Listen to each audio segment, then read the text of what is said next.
The Cowboy's Magical Christmas, Cowboys at Christmas Tree Ranch, Book 5, by Danae Little. 1. The problem with small towns at Christmas wasn't the decorations and the cheer. It was the belief they could survive on twinkling lights and hot cocoa alone. Christmas Tree Hill had more garlands than good sense, and Neil Bennett wasn't here to play Santa. In fact, he still didn't know how Timothy had finagled him into this deal. First off, he didn't need the gig.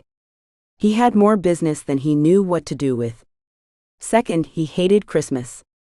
A garland came loose from a pole, waving in the breeze before fluttering to land softly on the curb, catching his eye as he drove into downtown. Well, maybe hate was a strong word, but it was definitely something he didn't understand. This would be his second Christmas in Christmas Tree Hill, or at least his second time at an event or two.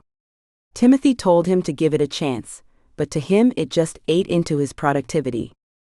He slowed his car as he came up to a group of older folks stringing up the garlands, and he understood why so many were falling.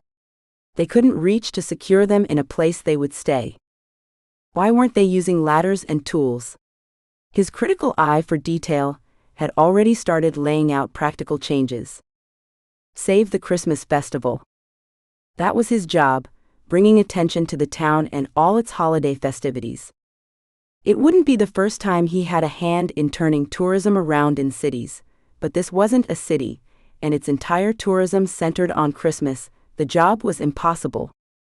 He pulled his car into the parking lot of his partner's accounting firm. Timothy would owe him after this one. Of course, if it weren't for Timothy, he might not have had such an exciting start to his career. The accounting app he created for his friend launched his business, making him a hit before he even graduated with his master's degree. So he guessed he really owed him. Which was probably why he was sitting here at this moment, and he couldn't help but like the guy. He'd been the first real friend he'd had since elementary school. Timothy strode out of the doorway of his office, waving and urging him out of his car. "You made it." "Well, it's not like it's my first trip up the mountain," Neil muttered. "Of course, but I've honestly been waiting for you to call and cancel for the last month." Timothy brought him into one of the slapping hugs that all the Johnson men did. "Well, if it weren't for that pleading look your striking wife gave me, I might have." Neil elbowed him. "How well she can be persuasive. Especially now. Come on, you've got to see the babies." "They're here?" Neil started walking toward the door with no further urging, his heart warming at just the thought of the sweet red-headed twins. "Yeah, she just brought me lunch. Charlotte's at the ranch with Joy and her twins, but Ember brought the little ones. She hasn't let them out of her sight yet." Timothy opened the door. "Neil?" Ember said, her arms full with one baby while the receptionist held the other. "Hi, Ember. You're looking great," he said despite the dark circles under her eyes. She had a glow about her that intrigued him. "You're kind." She laughed. "Which one is this?" He touched the soft fine red down covering the infant's head. "This one is Rowan." Ember put the baby in Neil's arms so quickly that he didn't know what to do but hold him. "Rowan?" Neil whispered the name, looking down into the blue eyes of the baby in his arms, who stared at him while kicking his chubby legs. "Wow," Ember said, arms now around Timothy. "Neil, you look good with a baby in your arms." "Huh?" Neil glanced up. "Me?" "You do, man. We've got to find you a woman." Timothy winked. "I don't have time for a woman." He continued to stare at baby Rowan, letting him hold his finger in his tiny hand. "His fingers are so small." "Don't worry, little man," Timothy said. "They'll grow as big as mine one day." "Let's not rush this," Ember said with a yawn. "I should probably get going." "Wait, let me take Neil to the meeting. I'll be back. I'm not ready for you to leave yet." Timothy gently took Rowan from Neil's arms and handed the baby back to his wife. An uncomfortable emptiness filled Neil the moment the baby left his arms. He shook his hands out and refocused on why he was here. "So, how does this work?" Timothy smiled, but not the kind of smile that put Neil at ease. "First, I will take you to our tourism director. She'll be the one you work with on this project. Bye, Neil. We'll see you at the ranch later, right? Ember rocked the baby in a natural rhythm that suited her. Of course, Timothy has me set up there. Correct? Neil glanced at Timothy. Yes. When you're done with your initial meeting, come back to the office, and we'll go to the ranch together. Graham saved your cabin for you again. That's kind of her. I know this is their busy season. Busy is right. If you thought you'd get some R&R while you're here, well, think again. Timothy kissed his wife and led them out the door. Neil glanced back and raised his hand in a wave, his eyes straying toward the babies before following Timothy back into the crisp air. So she? Neil swallowed. Yeah, Neil. Remember that I have to live with these people every day, so don't go breaking hearts. Neil snorted. Well, that's my mo. Timothy laughed and put an arm across his shoulder. I've missed you, man. Likewise, Neil said, realizing he actually had, and the sensation felt strange but oddly comforting. He enjoyed Timothy's teasing, and from all the Johnsons really. It made him feel accepted. Timothy knew he was too busy for love, if he even believed in it. Love and Christmas magic ranked about the same in his book as fiction. Timothy walked him down the quaint streets of his town, pointing out shops, telling him who owned what, and what part they played in the Christmas festivities. He looked both ways on the empty street as they crossed to the town square, which was far from empty. People milled around, pulling out decorations in haphazard piles. It was complete chaos, like Christmas had thrown up all over the square. This is the organizing party. Timothy smiled and waved at people calling his name. We should have started advertising 2 months ago, Neil sighed, already marking this transaction off as a lost cause. Everything moves at a slower pace in a small town. Timothy shrugged. The way I see it, this will give us a better start for next year, even if it doesn't move the needle this year. We'll need to make several adjustments to get this operation up to speed. He sniffed as he glanced at a couple trying to untangle Christmas lights. Don't you guys have protocols or performance systems? Well, I'm not the person to ask, but she is. Timothy nodded toward a woman striding through the crowd, her voice full of cheer as she directed each group. She stopped and looked up at them, her smile going wider and her hands clapping. You're here. Neil swallowed. Nancy Harmon came sashaying toward them, each step confident and mouth still running. It's so good to see you again, Neil. She reached up and gave him a brief hug, before giving Timothy one as well. When Timothy told me you agreed to help us, I was speechless. I couldn't believe you could push back all of your clients in the city to help our little town. I mean, we are paying you, but I'm sure your bigger clients have much bigger price tags. Anyway, thanks for coming. Neil tried to push a smile to his lips as Timothy rocked back on his heels, enjoying himself a little too much. I'll do my best. Timothy rolled his eyes. Neil knew his response was lame, but he didn't know how to act around women, let alone women like Nancy Harmon. The gal was relentless. He wiped his hands discreetly on his pants. Well, I've got to get back to the office. Timothy landed a hand on his shoulder. Don't worry, Nancy will take care of you. Won't you, Nancy? You bet I will. I have so much to show you, and I want to hear all about your ideas for getting more people to Christmas Tree Hill. I have some ideas of my own, of course, but you're the expert. She linked arms with him, pulling him away as Timothy waved, giving him a wink before he abandoned him altogether. When Nancy stopped for a breath, he realized she had asked him a question. Oh, Timothy said you wanted a website revamp, correct?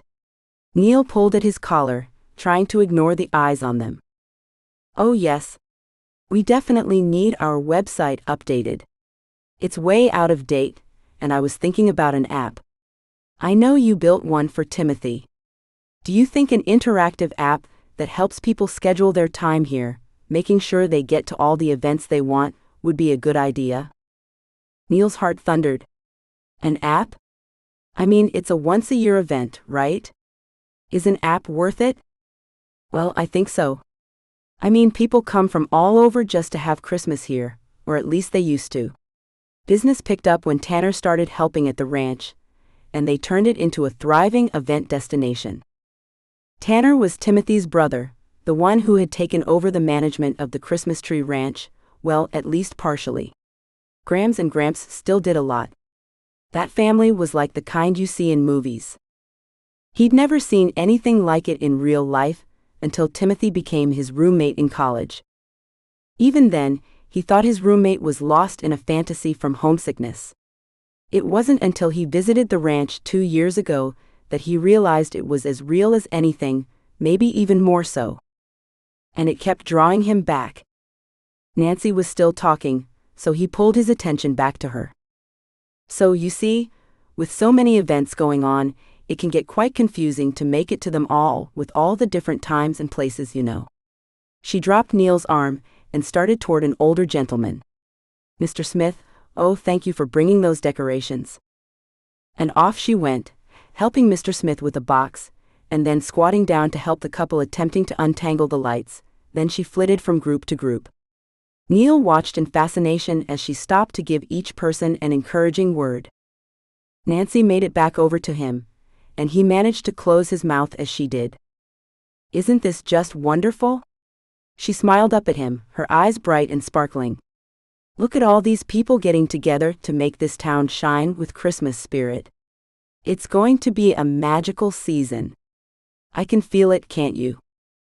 Neil blinked, feeling like a deer caught in headlights. Then he drew his brows down, reminding himself it was his job to pick this event apart in order to lay it all out in a practical order that could be replicated each year.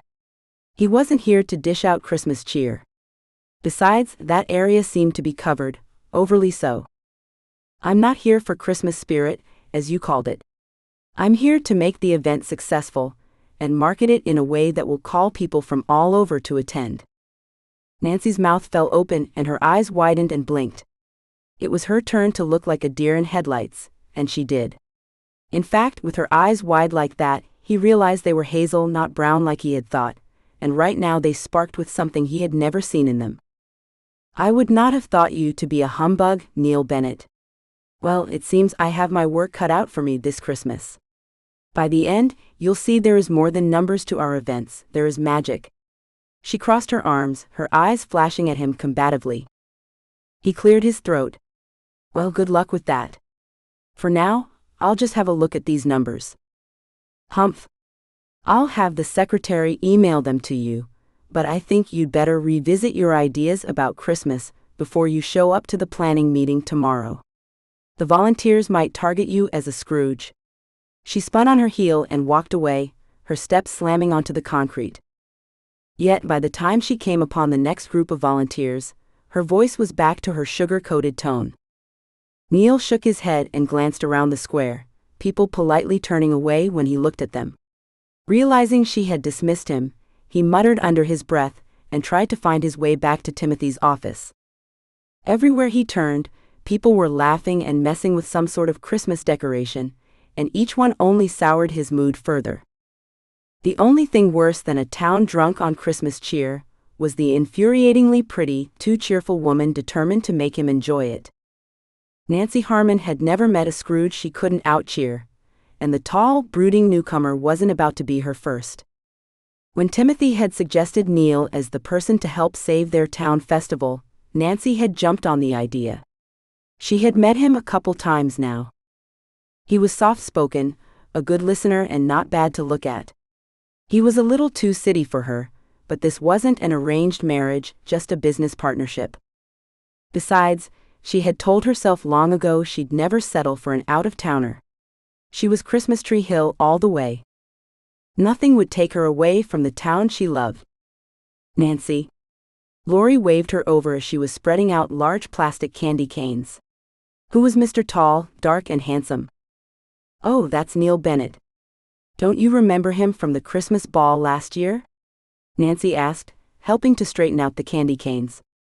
I think we have another dozen of these in the next shed over. Yeah, Sean is getting those. I wasn't there last year, remember? Lori stared in the direction Neil had disappeared. Oh yes. I remember now. I brought you soup. You had that nasty flu that was going around. Nancy laid a hand on her friend's. Maybe this year will be the one where you finally catch Sean, huh?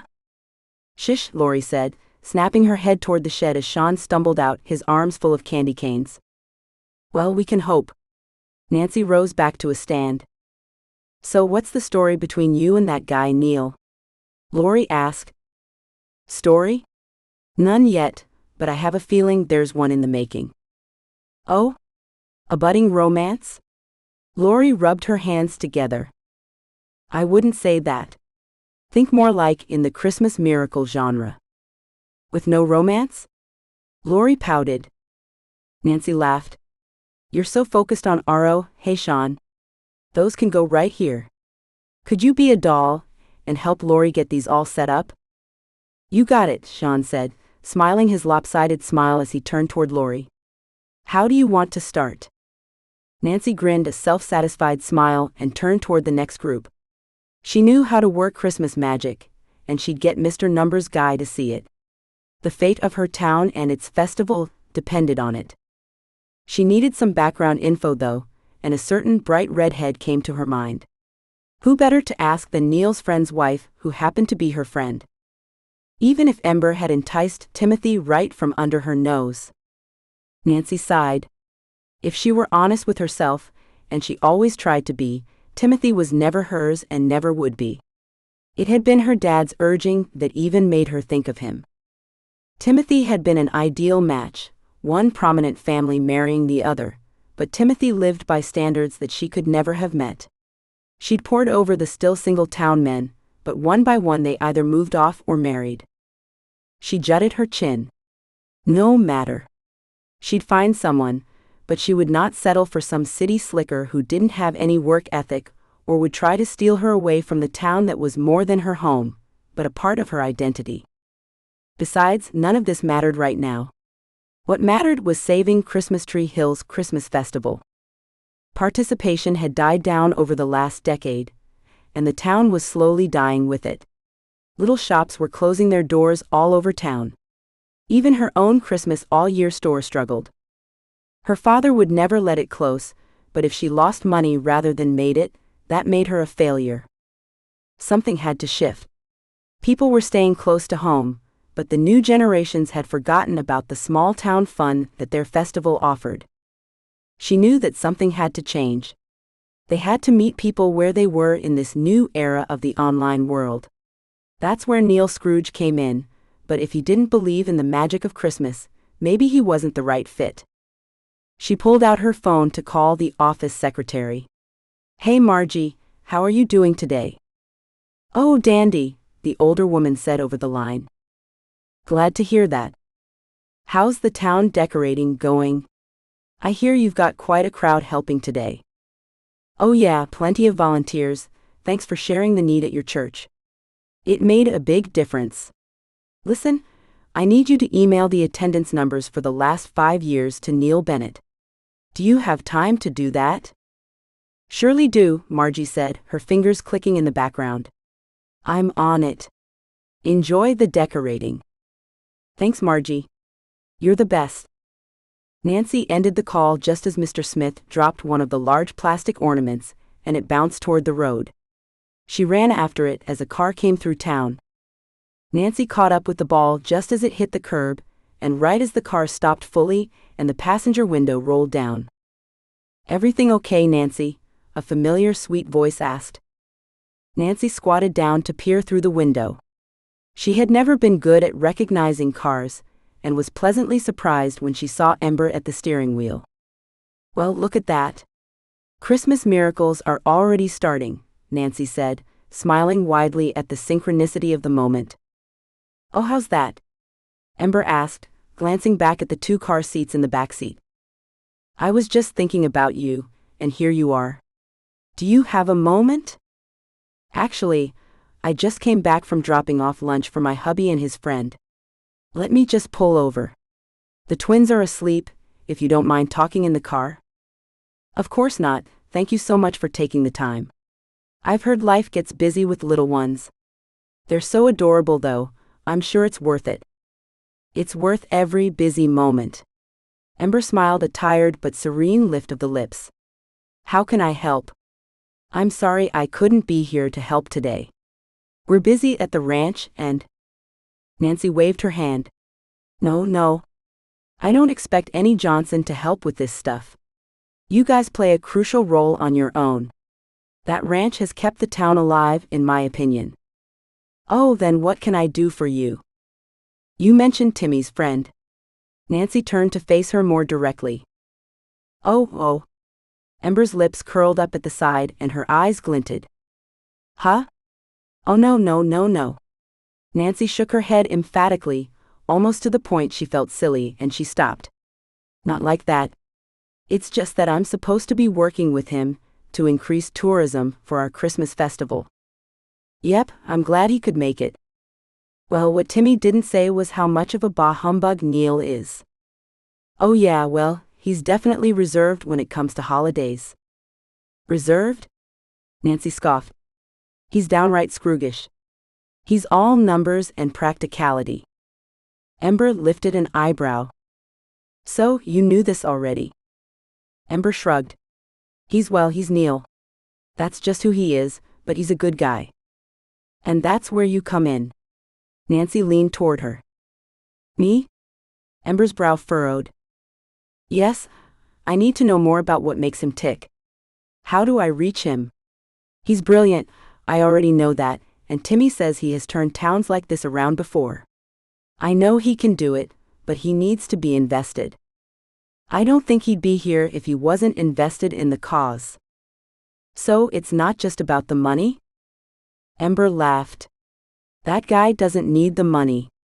He's quite successful and quite busy. So if it's not the money, and he doesn't like Christmas or small towns, why is he invested? Nancy pondered, but she watched her friend closely. Ember opened her mouth and closed it. That's a good question.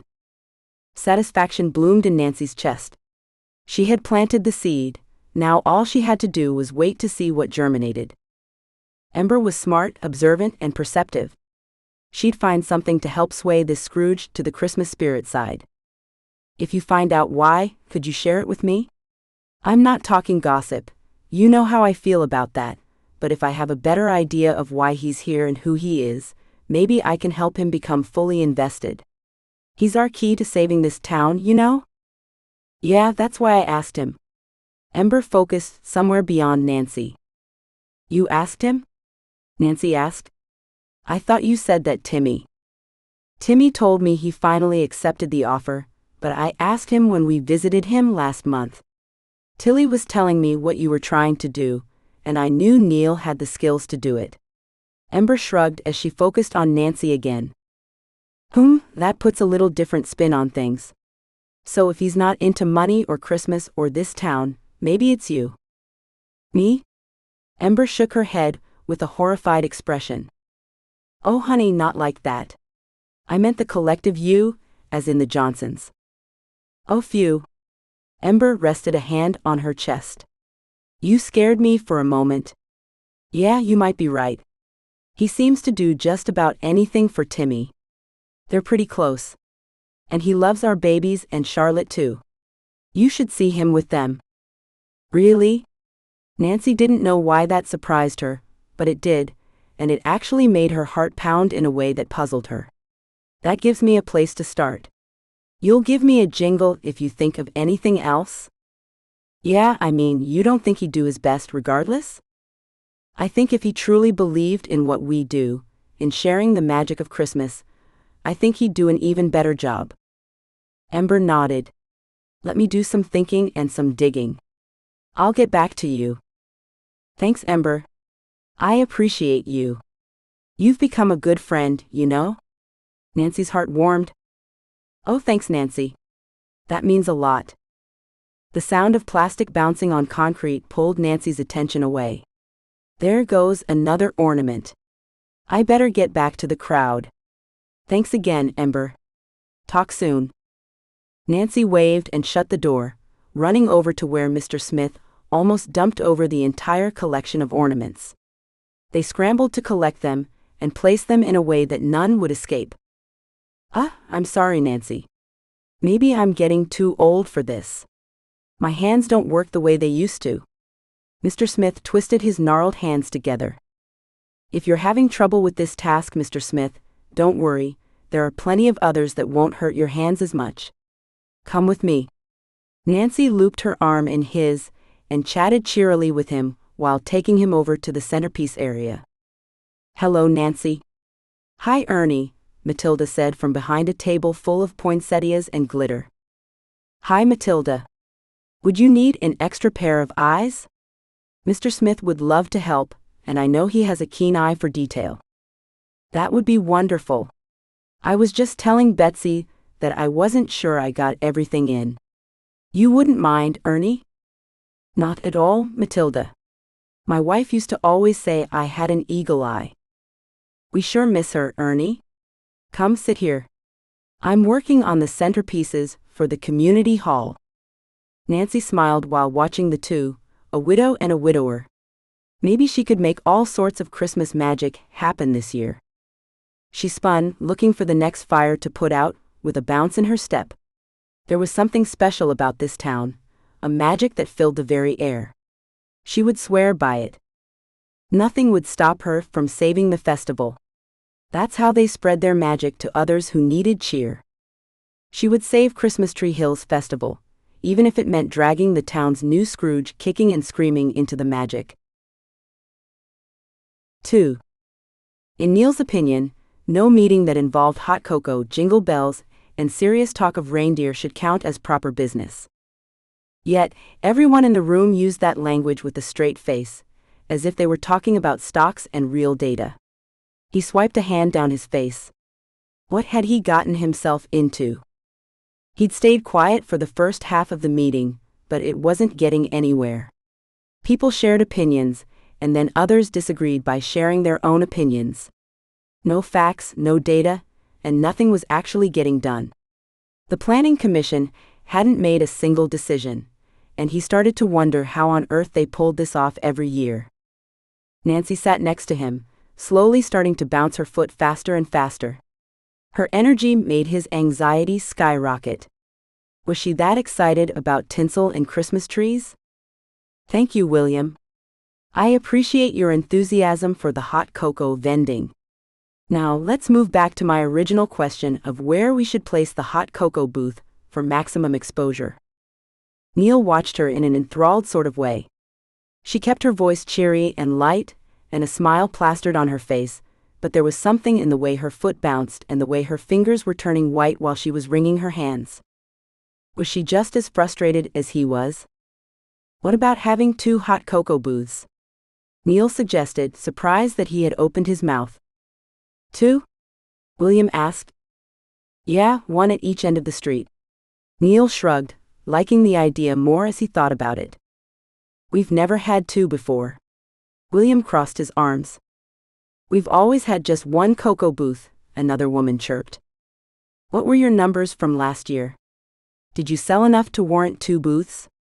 Neil persisted. Numbers? What do you mean, numbers? William countered, glancing from Neil to Nancy and back again. You don't track how many hot cocos you sell? Neil's head almost exploded with that thought. Well, no. I think we went through about 24 canisters full, right, Betsy? William turned to the older lady next to him, who must be his wife. Oh, I didn't count, dear. I just made more when we got low. That's how we always do it. Yeah, that's how we always do it. William nodded as if that ended the conversation. Neil wiped another hand down his face. How do you know how much mix to buy? Oh, we just buy as much as we think we need. If we run out, we ask the community and people to donate more. If we have leftovers, we take them to the church. Betsy smiled in a way that spoke of satisfaction, naive satisfaction in Neil's opinion.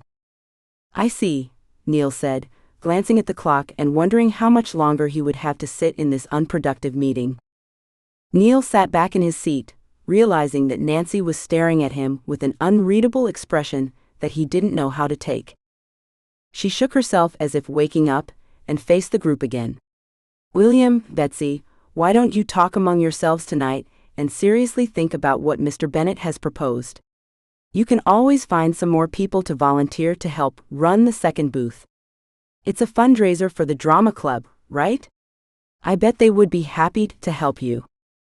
Neil sat up straighter, as Nancy actually asked people to consider his idea. Maybe there was hope for this small town after all. How about we shift things for the rest of the meeting and see what Mr. Bennett has in his Santa bag to help us create more tourism here in Christmas Tree Hill? Nancy gracefully motioned for him to speak. The meeting was extremely informal, with speakers staying in their seats, so Neil scooted to the edge of his and faced the group. Public speaking was not his forte, but he'd had plenty of experience in sharing his ideas with board members. He cleared his throat. My plans involve bringing tech to your festival to reach the younger generations and families with young children. We'll revamp the town's website to make it more modern and mobile-friendly, highlighting events like your festival, as well as lodging, shops, and local traditions. Several people murmured encouragingly. We could even add a countdown clock to the start of your festival. The excitement of that idea filled the room, and Neil felt confidence filling him. Maybe he could get this town to where it needed to be after all. We can do some targeted social media campaigns using hashtags. Open an e-commerce store to sell advance tickets. And to garner future excitement, we could live stream the tree lighting, caroling, and other events. Of course, there are newsletter campaigns and partnering with travel bloggers and influencers. The room had gone quiet, deflating the confidence that had flooded Neil. Son, an older lady said. We don't know half of the words you just used. We've done nothing hoity-toity like that. Yeah, we don't need any of that fancy new tech to run our festival. Nancy blinked at him several times, as if lost in a different world. Then she pushed a smile to her lips, brushed her fingertips on his arm, and turned toward the group. Now guys and gals, we asked Mr. Bennett here to help bring us up to the times. You all know our numbers have dropped. You can see the effect, with several of our little shops having to close their doors. The world has changed, and if we want our little town to continue thriving, we're going to have to learn to change with it. But we've never done it that way, Nancy. An older woman lamented from the group. Nancy smiled so sweetly at the older woman that Neil believed it was actually genuine. I know, Matilda. You know, I was just talking with Ember Johnson yesterday about how her life has changed since becoming a mother. You all know the cute little redhead she adopted from her sister. Isn't she darling? Several members spoke up about Charlotte's adorableness. Well, one day Ember was a single woman, and the next she was married with a baby, immediately. Now, she had never done it that way before, had she? Yet she stepped right up. I know all of you would agree, she is quite a wonderful mama. Many heads nodded in assent, and Neil watched the cheery woman in awe. If Ember can learn to do things differently, so can we. She had people who knew how to be moms help her, didn't she? She had Joy and Grams and many others. Nancy looked at Neil, her eyes sparkling. Well, we have Neil to help guide us in this new way. What do you say? Can we give his ideas a chance? The room exploded in murmurs until Matilda spoke up. You make a good point, Nancy. Let's see what this young man can do. Thank you, Matilda. Want to take a vote? All in favor of at least trying Mr. Bennett's ideas, raise your hand. Neil watched as a few tentative hands raised, then a few more, until over half of the room held a hand in the air. He blew out a breath he hadn't realized he'd been holding. How low had he come to worry about what a bunch of stuck-in-their-way small-towners thought about him? Well, there you have it, Neil. You're on board and good to go. Nancy gave him a smile that sent his heart thundering. For what reason, he didn't know, but it unsettled him. Thanks for coming out, everyone. We'll vote on the booth layouts and timing of events during the next meeting. Until then, please keep your committees working on decorating the town and on the initial setup of any events you are in charge of. Christmas Tree Hill appreciates your work. Neil remained sitting in a fog of trying to figure out what had just happened as people wandered out, telling Nancy thank you on their way by and chatting with each other. "You sure talk fancy," one older lady stopped in front of him. "Oh, my apologies, ma'am. I'm used to talking to executives in the tech industry. I'll try to use more layman language next time." Neil pushed politeness to his tone. She patted his cheek. "Aren't you a kind young man?"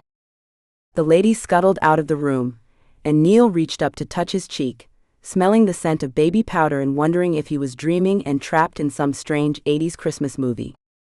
Well, that went well. Nancy stood by his chair, watching the last members leave the room. "It did?" Neil asked, stretching and rising as well. He went through the room, pushing chairs in and picking up any flyers left. "Of course. Don't you think so?" "Well, let's just say, compared to the board meetings I'm used to, this meeting left a lot on the table, so to speak." "Really? Tell me about these board meetings." Nancy pushed in a chair, staring at him in that unnerving way she had. "Well, they're organized, deal with facts, not opinions, look at numbers and data, and by the end, decisions are made." He shoved in the last chair, glanced around the room, and deposited the flyers in the trash as he headed toward the door. "We made a decision. They agreed to try some of your ideas." Nancy opened the door, waiting for him with that grin and sparkling eyes. Neil cleared his throat, shut off the lights, and stepped into the frigid evening air. "Well, that was your influence." "Mr. Bennett, was that a compliment?" Nancy feigned innocence. Neil blinked and then lifted a shoulder. "I guess it was." "I'm touched." She linked arms with him, heading toward the parking lot. "Now, what do you need from me to get you started on your ideas?" "To start with, I'll need a list of events and times, a full list of the shops in town, pictures from previous year's festivals, some quotes from townsfolk. It would be more efficient if I emailed you the request." "But my dear Neil, how are you going to set it up in a way that expresses all the magic of Christmas if you haven't experienced it yourself?" "I'll get you all that other boring stuff. Margie is great at doing that, but I think you need to be a part of the festivities, you know, get a behind-the-scenes look at everything so you have insider information. So let's meet back here at lunchtime tomorrow. We're getting ready to hang the remainder of the decorations on the street. Besides, we could use a man of your stature." She let go of him with a wink. "This is my car. Thanks for coming tonight, and enjoy Graham's dinner. She's one of the best cooks in town. See you tomorrow?" She slid inside her car, leaving Neil staring dumbfounded after her. Perplexed as he felt, he wouldn't leave until he knew her car started. It was too cold out for her to be stranded without a ride. When she started her car, he shook himself and lifted a hand in answer to her toodle-doo wave before turning to his own car, reeling in the after-effects of Storm Nancy. "No, make that Christmas cheer Storm Nancy." He sat in his car, letting the leather seats warm up as his hands thawed. The way Nancy handled that room of talkative, opinionated, stubborn older folks had him rethinking his impression of her. He'd always known her as confident and talkative, but she handled the room with poise and skill and intelligence. It made him want to know more about what made her her. Yet he still wondered why he was here, questioned it most of the meeting, but even more so now. No one in the room besides Nancy was even aware of what he did for a living, much less understood it or wanted it. He was only supposed to be in town for a few days, but he could already tell this job was going to take a lot longer than that. He'd have to dive deep into the heart of Christmas Tree Hill to do the job justice. And he never left a job at mediocre. He had a reputation to maintain. The thought of spending more time with that group of Christmas enthusiasts left him sweating. He turned down the heater as he hit the road, his stomach already growling for Graham's cooking thanks to Nancy's comment. He spotted the few decorations already up on his way out, and settled in his seat, feeling like he was preparing for a war. If holiday cheer could be weaponized, this town had enough to take down Wall Street, and Neil was squarely in the line of fire. If Nancy could bottle Christmas spirit, she would pour a gallon of it straight over Neil's head, and none too gently. Her surprise turned into a glare as Neil continued to berate her for insisting he had to be at this tedious decoration setup. He behaved like an insolent, albeit intelligent child. Nancy put her hands on her hips and took in deep breaths. She didn't have much experience with kids beyond taking over Sunday school whenever Mrs. Pritchard was out of town or sick, but she knew she had to remain calm. If you are going to spread the word about our town, you need to know what you're spreading. This, she waved her arms around the town and all the volunteers in various stages of decorating it, is what we're about.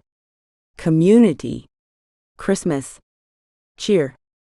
Neil lifted his eyebrows, but the smirk on his lips about sent her over the edge. That combined with him crossing his arms in that smug, self-satisfied way, had her blood hotter than a piping hot cocoa on a snowy night. She blew out her breath, watching the air turn it into steam and feeling like a hot and bothered dragon. Thinking twice about opening her mouth and letting something she shouldn't say slip through, she spun on her heels and stormed away from him. I haven't seen someone get under your skin like that since high school, Holly Miller said as she caught up with her. What in the world did he say? Nancy growled and muttered, but she didn't respond. She didn't gossip. Her parents had taught her the horrors of that at a young age, and she refused to be a part of it. It doesn't matter. She stopped once she was out of sight of the Scrooge and shook out her hands. Then she forced a smile to her lips. We'll turn him around and show him how magical Christmas can be. Well, you can't help but feel the magic of Christmas in this town. He's doomed. If you need help on this mission, you just let me know. Holly pulled out a candy cane from her pocket and gave it to Nancy, then took one for herself. The fresh minty fragrance brought Nancy back to the moment.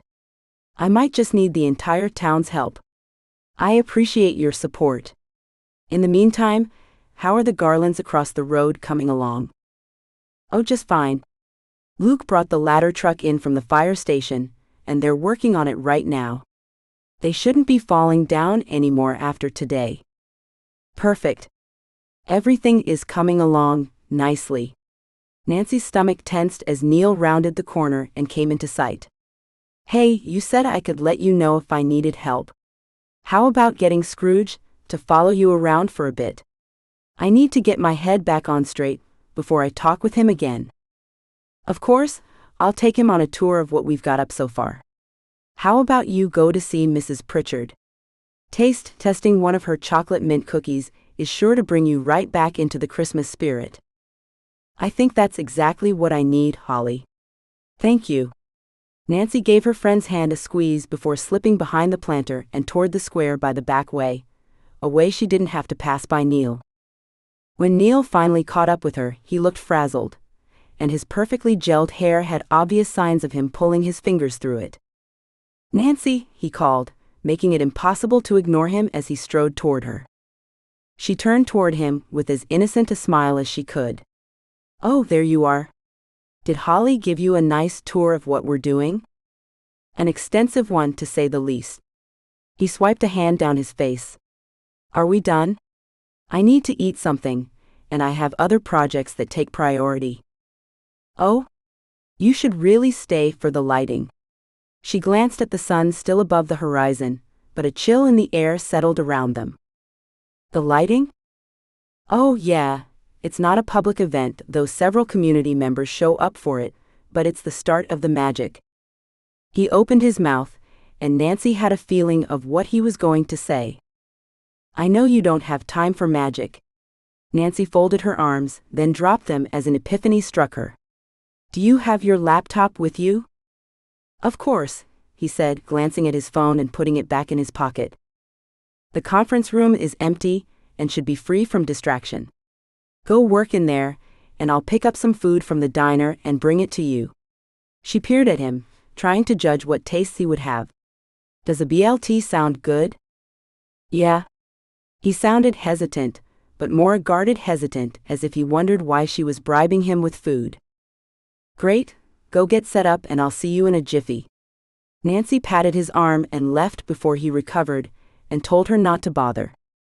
When Nancy came in bearing the savory scent of bacon, Neil was on the phone and typing frantically on the computer at the same time. He barely glanced up, but lifted a hand briefly in recognition. Yes, I understand that, but the numbers show differently. Neil stopped typing and sat back. I just sent the files to you. Try to put aside your emotions while you read over them. I'll reach out again tomorrow, and we'll decide on the next steps. Neil glanced at the food Nancy started laying out, and she turned to hide the smile of satisfaction that pulled at her lips. Yes, that's right. Okay, talk then. Neil took the phone from his ear and ended the call. All okay? Nancy asked, pushing the sandwich, drink, and the diner's famous potato wedges in front of him. Once I eat that, I think everything will be right in the world. I'm starving. Neil didn't wait, but grabbed a potato wedge, making blowing sounds as he shoved it in his mouth. Still hot? Oh yes, sorry I didn't warn you. Nancy sat down and started on her sandwich. She hadn't realized how hungry she was until she stepped into the delightful aroma of the restaurant. Hope you don't mind if I join you. Right now, he said between mouthfuls, I don't care if Santa Claus came to eat with me. These are so good. I'm glad you like them, Nancy said with a smile before taking another bite. If for no other reason than the food, this place could be famous. Where did you say you got these? Nancy swallowed and took a sip of soda. The diner, well, technically it's called Christmas Tree Hills Diner. They're the best and, well, mostly the only restaurant in town. The only? He tore into the sandwich. Yeah, well, there are a few small cafes and the bed and breakfast, but really the only restaurant. I bet they do pretty well then. They're the longest business in operation. Been around for nearly 60 years. Good fact to know. Now I can personally say they cook as if Grams is cooking. Don't let her hear you say that. Nancy laughed. Well, almost as good. He finished his sandwich and took a long gulp of soda. Thank you. I feel almost human again. You human? Nancy asked, feeling her eyes crinkle as she teased him. Well, maybe a little touch of Christmas magic might make you feel all the way human. Now? No. You have a couple of hours. She cleaned up their wrappers and tossed them into the trash. I'll set the Do Not Disturb sign on. I know how hard it is to concentrate when you're constantly interrupted. No one should bother you. Okay, well, happy working. She wiggled her fingers in her signature wave and left him to his work, but she couldn't stop smiling whenever she thought about his look of surprise. Keeping him on his toes was going to be fun. Supervising the finishing touches didn't go without a hitch, but she expected minor bumps in the decorating road. You couldn't work with a hodgepodge of volunteers without a few mishaps or disagreements. Finally, everyone was done and settled. William and Betsy had made hot cocoa for the occasion, and Mrs. Pritchard had plates full of cookies for people to sample.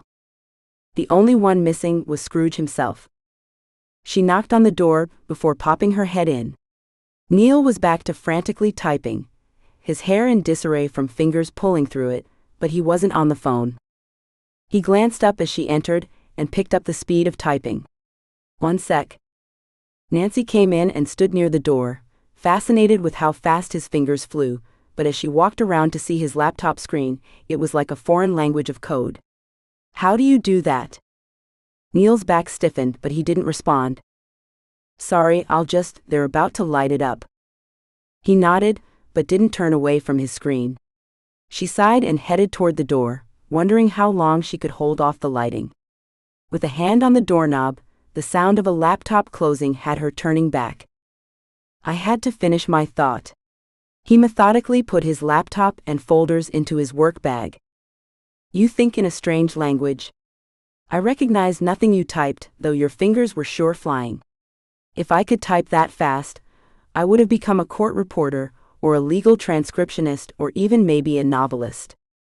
A novelist, huh? He came up beside her, his bag slung across his chest. You were actually listening. Her heart thrummed as she looked at him closer. Few people actually listened to her when she rambled. Of course, of this lighting? It's really that important? She opened the door and smiled her cheeriest smile. You'll see. She led him out to the group, where Mrs. Pritchard stepped up with 2 plates of 6 different types of cookies. Oh, Mr. Bennett, just the man I need. I'm trying to decide which of these cookies I should enter into the contest. Would you test them for me? Me? Neil glanced around as if he expected another Mr. Bennett to appear. Oh, I don't do sugar. You don't do sugar? Nancy gasped. What kind of thing is that? Everyone eats sugar. Well, unless he's like old Mrs. Johnson, God rest her soul. She couldn't do sugar or wheat. Remember that, Betsy? Yes, that's right. And Ellie came back from her bakery in the city just to help Jimmy find the perfect recipe for his mom. Those two are the sweetest. Still are, I agree. Mrs. Pritchard said. Are you allergic to sugar like that, Mr. Bennett? No, I just. Surely a Christmas cookie or two can't hurt you. Nancy handed him a cookie, pleased when he took it. Or 6. Mrs. Pritchard said, hopefully. I cut them in half, so really it's only like eating 3. Nancy piled the 5 other types of cookies on a paper plate, one for each of them. Thank you, Mrs. Pritchard. We'll give you the verdict after the lighting. She looped an arm in Neil's and walked to where people congregated at the end of downtown Main Street. Neil stiffened as he always did when she grabbed his arm, and part of her wondered if she did it just to make him react. Though secretly she liked the feel of the solid man next to her. He might not be as burly as some of the local cowboys, but he was tall with solid though lean muscles in his arms. His warmth surrounded her as they walked down the street on the frozen night. Would it snow? If so, that would truly be magical. So we all gather around at the end of town. Luke flips the lights on to showcase all the decorations this community has worked so hard to put together. And this is important for me to see why? Neil asked, though his attention centered on the plate she held. Oh, so cookies aren't so bad after all? She ignored his question, looking down at the cookies on the plate. Which should we try next, the shortbread one or the sugar cookie?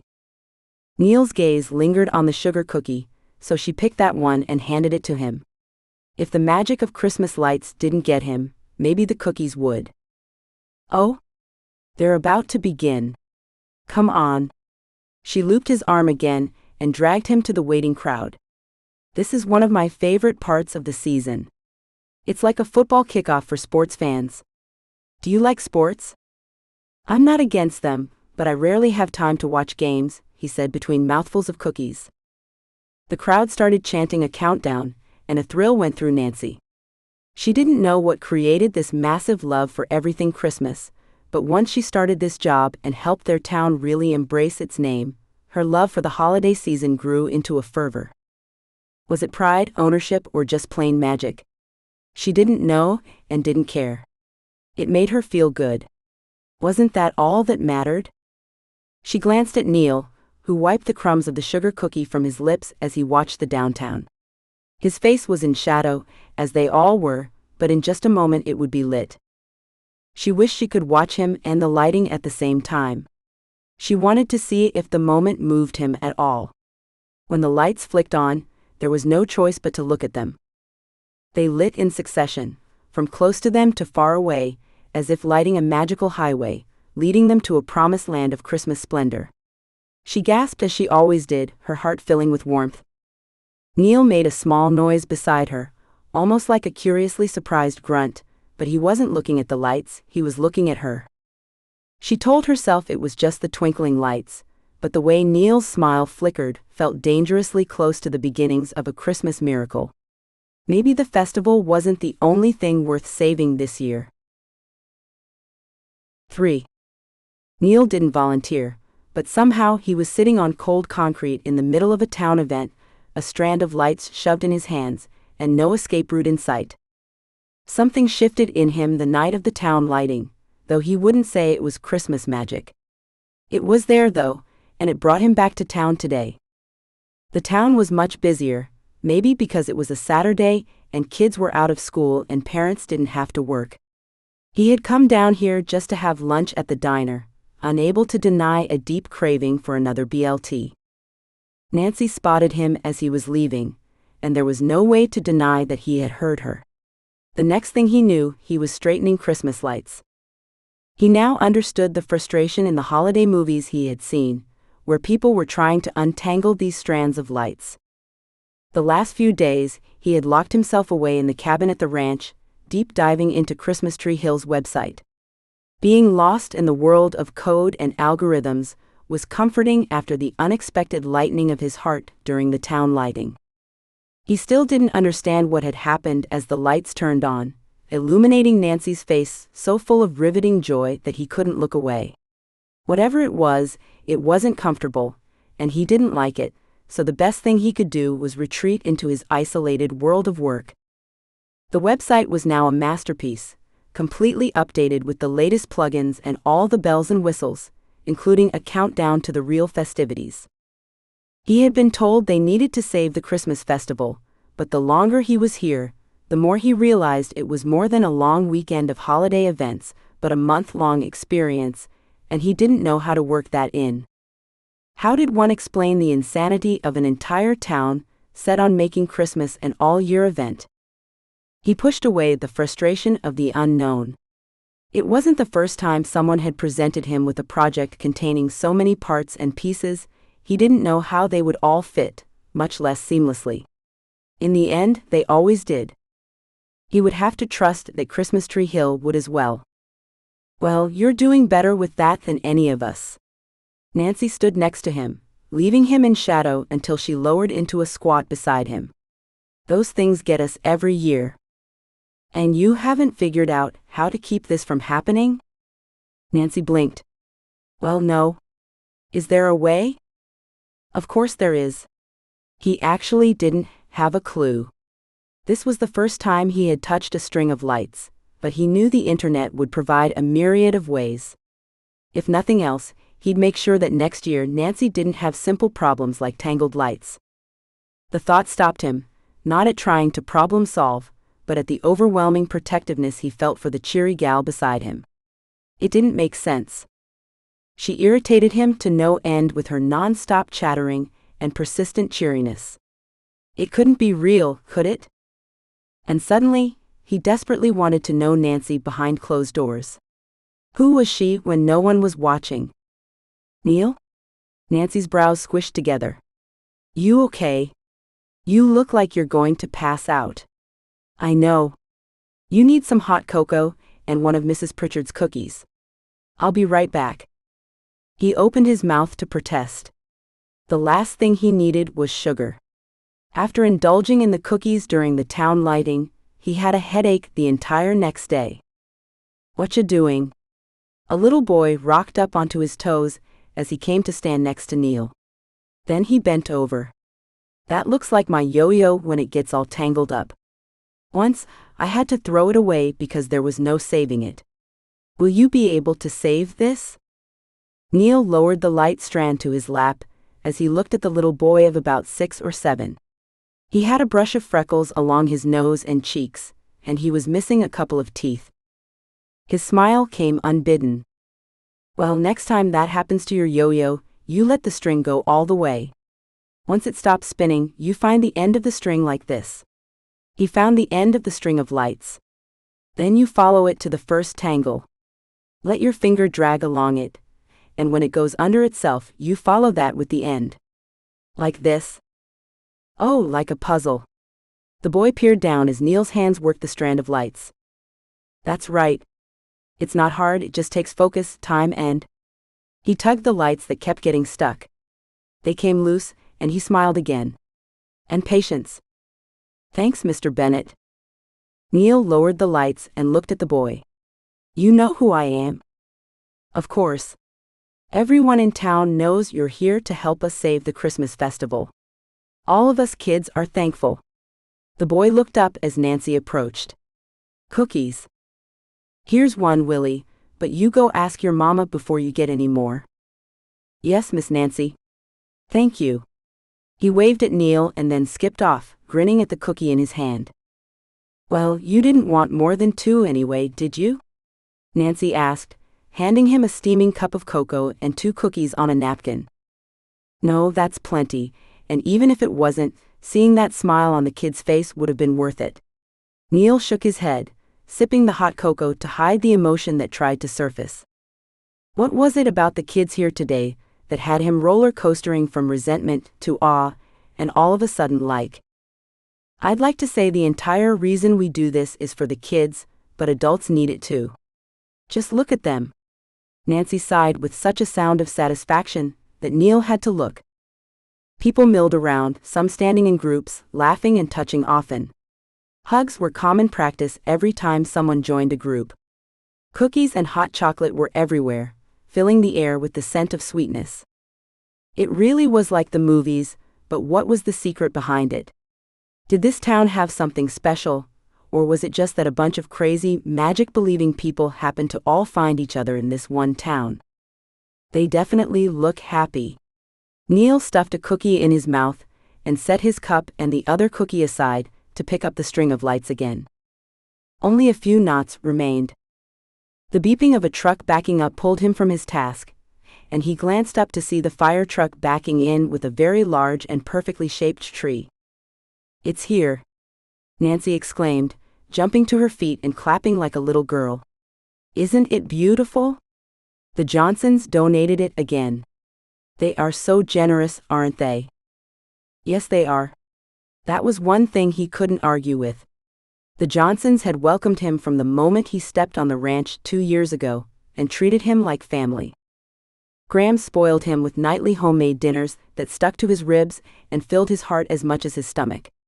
He hadn't been close to his own grandparents, and Grams and Gramps seemed eager to fill that hole. There it was again.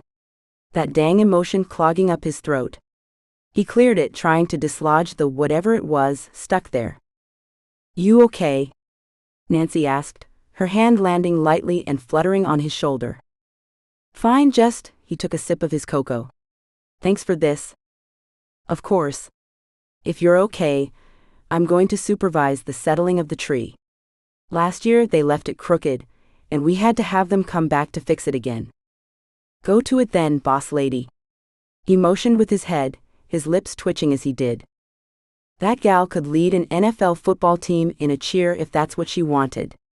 Sure enough, her sweet voice rose over the noise of the engine, directing the firefighters this way and that. "Good luck," he murmured, half amused. When he had the lights untangled, he saw Nancy was still managing the placement of the tree. So he took his phone out to research the best way to keep the string from getting tangled again. Once he settled on a plan, he glanced at the hardware store across the street, then scoured the surrounding gathering looking for a familiar face. When he spotted the kid that had come to him earlier, he poured through his memory to remember what Nancy had called him. "Willie," he called. The kid looked up from his cookie instantly and ran over. "Yes, Mr. Bennett. I have a very important job for you." Willie's eyes lit up. "Yes, sir. You can count on me. I need you to watch these strands of lights. See how I have them laid out so they can't get tangled? I need you to make sure no one moves them until I get back. Can you do that?" "Absolutely." He stood tall and rolled his shoulders back. "I won't let anyone touch them." "Thanks." He tousled the kid's hair for some strange reason, but it felt good. "Be back in a jiffy." Neil strode across the street, only having to wait for one car before crossing Main Street and entering the hardware store. The bell jangled over the top of him, and he scanned the aisles with purpose. "Good afternoon, Mr. Bennett. Can I help you find something?" an older gentleman asked from behind the counter. Was it true? Did everyone know him? "Yes, I need the spools you'd roll hoses on." "Oh, you doing some watering around the ranch?" "No, Neil continued his search, not knowing how to explain himself. "Aisle 7 in the back." The man waved him off. Neil found precisely what he was looking for, and took all 3 available. On his way to the counter, he saw wooden poles and grabbed one of them as well. It would make the spinning easier. "Will that do ya?" the gentleman asked. Neil had been staring across the street, seeing Willie standing guard over the light strands, but he turned back to the smiling man across from him. "Yes. Thank you. It's quite a turnout this year. Love how the whole town takes part." "Yeah, it's something." Neil's glance caught a stand of suckers, and an impulse hit him. He grabbed two and placed them on top of the rollers. "These two, please." The man's eyes twinkled. "Got a sweet tooth, huh?" "Oh, not me, but I know two people who are working hard who do." He slipped the suckers into his pocket and paid the clerk. "Thank you." "Thank you, Mr. Bennett. We're all rooting for you to save this festival. You know it's been running since I was a boy. Of course, it's grown over the years, but I still see glimpses of that magic I experienced as a kid every year." Yeah, I'll do my best. Thanks again." Neil picked up the items, feeling like an imposter. He glanced back at the older man once again as he left the store. His eyes sparkled as he looked out the window, and a soft smile came to his lips. The image seared itself in Neil's mind as he pondered it on his way back over to Willie, who at the moment was shaking his head wildly at Nancy. Neil quickened his pace, coming up to them just as Willie spoke. "I'm sorry, Miss Nancy. Mr. Bennett said no one was supposed to touch these. Not even you." Willie shoved his little fists onto his hips. "Well, looks like I picked the right guard." Neil set down the spools and smiled at the kid. He pulled out a sucker and handed it to the boy. "Payment for a job well done." "Thank you, Mr. Bennett." He grasped the sucker and ran off. "Mama? Mama? Look what Mr. Bennett gave me." "Well, you sure made his day," Nancy humphed. "Couldn't imagine why the kid wouldn't let me pick up these strands before someone stepped on them. Now I know. You've got the start of a loyal following, Neil Bennett." "Don't pout," Neil said, handing her the other sucker.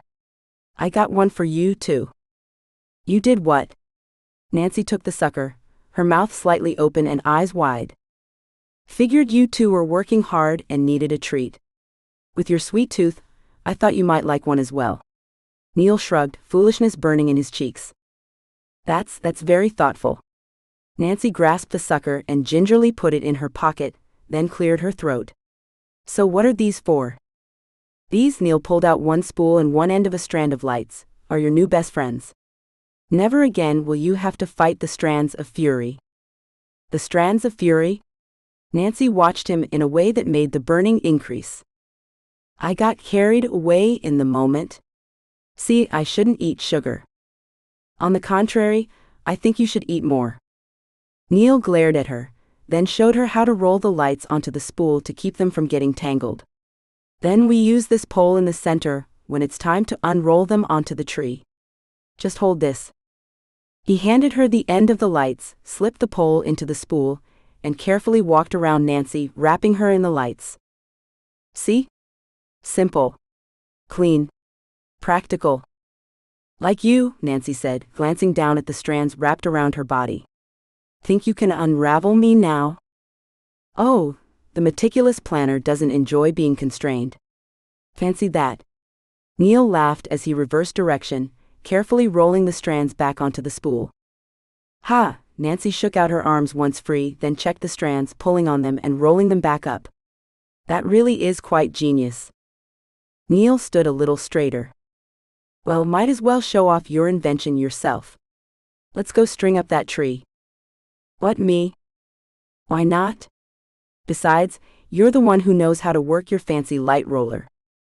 Neil blew out a breath, unsure why he kept going along with Nancy's insane plans. Yet he picked up the spool and followed her toward the monstrous tree. An hour later he stepped back as he finished, pine needles on his jacket, sugar on his breath, and an unsettling thought he couldn't shake: maybe Christmas wasn't as trivial as he'd believed. There were few sights more satisfying than watching Neil Bennett trapped in a holiday tradition he clearly couldn't escape. He had wanted to leave before the tree lighting, but little Willie had him trapped, holding his hand and staring up at him in adoration. She couldn't be more grateful to the kid.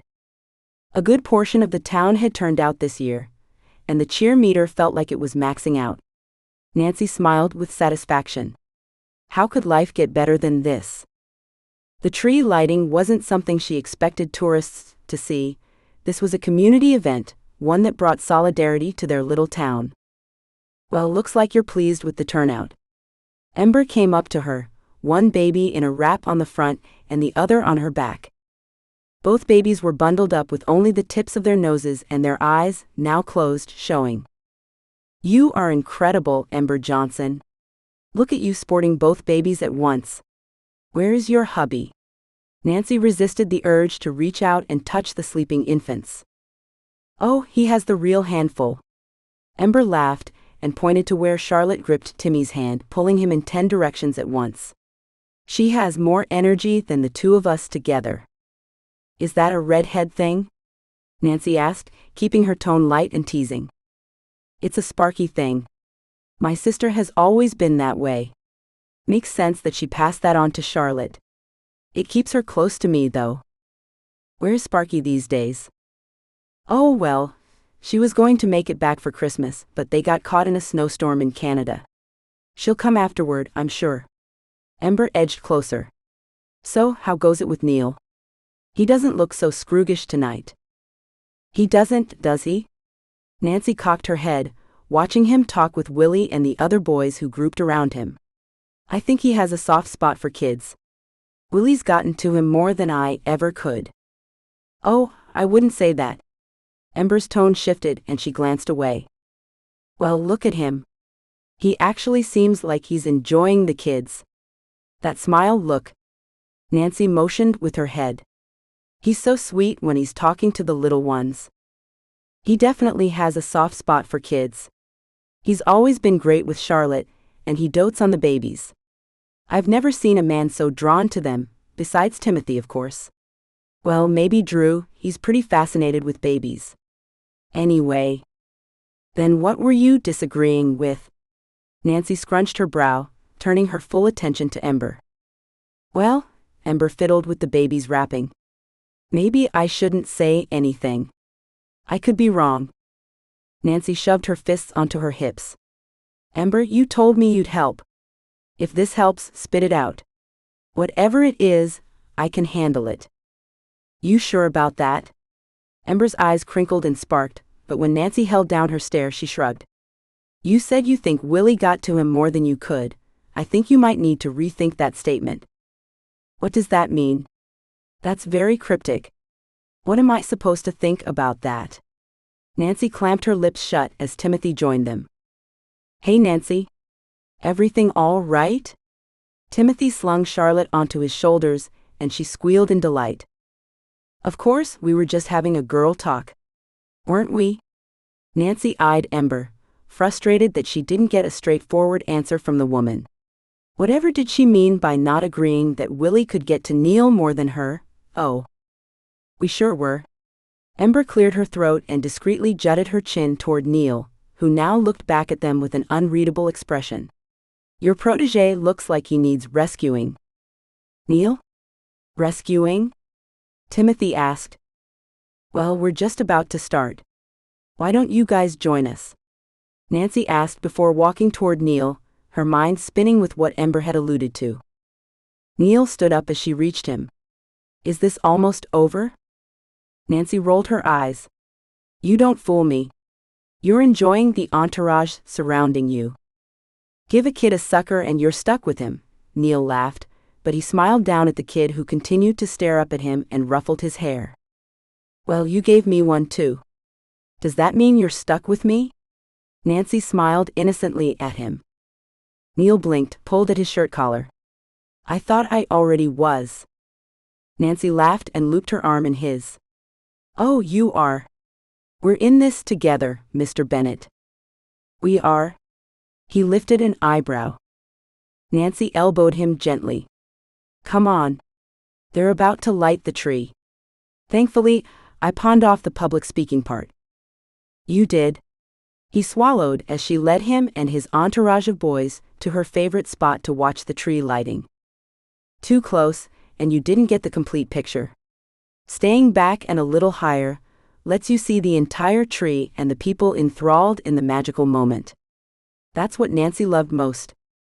Neil let out a sigh as they escaped the thick throng of people near the base of the tree. "I thought you were putting me on the spot. You give the tree lighting speech?" Nancy laughed so hard she had to let go of him and bend over. When she stood back up, Neil glared at her. "Feel better now?" He grumped. I'm sorry, it's just, you don't even understand why we're doing this, much less lead an entire town into feeling the magic of the moment. Nancy sobered. No harm intended. No, I picked the perfect people for the job. Look. She pointed to the small stage set up near the tree, where Grams and Gramps walked up the stairs together. Oh yes, Neil said, turning toward the stage. Timmy and his family joined them. This is the perfect spot, Nancy. I see everything. Charlotte cheered. Look. Grams and Gramps.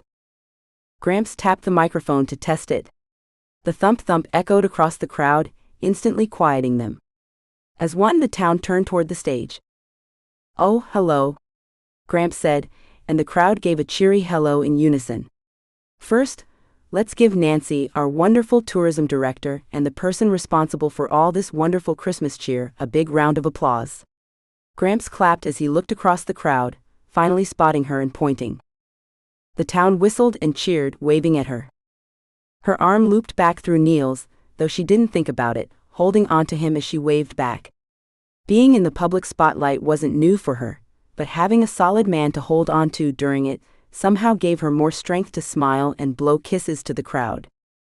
You've truly outdone yourself this year, Nancy. Gramps brought the crowd's attention back to him. She asked me and my wonderful wife here to give the tree lighting speech. Grams leaned into the mic. It's such an honor. For those of you who don't know the story, these Christmas traditions that our town has had for decades brought my sweet wife and me together. It's how he won my heart, Grams said, and the crowd sighed in a collective awe. Every year, local volunteers come out to fill our town with Christmas cheer, and we start off the festivities with this delightful event we have tonight, our tree lighting. For those of you who are new, Grams spoke up, we will soon start the lantern lighting. Then Santa will pick one special child, nominated by the volunteers who made today possible, to help him turn on the Christmas tree lights. But don't leave then, because Grams will lead us in 2 Christmas carols after the lighting. This is a special event, a moment that marks the beginning of a wonderful season filled with magic, family, and friends who've become like family. Grams stared toward them, and Nancy couldn't help but think she looked at Neil and her. We, the townsfolk of Christmas Tree Hill, not only bring Christmas magic to ourselves and our county, but to all the people who travel here to experience the magic we have here. That means we spread Christmas magic all over the country. That's quite an important job. The town cheered.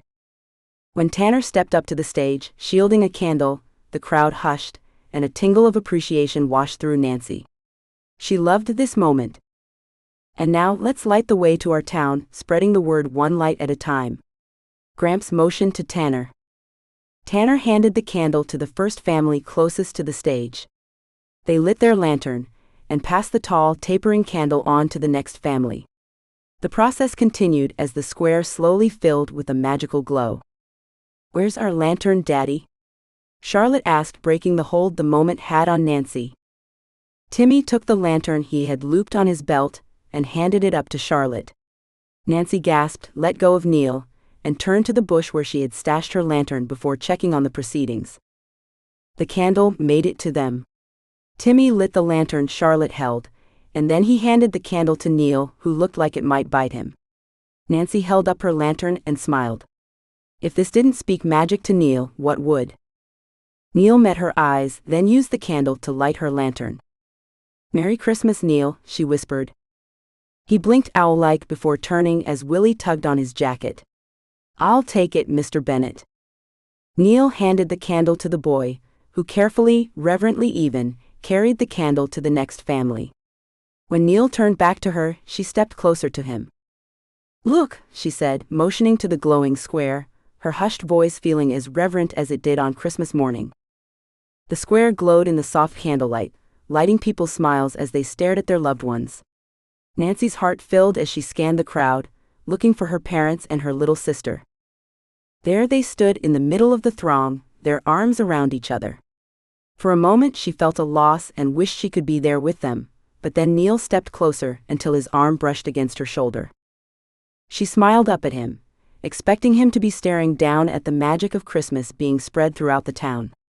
Instead, he was staring at her. You did this, he said. Oh no, this has been happening for probably 100 years. She kept her voice low so as not to disturb the whispered hush of the square. The old ones tell stories of past lantern lightings, where the last person to light their lantern took the candle up to the tree, which was full of candles because they didn't have electricity back then, you know, and the tree would magically light up, each candle glowing and lighting the tree. Doesn't that sound magical? Yeah, he said, and she didn't note any sarcasm in his tone. He stared at the distant tree, the base lit by the glow of the lanterns, as if he imagined that moment long ago. Part of me wishes it was still that way, Nancy said, and she looped her hand in his arm again. This time Neil didn't stiffen but seemed almost to step closer. Well, it was a frosty night, maybe he needed the extra warmth. Look, Mama. Isn't it beautiful? Charlotte whispered, and Nancy felt her awe glow within her. Isn't this a magical moment? Graham said quietly into the microphone. Kids, do you hear what I hear? Everyone strained to listen, and in the distance came a soft jingle of bells, growing louder as they drew closer. Santa, the kids cheered. Down the street on one of the Johnsons' famous sleighs, which was on wheels because they hadn't had snow yet this December, came Santa. Ho! Ho! Ho! On Dasher, on Dancer and Prancer and Vixen. Nancy squinted into the distance. Gramps played Santa often, and she tried to see who had taken over the job. There was a brief moment when she thought she recognized the voice. So it's time to light the Christmas tree, is it? Santa's voice boomed over the crowd. Nancy covered her mouth and Timmy chuckled. Never thought Gramps could convince Dad to do this, but he's not too bad, is he? Timmy chuckled again. Grandkids, Ember said simply. Grandkids can change a man into a sweet, tender-hearted teddy bear. Or an uncle, Timmy said, reaching over Nancy to playfully punch Neil. Well, Santa said, pulling out a paper. Let's see who the special child is this year. They must have been pretty special to earn this honor. Let's see Willie Watkins. Beside her, Neil gasped and laughed quietly. That kid deserves it.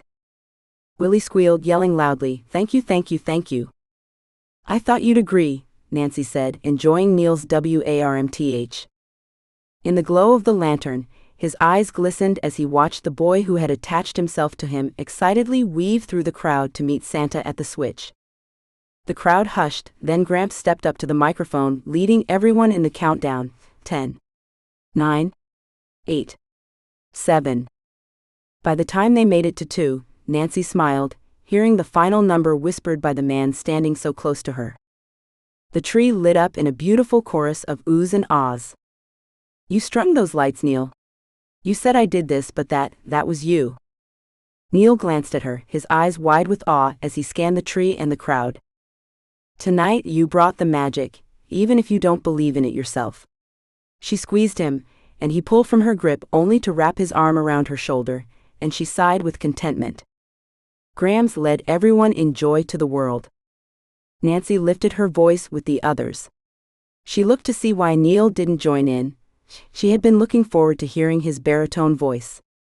He stared down at her, a cross between confusion and awe swirling in his eyes. She'd planned to win him over for the town sake, but the more she saw that flicker in his eyes, the more she wanted to win him for herself. 4. For a man who measured value in profit margins, it unsettled Neil how much he admired the way Nancy Harmon gave without counting the cost. She passed out supplies as if they magically appeared, giving encouragement as a currency that never needed replenishing.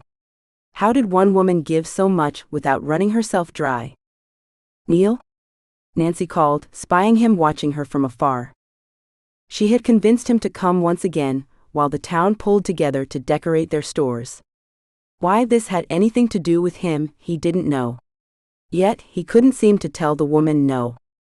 He walked toward her, ignoring his heartbeat kicking up a notch, and the warmth that came every time she spoke kindly to a person who in his eyes didn't deserve it, including himself. Thank you for coming today. She squeezed his arm in welcome, and he realized he no longer minded her ever-present touch. What is it we're actually doing today? He scanned the town. There weren't many people in the square, but they were spread out in front of the stores, laughing and joking. The town must have a speaker system, because Christmas music filled the air. Not loud enough to overwhelm and make conversation difficult, but it provided an atmosphere. Neil made a mental note to add that to the website. Well, the shopkeepers are decorating their windows. Later this afternoon, the town comes for hot cocoa and cookies while they vote for their favorite windows. And this involves me because he hated the snooty sound of his voice. He didn't mean to be so pretentious. Work was piling up, bugs to fix, updates for next year to plan. Nancy cocked her head in a way that always made him want to swallow his sarcasm. Oh, I see. Scrooge is back. Well, Mr. Scrooge, as the tourism director, helping the town to entice visitors to spend money in our local small businesses is one of my most important jobs. Since you are here to help me do that, it's one of yours as well. Now that's more my language. He tried to stop the smile that pulled at the corners of his lips. Nancy lifted an eyebrow. I thought so. See, whether or not it's important to you, shoppers love to have the whole Christmas experience while doing their Christmas shopping. That's why we have music playing on speakers along the walkways. It's also why I hold this window decorating contest. It encourages our business owners to decorate their stores in the Christmas spirit, which provides consistency for the shopping experience. Consistency is important. Neil nodded, his gaze scanning the town with a new light. So the question is, how do we make people from out of the area know about this experiential shopping? Exactly. Nancy took his arm and led him toward Main Street. That's where you come in, right? What about incentives? Neil lost himself in brainstorming, forgetting they were walking through town.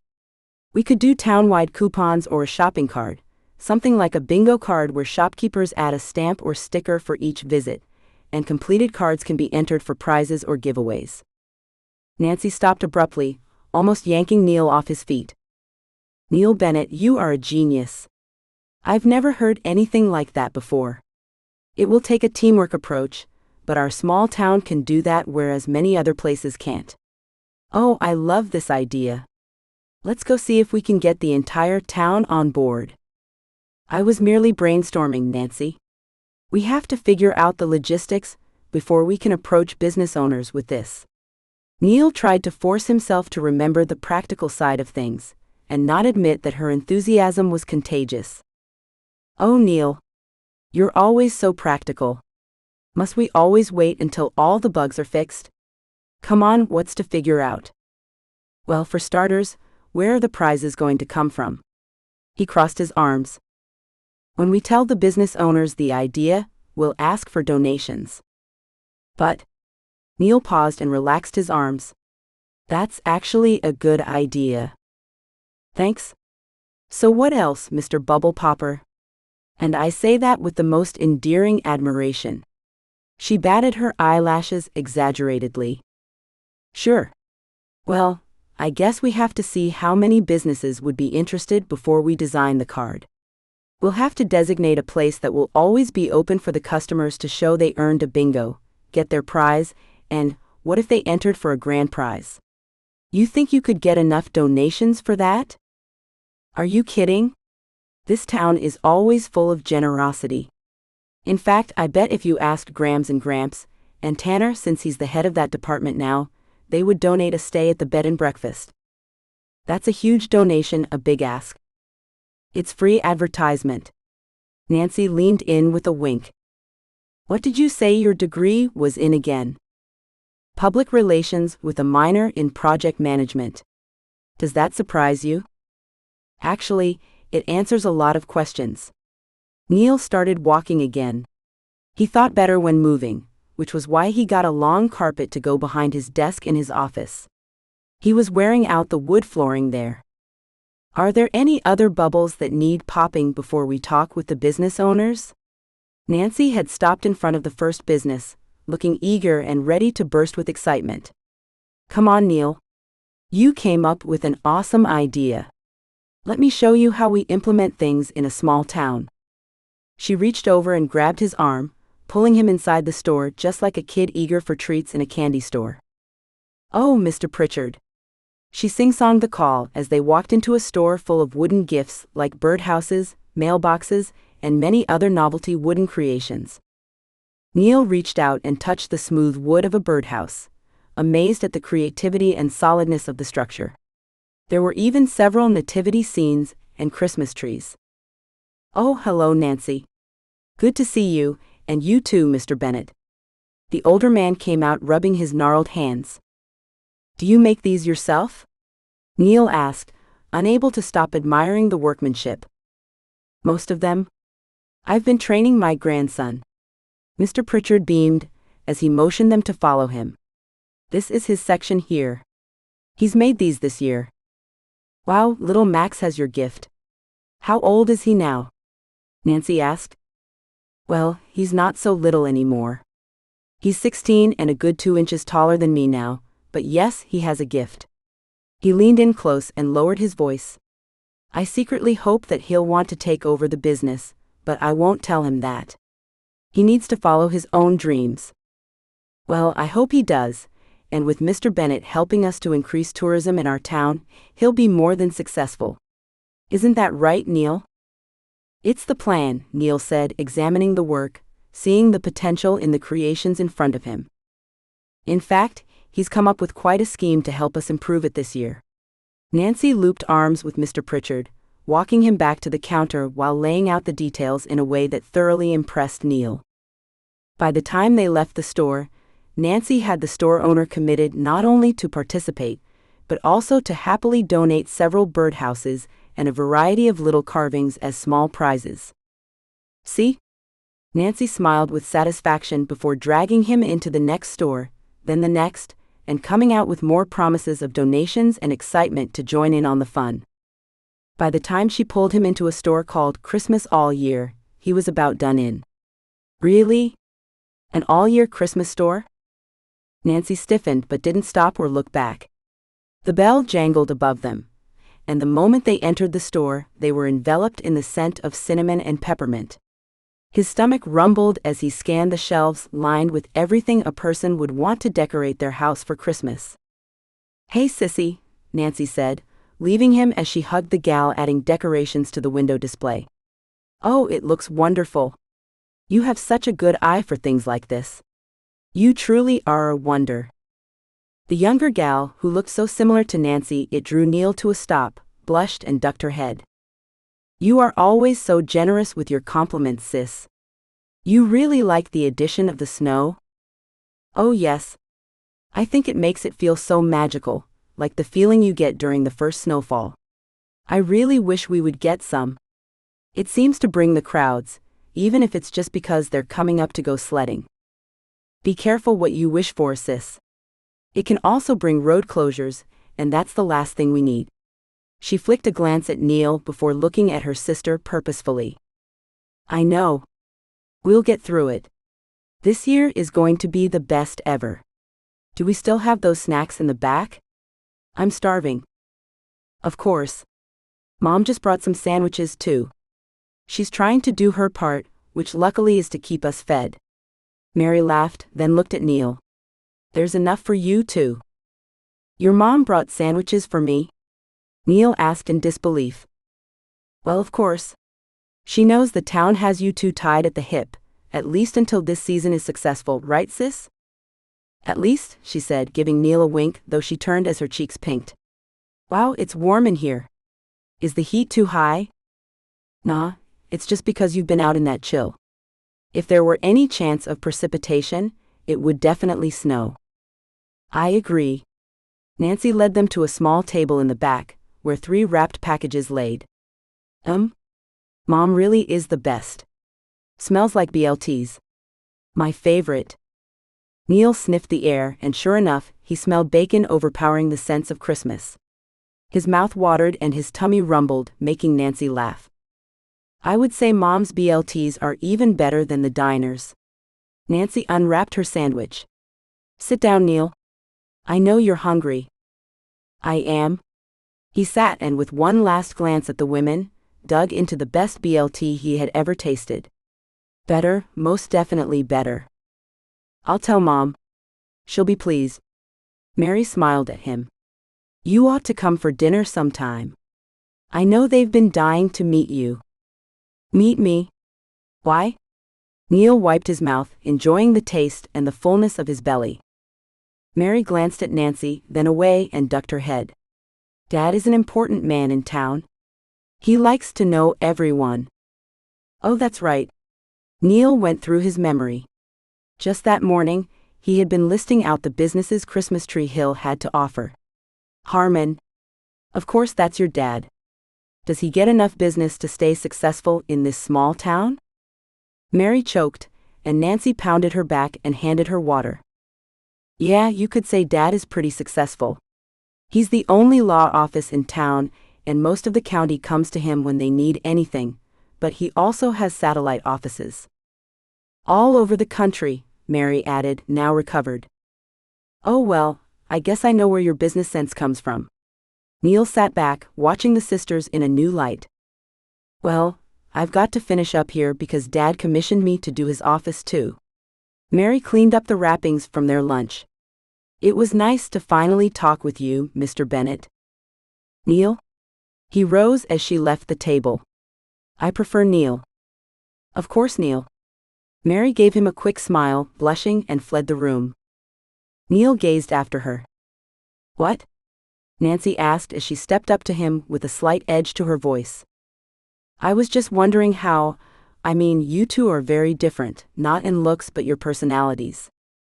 Are what? Nancy glared. Never mind?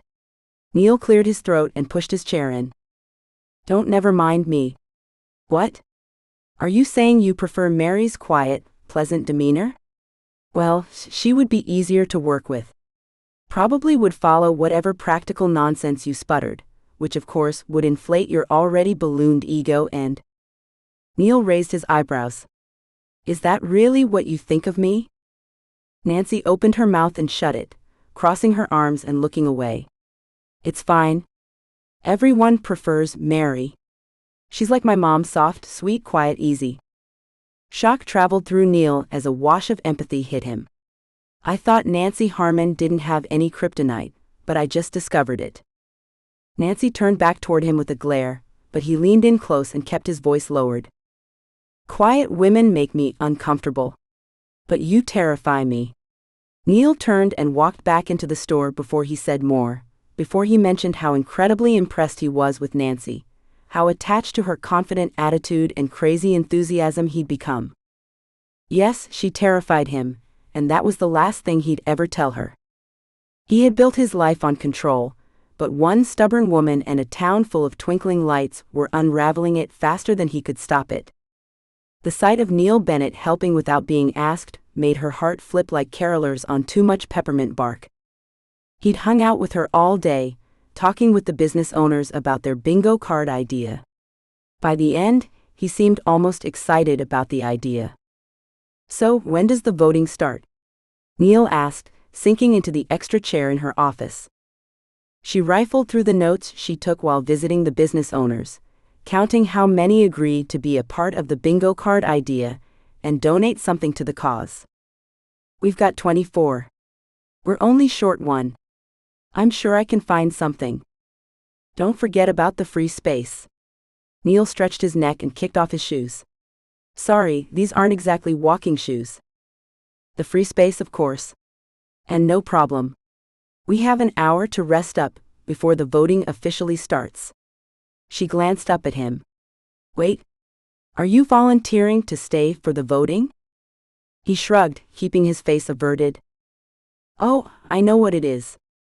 You want the cookies and hot cocoa. Found your sweet tooth after all. Nancy enjoyed teasing him as he squirmed in his seat. Yeah, that's it. The cookies. Nancy stopped her calculations and looked over at him. You gonna stay for the caroling too? His eyes widened, brown and so beautiful she could get lost in them and never find her way out. She quickly turned away as he answered. Caroling isn't really for me. Oh, come on. With a baritone voice like yours? Surely you could give the rest of the townsfolk a run for their money. She pretended to flip through her notes. I don't know the words. Nancy dropped the papers in her hands. Everyone knows Christmas songs. Not everyone.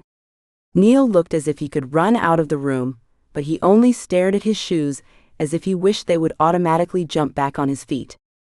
Nancy couldn't believe her ears. Are you really so against Christmas that you have blocked even the songs from your memory? It's not that I'm against Christmas. He startled, then ran a hand down his face. I just never really celebrated it much. It's not our thing. Takes too much time away from work. So many things just fell into place for Nancy that she had to pick her jaw off the table to shut her mouth. She wanted to dig into this revelation, find out what kind of childhood this poor guy had not to know about Christmas, but she knew it would only make him clamp his mouth shut even more. And now Christmas is your business. She said those words sweetly, with understanding lining every word. He opened his mouth as if to protest, but closed it and lifted a shoulder instead. I guess so. Well, if caroling will make you uncomfortable, I'll give you the night off. She moved her attention back to the paperwork, counting up all the donations and figuring out how to tie them together in the most effective way. You know, I really think you are onto something with this Christmas bingo idea. I think this is going to become a new Christmas tree hill tradition. I can feel it. Well, let's look at the logistics, and then we'll track the results. Do you have a spreadsheet made up to do that? No, I hadn't even thought of that. Neil picked up his chair and set it next to hers behind the desk. May I? She pushed away from her computer, giving him control of the keyboard, and watched him work. The way his fingers flew across the keyboard amazed her. He must know every shortcut there was, with how he took control of the programming. That's ingenious, she said as the sheet came together. That's a great way to track it without having to ask the business owners for sensitive records. I'm glad it works for you. He turned toward her as she read over the sheet, his face only inches from hers. Her breath quickened, and she swore he flicked his gaze from her eyes to her lips. This couldn't be happening, could it? He would just run, just like everyone else, the moment someone better came along, someone quieter, less demanding. This wasn't what should be happening. He was just a Scrooge to be drowned in Christmas cheer, not a whatever he was. Nancy? His voice was deep, deeper even than usual, and held a plea. A bell rang loudly right outside her window, jolting her back into her seat, her heart racing and skin tingling, startled by the interruption or by what she thought Neil was about to do. She didn't know. Time to vote, ladies and gentlemen. Come get your tokens. The bell kept up its constant ring as they continued staring at each other. Looks like it's time to vote. Neil stood up and held out a hand for her. Ready? Yeah. Of course. She pushed a smile to her lips as she took his hand and let him help her out of the chair. The way her knees were shaking, she thought it was a good thing to have the support. The crisp air and the swarming crowd were just what she needed to put her right again. She cheerfully said hello to the townsfolk as they lined up for the tokens. You get 10 to vote however you like, Mrs. Pritchard said to Neil as he held out his hands for the tokens. Place a single one in 10 different stores, or all of them in one. Your choice. Thank you, Neil said, pocketing the coins in his jacket and starting to head out to the street. Wait, Neil. Nancy called to him, then looped her hand in his arm as he came back. We can't forget the reason you stayed? His eyes widened and he stuttered slightly. Cookies and hot cocoa, of course. She jostled him. What did you think I was going to say? He shrugged and gave her a sheepish smile. How could I forget? Cookies and cocoa in hand, they meandered down Main Street. For once Nancy felt content not to talk, which was an unusual feeling though quite pleasant. She lost herself in listening in on the townsfolk's comments on the windows, their plans for Christmas, their delight in the cookies and other treats the store owners had out in front of their stores, enticing votes. You okay? Neil asked, leaning down to whisper next to her ear. Yeah, she said, smiling, realizing she was. Even with a dozen thoughts spinning, ways to help him love Christmas, ways to make the festival shine brighter, she realized how good it felt to simply be. So you actually do get talked out. Neil's smile went crooked, something she noticed he did when teasing. I guess so, she said with a laugh. It's not that, well, I didn't upset you. Neil's brow furrowed in a most endearing way, leaving her wanting to smooth it out. You upset me? She shook her head. It's just been a long but wonderful day. Look at what we accomplished. What you accomplished. He took the last bite of the cookie he had, and crumpled the napkin to stuff it in his pocket. This was a joint endeavor. I was running through the numbers, and I really think we'll have enough with the promised donations and, of course, after you talk with Tanner. After I talk with Tanner? Well, yeah, you are staying there. You see him every day, I thought. I see. Neil started the meandering walk again. They already do so much for me. They're used to donating things for town events. In fact, I wouldn't be surprised if they already offered to help in any way. She lifted an eyebrow, trying to get a sense of what held him back from asking for donations. He cocked his head, as if in memory. Now that you mention it, yeah, Tanner said something along those lines. Okay. I'll see what I can do. Thank you. Nancy finished her own cookies and hot cocoa, and deposited the cup and napkin into a trash can as they passed by it. These windows really turned out great this year. Look at this one with all the glitter. That's going to be tough to clean up, but it sure looks great. Don't you think? She put 2 of the tokens into the bucket in front of the window, then took his arm and walked onto the next one. When they arrived at her store, she noticed the cookies were almost gone. I'll be right back. She disappeared inside, meeting Mary on her way out with another tray of cookies. They're going fast this year, Mary said with a smile. You have lots of tokens, did you see? I did, almost half a bucket full. Good job, sissy. It's your store. It's your work. She hugged her sister, feeling bad that she had been jealous of her earlier. Of course, Mary didn't know her internal thoughts, but sometimes she wished she could be more like her little sister. Everyone loved her. She was easygoing, always smiling, and eager to help. What wasn't to love? Someone would sweep her sissy off her feet soon. Not that she lacked suitors, but she didn't seem interested in anything serious, at least with anyone who had asked. Where would her little sister end up? She didn't have a career goal like Nancy had. She didn't want to follow her dad or start up her own store, which their dad had offered several times. Instead, she seemed to grow closer and closer to their mom, helping her cook and clean and finding joy in it. That was something Nancy didn't understand. As much as she thought she should be domestic, it just wasn't in her blood. Sure, she could cook up some great food. Living with Mom, she couldn't not learn how to do that. But to devote her life to domestic pursuits? She was too driven to even think about that. She would work on her laptop at home well past bedtime, forgetting all the household chores that were always waiting. Where'd you go, sis? Mary waved a hand in front of her face. Sorry. Nancy smiled at her sister. Got sucked into all the new things Neil's helping me put into place. We're going to save this town and this store. I know it. Well, you know Dad would never let you go under. I don't want to ask him for help. I need to succeed on my own. Nancy glanced around her hard-earned store. It wasn't easy running a store and a town. Thankfully, she had her sissy to rely on. But you already have a successful career, why do you need a successful store too? The town needs it, and all these things, they make me happy whenever I look at them.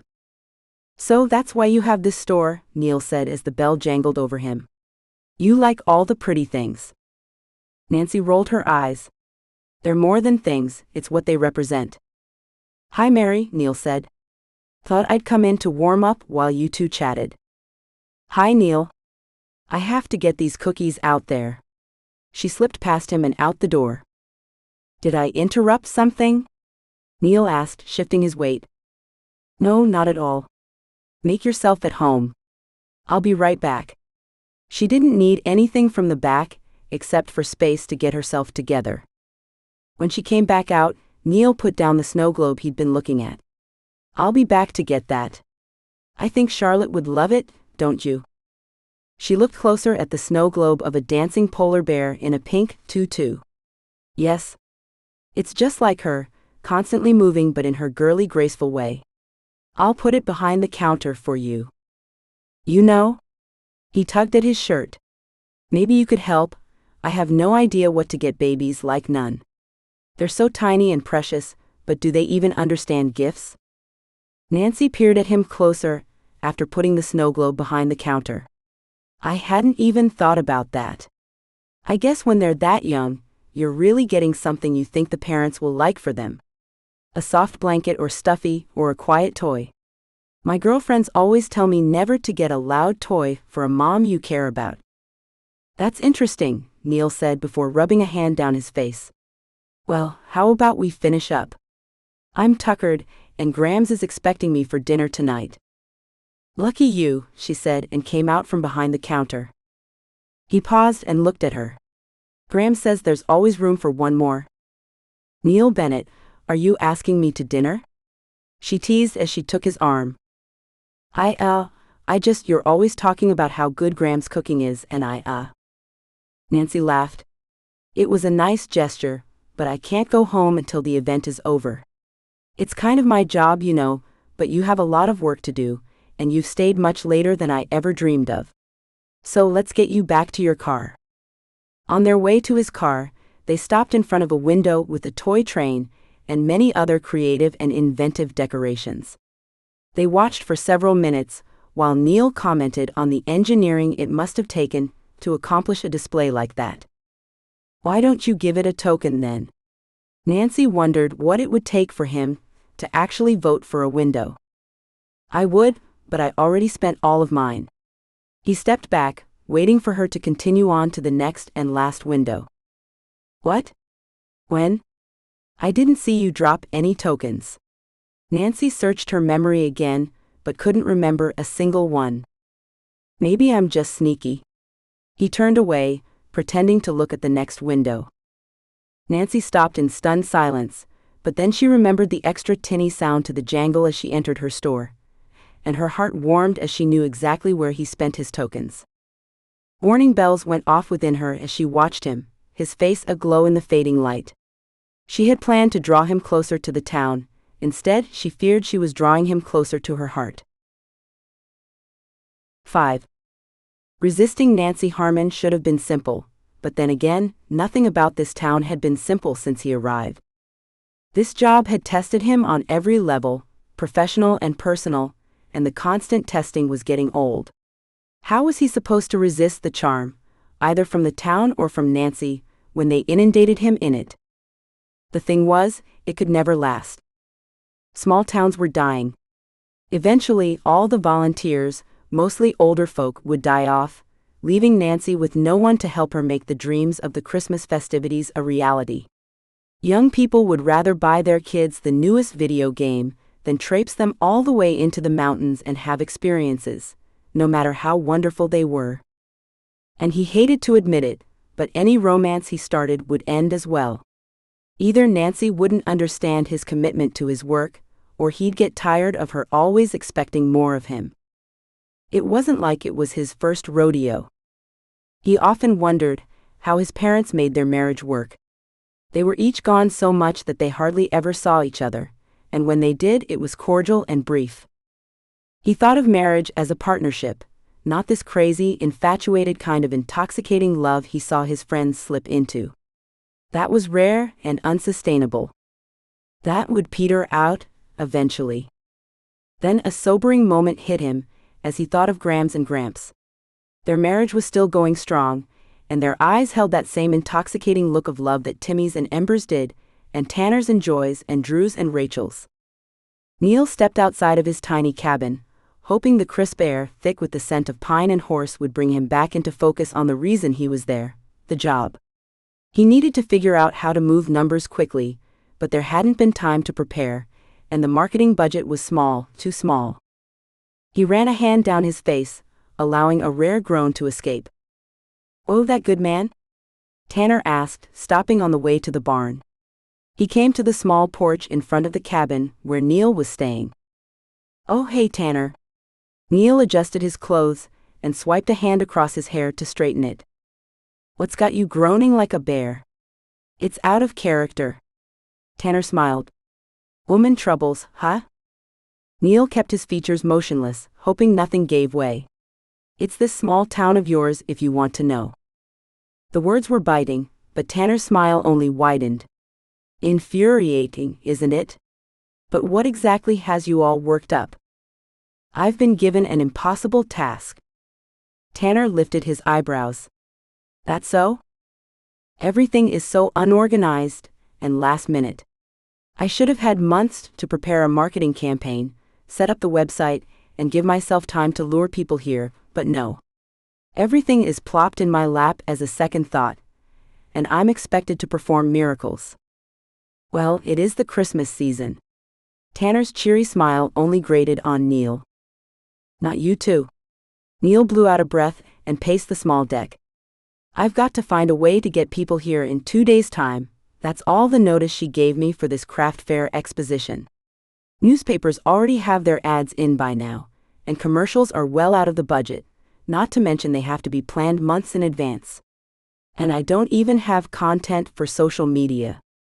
"Ah, well, I know little about what you're talking about, but I understand the whole content thing. Joy wrote several articles when she first came back to the ranch. Her editor kept talking about needing content." Neil stopped pacing and came to the edge of the deck. "Does she have pictures?" "That gal is one of the most organized people I know. Why don't you go over to the main house and see what she can help with?" Tanner pulled out his phone. "I'll give her a heads up. She'll probably have it all ready for you when you get in there. Besides, Grams is baking her special cookies. It's a good time to show up." Neil smiled despite himself. He would never get rid of this sweet tooth Nancy had given him. "Is there anything else I can do? You mentioned a budget issue. We could do some fundraising and auction off some trips here or something." Neil's stomach twisted, remembering he hadn't done what Nancy asked. "Actually, we're doing this bingo card thing for the month of December, and Nancy suggested that the grand prize be a trip to our bed and breakfast?" Tanner finished for him. "That sounds like Nancy. It's one of her favorite prizes to give away, and it's free publicity for the ranch. Count it as done. Nancy already has all the graphics." "Oh well, okay. Thank you. I know the town really appreciates it." "The town is excited about your bingo idea. I've been hearing about it all over the place. It's a great idea." Tanner turned at the sound of pounding boot steps. "Dad." Caden ran over, getting lanky as he grew. "Mom says you'd better hurry, if you want them warm." "That's the cookies." Tanner winked at Neil before turning back toward Caden. "Tell her I'll get there as soon as I can, and would you let her know that Uncle Neil will be in to ask her some questions about content for the Christmas festivities?" "Sure thing." Caden lifted a hand and ran back toward the main house. "Thanks for your help." Neil hoped the gratitude came through when he spoke. Tanner brushed off the appreciation. "We stick together, brother. Besides, I know dealing with Nancy Harmon can be, well, a challenge. I'm glad you're up to the task." Neil had turned to go inside, but that comment stopped him. "Why do you say that?" "What? You mean about Nancy?" Tanner shook his head. "That gal not only has a mind of her own, but a mind for everyone else. And she can talk the ear off of just about anything." Neil bristled, an intense and new feeling spreading across his chest. "I see that as confidence, and yes, she does talk quite a bit, but that means it's less work for me in a conversation." Tanner's expression froze, then his eyes twitched, and then his mouth. "You don't say. I mean, don't get me wrong. She has a heart of gold. That she does. She gives beyond her means. She's loyal to this town and the people in it to a fault." Neil's body shook as he felt like he was facing off against the Lion of the Johnsons. Tanner cocked his head. Now that you mention it, I can see that. I'm glad that she has a partner who sees her best qualities. Tanner tipped his hat and strode to the barn, his shoulders shaking slightly. Fire engulfed Neil in a fury, a protective fury. Was that how other people saw Nancy? The woman gave up everything for the town's success, which benefited them. He shook his head, trying to shake off the belief, before storming off to the main house. Tanner was right. Joy met him with the laptop in hand, open to a file titled Christmas Tree Hill Celebrations. Hey Neil. Caden told me you needed some content. I'm assuming you meant for the Christmas festivities in town. She glanced up at him and closed the laptop. Oh, what else did my husband say? She glanced at Caden, who was playing with her twins and Charlotte in the living room, then motioned him towards Tanner's office and shut the door. What happened? Does everyone think of Nancy as a loudmouth, headstrong busybody? He blurted out, surprising himself. No, is that what Tanner said? Her eyes widened as she glanced out the window toward the barn. Not in those words, no. He crossed his arms. You know that woman puts her life on hold for this town? I didn't realize it was that much. Don't take whatever Tanner said so personally, Neil. He doesn't mean any harm by it. He'd do anything to help Nancy. Always has. As has this entire family. She's a good person. But... Neil glared, waiting for her to say the unspoken piece. She's very exuberant and full of energy. Joy played with some paperwork on the desk. But... Okay, she talks a lot. Always has. I don't think she ever stops. Joy looked back up at him, apology in her eyes. Actually, she does stop. She can be quite contemplative at times. The intense protectiveness that flooded him made him question so much that he had to shut off the inner commentary. Really? Joy asked, sitting down and leaning forward. Tell me more. She's very thoughtful, and yes, at first she seems to be bursting with the need to talk, but if you listen, truly listen, she slows down, and that's when her real innovative ideas come out. Wow, I guess I just haven't spent enough time with her. I know Ember has spent more time with her, which is kind of ironic since Nancy had her heart set on Timothy. Joy covered her mouth. I shouldn't have told you that. Please disregard, that was a long time ago. Neil's chest flamed with jealousy, mixing his emotions to the point he had to stuff them down before he lost himself. So, about that content? Joy's expression softened, but thankfully she didn't say anything more. Yes, I have pictures as well as the articles I wrote. You are welcome to use any of it. Though the articles were published in my magazine years ago. I would have to check the copyright if you wanted to use more than just a few lines here and there. She turned the laptop toward him, and he fully focused on the job. Could I get a copy of these? Sure, email work. Yes. He gave her his email address and stood to leave. Be sure to get some cookies before you head back to work. Chocolate always eases the work and the heart. And Neil, I think it's wonderful that you and Nancy work so well together. The town is thriving under your combined care. Joy's eyes seemed to search his, empathy flooding her gaze. Thanks for the files, Neil said as he fled the room. He and Nancy worked well together. The gal drove him nuts, but not for the reasons Joy stated. He had struck the goldmine with Joy's files. Pictures galore, and several snappy pieces of copy to add to their social media campaign. He was so amped that he texted Nancy, saying he had something exciting to share with her. But on the way to meet her, everything settled into place, what Tanner said and Joy confirmed, the way he protected Nancy with an instant indignant emotion. He was falling for her, and that wasn't safe. No more than that. It was a catastrophe waiting to happen. She lived and breathed this small town. He was itching to leave it like a horrific case of poison oak. From watching Timothy's wife and Tanner's, he knew what women wanted. He was far from ready to give that, and unsure he'd ever be. He lived for his work. To be a husband and a father, he would have to give his work up. Sure, maybe he was crazy to go straight to love and marriage, But it all started with attraction. And this was more than just attraction, maybe borderline obsession. He shook his head. This town was getting to him. None of those insane thoughts were real. He had just gone off on a crazy tangent. It was just an attraction. Anyone would be attracted to Nancy. She was lean and cute, and light emitted from her eyes. He rolled down his window, letting the icy blast of air hit him a dose of reality.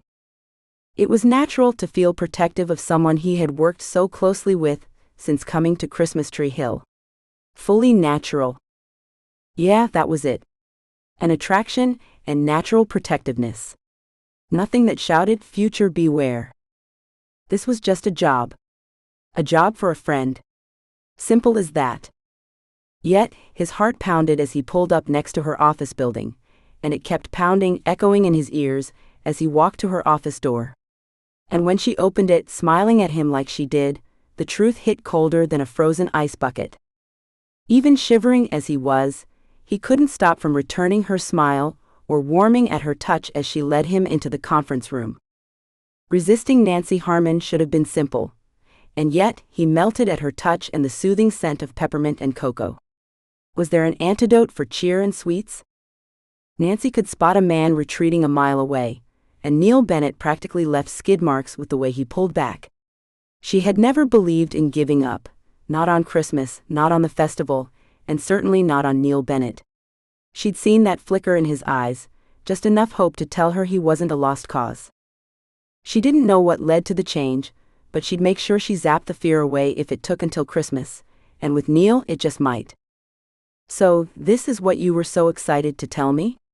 You sounded much more excited on the phone." She looked over his marketing plan, which was actually quite genius, but she was more interested in what he wasn't saying. It had nothing to do with Christmas Tree Hill's festivities, she was sure about that. "It's a solid plan." He sat back in his chair, not making eye contact. "It is, and it's going to work beautifully. I don't know why I hadn't thought of the power of social media marketing to this extent. It's easy to overlook. It didn't come first in my book either, but I'm used to big marketing campaigns with budgets for TV commercials, Google ads, billboards." He stretched and rubbed a hand down his face. "You look burnt out." Nancy leaned forward, really looking at Neil, taking in the dark circles under his eyes and his pasty complexion. "I'm going to order us some dinner."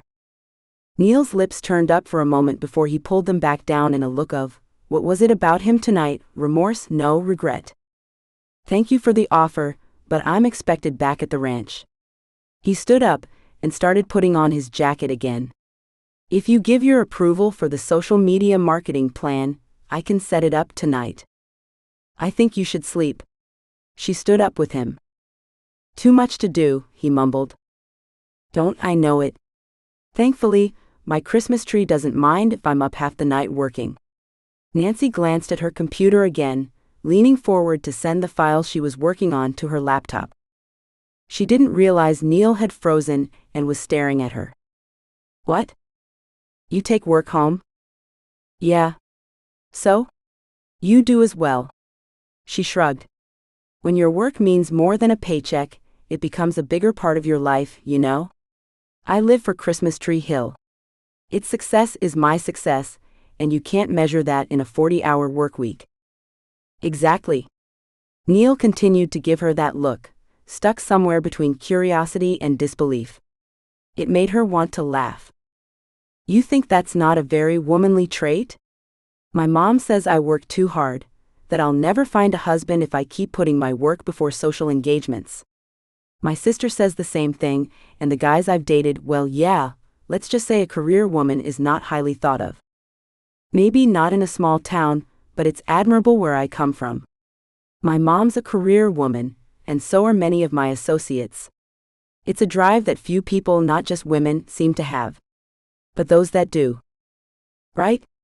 Drive isn't a bad thing. It gets things done.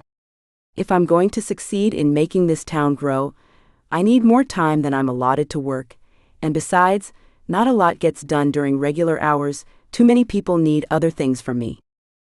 That's why I like my own office." Neil looked more animated than he had before. A home office? No, I actually have an office outside of my apartment. Separates things for me, not that I don't work from home most evenings, but, I don't know, I like having a bit of separation during the day. That makes sense. I think that's why I was so interested in starting my store. I wanted a place to go that wasn't home, and though I live on my parents' property, I pushed to have my own living space. I love my family, but I'm a grown woman and I need independence. 100%. Neil finished putting on his coat, unfrozen now, and some barriers she had felt him put between them started to crack. You know, the more time we spend together, the more I realize what we have in common. It's kind of uncanny. She narrowed her eyes, watching for any reaction. Yeah, he said, flipping down the collar on his jacket and looking at her as if it were for the first time. Maybe, well, I was just thinking we could go over the data after this weekend, say at my place? It's more comfortable than here, and my mom's been begging me to invite you to dinner. She's not Graham's, but she has several dishes that melt in your mouth. I remember. He licked his lips, his stomach rumbling in agreement. Nancy giggled, a feminine, unexpected sound for her. Not that she wasn't girly, she was, just not in the middle of a business meeting. So is that a yes? Monday? He opened his mouth and hesitated. What was that hesitation about? Why was he afraid of her? Because the more she put things together, the more she thought that's exactly what was going on. Come on. You might as well live the small town life while you're here. Unless you're scared you'll get too used to home-cooked meals, friendly people, and a community full of support, and you won't want to leave. He chuckled, a nervous sound that made her think she had hit the nail on the head, but she knew when not to push. Right now was a time to let things settle. One step at a time. So, does that mean I have the go-ahead for the social media campaign? Neil stepped toward the door. Does that mean I can tell Mom to expect you for dinner Monday night? She countered with an innocent smile. Sure, I guess I can do that. Neil tugged at his jacket and reached for the handle on the door. Deal? We've got 2 yeses. And Neil, will you be here for the craft fair? She bit her lip in hope. Well, I need to see if the marketing campaign worked, don't I? He opened the door. Oh, send me a list of the type of booths that are signed up if you would. You'll have it before you get home. You mean the ranch? He lifted an eyebrow. Home away from home? She laughed as he shifted his weight. Thanks, Neil. This is going to be the best craft fair yet. I feel it. Neil's lips twitched in a semblance of a smile, before he disappeared into the cold winter evening. The expectation of snow hung in the air, but so far it remained dry. When it came, it would be a big one. Nancy just hoped it wouldn't be over the weekend. They needed this craft fair to be successful, and if she was going to have everything in place to start the Christmas bingo this weekend while they had visitors, she had a lot to get done. She watched Neil walking hunched over against the wind to his car. When he got to it, he looked back at her, though she didn't think he could see her. She couldn't read his eyes at that distance, but there was something in them that echoed in herself. Was it longing? She pushed away the thought and sat down at her desk. Everyone else would be going home shortly, if they hadn't left already. She would have the space to finish things up and create the bingo card in time to make hundreds of copies, or maybe she should reach for 1,000. When Saturday morning came, she woke up early, excited for the fair. This year, she even asked their local band to play during lunchtime. And Santa Gramps was going to make some rounds as well. Neil had some good ideas, even if he didn't know exactly what Christmas things to suggest, and he advised making the fair more of an event that would draw out-of-towners. William and Betsy would try out 2 booths of hot cocoa rather than 1 to see if it would work for the following weekend, which was the bigger hurrah. She arrived while the sky was just beginning to glow with the coming sunrise, ready to warm up the community hall, so vendors didn't have to set up in the chill of the morning. They had extra booth sign-ups this year, so some would have to be outside in the courtyard. Tanner was bringing in some of their propane heaters so the crafters wouldn't freeze standing outside in the cold all day. After starting the heater in the hall, she grabbed the massive stack of bingo cards and flyers for the events next weekend. Everything was ready as the first crafters arrived and started setting up. The fair began at 10, and already the town was bustling. "Hey Nancy, where do you want these heaters?" Tegan pulled her out of her thoughts with the same charming smile that Timothy always had on his lips. He'd been playing ball at college, and obviously they had him working out more as his shoulders had broadened and his jacket pulled tight across his chest. Mary was going to go crazy. "Hey Tegan. I didn't know you were back in town. Mary's over at the shop. I'm sure she'd love it if you said hello." Tegan's smile broadened, and he tipped his hat, a new gesture for him. "Will do. So the heaters?" "Oh yes, I've marked out the spots with circles in between the rectangles for the booths. Thank you so much. It means the world to me that your grandparents could spare these. I don't want my crafters to freeze, and it sure is chilly today." "Yep, they say a big norther is coming in the next few days. Maybe we'll actually get some snow in time for the festival next weekend. The customers at the ranch love the hay rides, but sleigh rides are much more appealing. At least that's what Tanner says." "I'd have to agree." Nancy warmed at the thought of sleigh rides. Her sister thought they were so romantic. Tegan glanced around as the crowd started to set up tables. "Seems busier this year." "It does, doesn't it?" Nancy looked around, noticing that she didn't recognize a lot of the people milling through the crafters as they set up. "I'll get these heaters going so the vendors can thaw out their hands." Tegan tipped his hat again before turning to head back to his truck loaded with the tall, lamp-like heaters. Yeah, Mary was going to be beside herself. "What's that smile for?" Neil said from close enough that she jumped. "Oh, the Johnson boy." "Why'd you say it like that?" "Tegan's an old family friend and it's good to see him home from college." She almost spilled the one secret Mary had ever asked her to keep. She bit her tongue to keep it from being loose. "That one, I can't tell them apart yet. He reminds me a lot of Timothy." Neil narrowed his eyes as if watching for something. Nancy cocked her head. "Yeah, I guess so. He's definitely growing into a Johnson, but he has a lot of Tanner's playfulness. Kind of a mix of the older two, I would say. But Ty, he's much shyer, isn't he? Is he coming back for the holidays this year too?" Neil watched her peculiarly, but he shook his head. "No. They're all worked up about that too, but I guess he didn't get leave." "Oh, that will be so hard on the Johnsons. They've never been apart from each other at Christmas."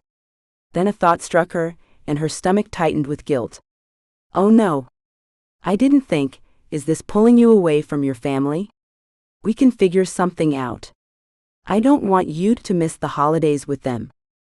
Neil's demeanor instantly shifted, as did his posture. He widened his stance and gave a flippant shrug. "It wouldn't be the first Christmas we weren't together. Besides, I think they'll be out of the country again." "Oh?" Nancy couldn't think of anything to say. The idea of not always going home for Christmas, of not being with family on that special day, was so foreign that she was literally at a loss for words. "Anyway, how are things going?" "Excuse me?" Neil rushed past her, leaving her in a daze. She turned in time to see him catch a box that Betsy was about to drop and tuck it under an arm as he gave her a hand. "Oh, thank you so much, young man." "Oh, it's you, Mr. Bennett. What a sweet lad you are." She patted his hand, leading him to where the teens from the church were setting up her hot chocolate booth. "Do you have more boxes? You shouldn't be carrying those." The softness in Neil's tone had Nancy's jaw dropping. This wasn't the same man who had arrived in Christmas Tree Hill 2 weeks ago. She watched in awe as he helped Betsy set up her stand, all the while conversing with her as if he'd known her for years. Someone started the Christmas music that now floated through town, setting the scene even more. Christmas was about hope, about love, about believing in the impossible, and tonight Nancy Harmon was dangerously close to believing in Neil Bennett. 6. Neil had survived a lot of storms, but none had ever stranded him with a woman who made him question everything he believed. It turned out the storm that the Johnsons kept talking about arrived much quicker than expected, coming down on them in a matter of moments, and all while he was at Nancy Harmon's. "Well, certainly you won't be driving home in this," Mrs. Harmon fretted while looking out the window at a sheet of white thick as a blanket. "My apologies, ma'am, but I don't think I'd be able to get my car out of the driveway, much less to the ranch." Neil watched the falling snow in dismay, the rock in his stomach weighing more with each passing moment. "Good call, son," Mr. Harmon said as he put an arm around his wife. "We can set up the extra bedroom." Neil swallowed at the thought of being stuck at the Harmons overnight. Dinner had gone okay. The food was delicious. Mr. Harmon understood business and could hold a decent conversation, and the ladies kept everything else going. All he had to do was answer a few questions and watch the entertainment. It took the pressure off him, unlike dinner with his parents. They spoke briefly about work and then chewed quietly, glancing at him several times as if they expected him to say something. He never knew what to say. Their eyes glazed over when he talked about apps and algorithms, and he didn't do anything but work, so what else was there to talk about? The Harmons, though, had a long history in this town, and an interesting one at that. Mr. Harmon's grandfather was one of the first prominent men in the town, back in the logging days. The history enthralled Neil. Having an easy dinner was one thing. Staying all night was another. "You should stay too, sweetheart," Mr. Harmon addressed Nancy. "I know you could walk to your place, but it's possible to get lost 5 feet from the house in this." "And your house will be freezing, dear," Mrs. Harmon added as she stepped away from the window, heading toward the kitchen. "And you wouldn't want to leave Neil alone with our parents," Mary whispered as their parents left the room, and she entered with mugs of hot cocoa for them. Nancy had looked at him, though her eyes sparkled mischievously. He narrowed his gaze. "She wouldn't, would she?" "Yeah, I guess he's grown out of being a complete Scrooge. We don't want to leave him alone with Mom to drill about his future plans of marriage and kids and settling down." Neil choked on the hot cocoa. Nancy smiled at him innocently. "You okay?" "Just fine," he said, keeping his voice neutral and wishing he had never agreed to come to the Harmons for dinner. Maybe he could see if Timothy could come get him with his 4x4. As if thinking of him made a text come through, Neil's phone dinged. Sure enough, it was Timothy. "Hey bro, you safe somewhere?" Neil glanced at the sisters and stepped away to reply at Nancy's. "Any chance you can get me out of here?" Timothy sent a laughing, crying emoji. Not funny. Neil glanced at the girls now whispering between themselves. "I know, man. Sorry. Everyone's stuck until this blows over. Too dangerous to drive." Neil took a deep breath. "So it's survival then. Of the fittest, good thing you've had lots of practice over the last 2 weeks." Neil paced, keeping his back to the girls. "Ha. Seriously, man. Make the best of it." Neil's eyes widened as he texted in disbelief. "The best of being snowed in with the Harmons? Oh, you're at the parents' house." He included a surprised face this time. Neil didn't know how to respond, but a few moments later Timothy sent another text. "May the force be with you." Neil might have sent a sarcastic reply, but Timothy's last text gave him an idea. "You guys have any good movies?" A movie would bridge the gap of talking, take that pressure away and pass the time. Mary jumped up and opened the cupboard that housed a large-screen TV and rows of movies. "Take your pick." "I'm pretty open," Neil said, thinking of how long it would take to pick from a collection of hundreds. "You'd better take the chance while you've got it, otherwise Mary will pick some sappy romance." Nancy walked over to look at the movie selection. "And Nancy will pick out some cheesy Christmas movie." Mary stuck her tongue out at her sister, giving Neil a glimpse into what life with them as younger girls would have been like. A soft pang tugged at him. To have a sibling to share the same trials, even to fight over which movie to watch, it had always been a dream for him. Any recommendations?" Neil asked as he scanned the titles. Stay to your left, Mr. Harmon said as he re-entered the room. The further right you go, the girlier they get. Thanks for the tip, sir. I have an idea. Nancy glanced at him and cocked her head as if judging him. Guessing you're an action guy, but maybe not quite as brutal as Die Hard. More sci-fi-ish? Neil lifted his shoulder, not wanting to let her know just how close she was to pegging him. Red one, Mary said with an affirmative nod. The best of both worlds, Nancy smiled. Thanks, sis. That's a good compromising pick, Mr. Harmon said. Well, the missus and I are going to take our cookies to bed and watch our own movie. I assume you three will be able to see to yourselves, Mrs. Harmon said, joining them, looping her hand in her husband's arm. Good night, girls. Good night, Neil. It was a pleasure to meet you. The family said good night, complete with hugs and kisses on the cheek, and that same longing tugged on his heart. So it's not just the Johnsons. Huh?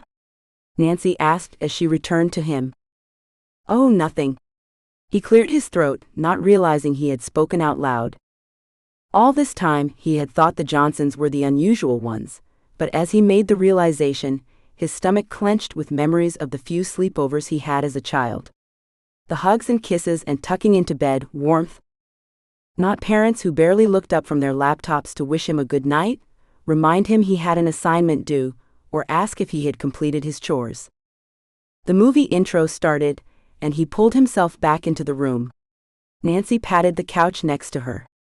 Mary had taken the recliner, and the only other option was a love seat that didn't give a great view of the TV. Come on. I don't bite. Oh, popcorn. Mary jumped up and ran to the kitchen. Pause it. The fire crackled, and still Neil stood there, half wanting to steal Mary's seat. Oh my goodness. Are you really not going to sit down? Are you stuck in middle school and think I still have cooties? We've been working side by side for weeks now. Certainly, we can sit on the same couch to watch a movie. She patted the couch again. Feeling foolish, he shuffled over and sat down as casually as he could. I was just trying to remember the last movie I watched. It was lame, but it worked. Oh, did you remember? I fell asleep to Miracle on 34th Street just 2 nights ago, but I've seen it 100 times. Sometimes I just need something to help me fall asleep. Being out in my little place all alone can be almost too quiet sometimes. I know what you mean. If the cabin at the ranch didn't have the horses, I would probably go insane. That's right. Those cabins don't even have TVs. Nancy gasped. I don't know about you, but I can't keep my mind from spinning and going round and round about the day, and all the things I want to do or should have done differently. It just won't stop, especially when it's quiet. White noise can help. I use that quite often. Neil pulled out his phone and showed her an app. Oh, is this one you created? Nancy leaned over, smelling like chocolate and peppermint. No, I'm mostly creating productivity apps. Like the one Timothy and I created. Neil sat back, putting his phone away. He didn't have his charger, but he did have his laptop. We still need to go over our data. Just from putting it in without real analysis, the projections look really good. Oh, that's right. So, you think we're going to succeed in saving our Christmas festival? I don't see why not. Your cost model isn't that high. I'm more worried about your stores. I think they'll do just fine during the holiday season, but will it be enough to hold them all year without continued tourism? That's my point exactly. We have one really good month, then stragglers, hits and misses. The stores that cater to the locals, like the hardware store and the feed store, will always make it. But our little specialty shops, the ones that make us feel so quaint to the tourists, if those can't make it, will people even come during the holiday season? Those are good questions. Neil pondered the answers he could come up with, but he needed more data before he could really give it an accurate guess. I need numbers. Not number talk again. Come on. It's not every day we get snowed in. Mary came into the room carrying 2 bowls of popcorn, the scent following her, and making Neil's stomach growl even though they had just eaten dinner. Nancy took the bowl from Mary and settled back, holding the bowl between them.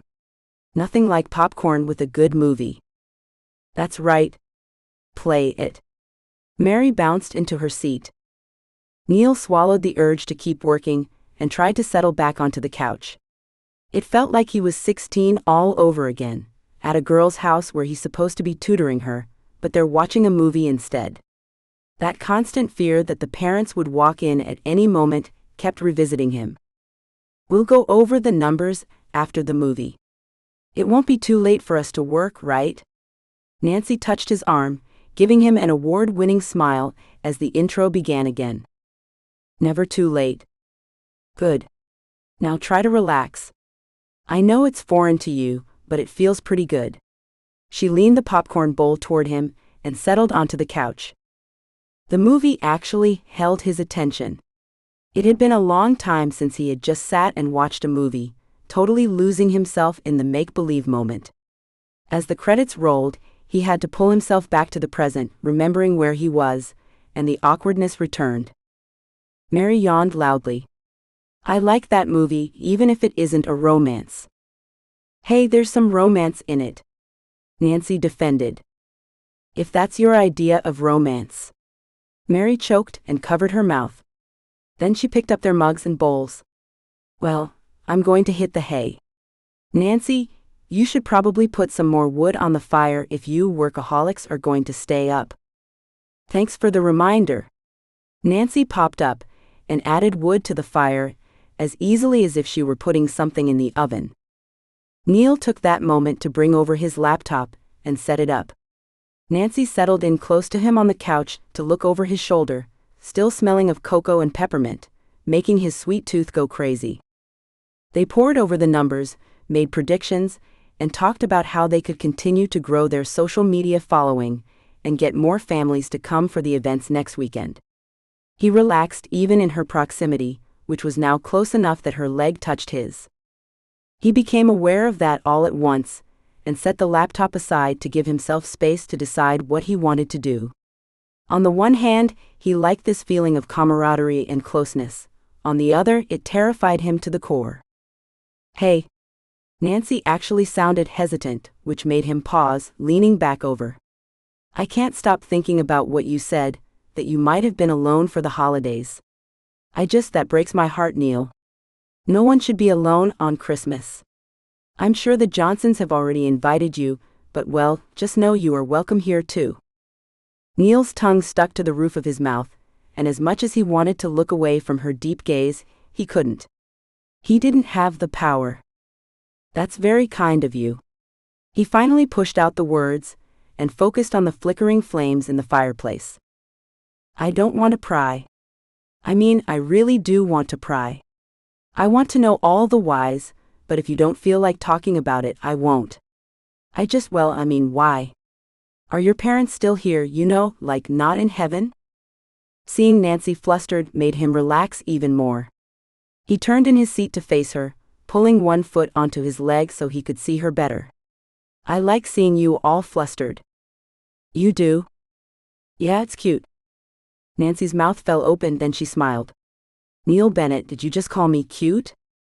He shrugged, heat crawling up his neck. They're still alive and well, and still working like crazy. Oh, so they're workaholics, like apparently we are. Neil laughed. He didn't know why, but it came unbidden. Yeah, I guess we are. 2 peas in a pod. Nancy played with the hem of her pants leg, a soft smile playing on her lips as she glanced at him under her long lashes. He told himself it was just the snowstorm, just the firelight, but deep down he knew it was Nancy who made him feel warm again. Nancy Harmon believed every snowstorm carried a little magic, and tonight, it had delivered Neil Bennett to her hearth. She shouldn't be sitting so close to him, shouldn't be looking at him the way she was, and she definitely shouldn't be having the thoughts that had taken her hostage. He was just going to leave, go back to the city from which he came, and forget about the small-town moments and the small-town girl. It would just lead to a broken heart, and yet she couldn't stop herself. What about you? Neil asked. What makes you so invested in Christmas? Well, I do live in Christmas Tree Hill. She laughed, freeing the fears and letting them follow the smoke up the chimney. So you do, but really? I don't know. Christmas has always felt so magical. She leaned forward. You know, when I was little, my dad worked a lot. He's still a hard worker, but he's semi-retired now, so he only works about 40 hours a week. When I was a kid, though, we were lucky if we saw him for dinner before he disappeared into his home office. The memory triggered feelings of being unseen, but she shoved them away. A kid doesn't understand, but she did now. Work was important, and it gave back to the community. Plus, he provided so well for them financially. There were always costs. It takes a lot of work to run so many satellite offices. Neil nodded as if he completely understood, but that sadness in his eyes said he understood her perception as well. From the sounds of it, he knew exactly how she had felt as a kid, except she had her mom, whereas both of his parents were absent. Well, every Christmas from the time of the festival until 2 days after Christmas, Dad wouldn't work. He was all about my sister and me. He would take us to every event in town. We'd go to the Johnsons' ranch and cut our tree. We'd go on sleigh rides and caroling and see Santa. The magical memories filled her, warming her from the inside. She stopped long enough to glance at Neil, who watched her with a corner of his lips lifting. It was magical just having someone who actually listened. We do it all, every tradition every year, and the entire time Dad was there, present, you know. Like really there with us. It made Christmas that much more special. Nancy dabbed at her eyes, which had started to blur from unshed tears. I feel like I need to go hug my dad right now. She laughed as she wiped her eyes, feeling like a silly little girl. The realization of what he had given them, of doing whatever he could to make the season special for her and her sister, really hit home as she shared the memories. Neil blinked, his own eyes shining in the firelight. It's pretty special that he gave you that time. I don't know why I never put that together before. She wiped her eyes, and when they stopped blurring, she noticed Neil staring off into the fire, lost in his own thoughts, and painful ones from the look of it. I'm sorry. Did my blabbering upset you? What? He turned toward her. Blabbering? Nancy, you don't blabber. His tone was firm and a bit guarded, but something about the way he said it sounded protective. It sent her heart racing. Not only did he listen, but he acted as if what she said was actually important. But wasn't I? Her entire life had been filled with her blabbering, constant chatter as she processed out loud.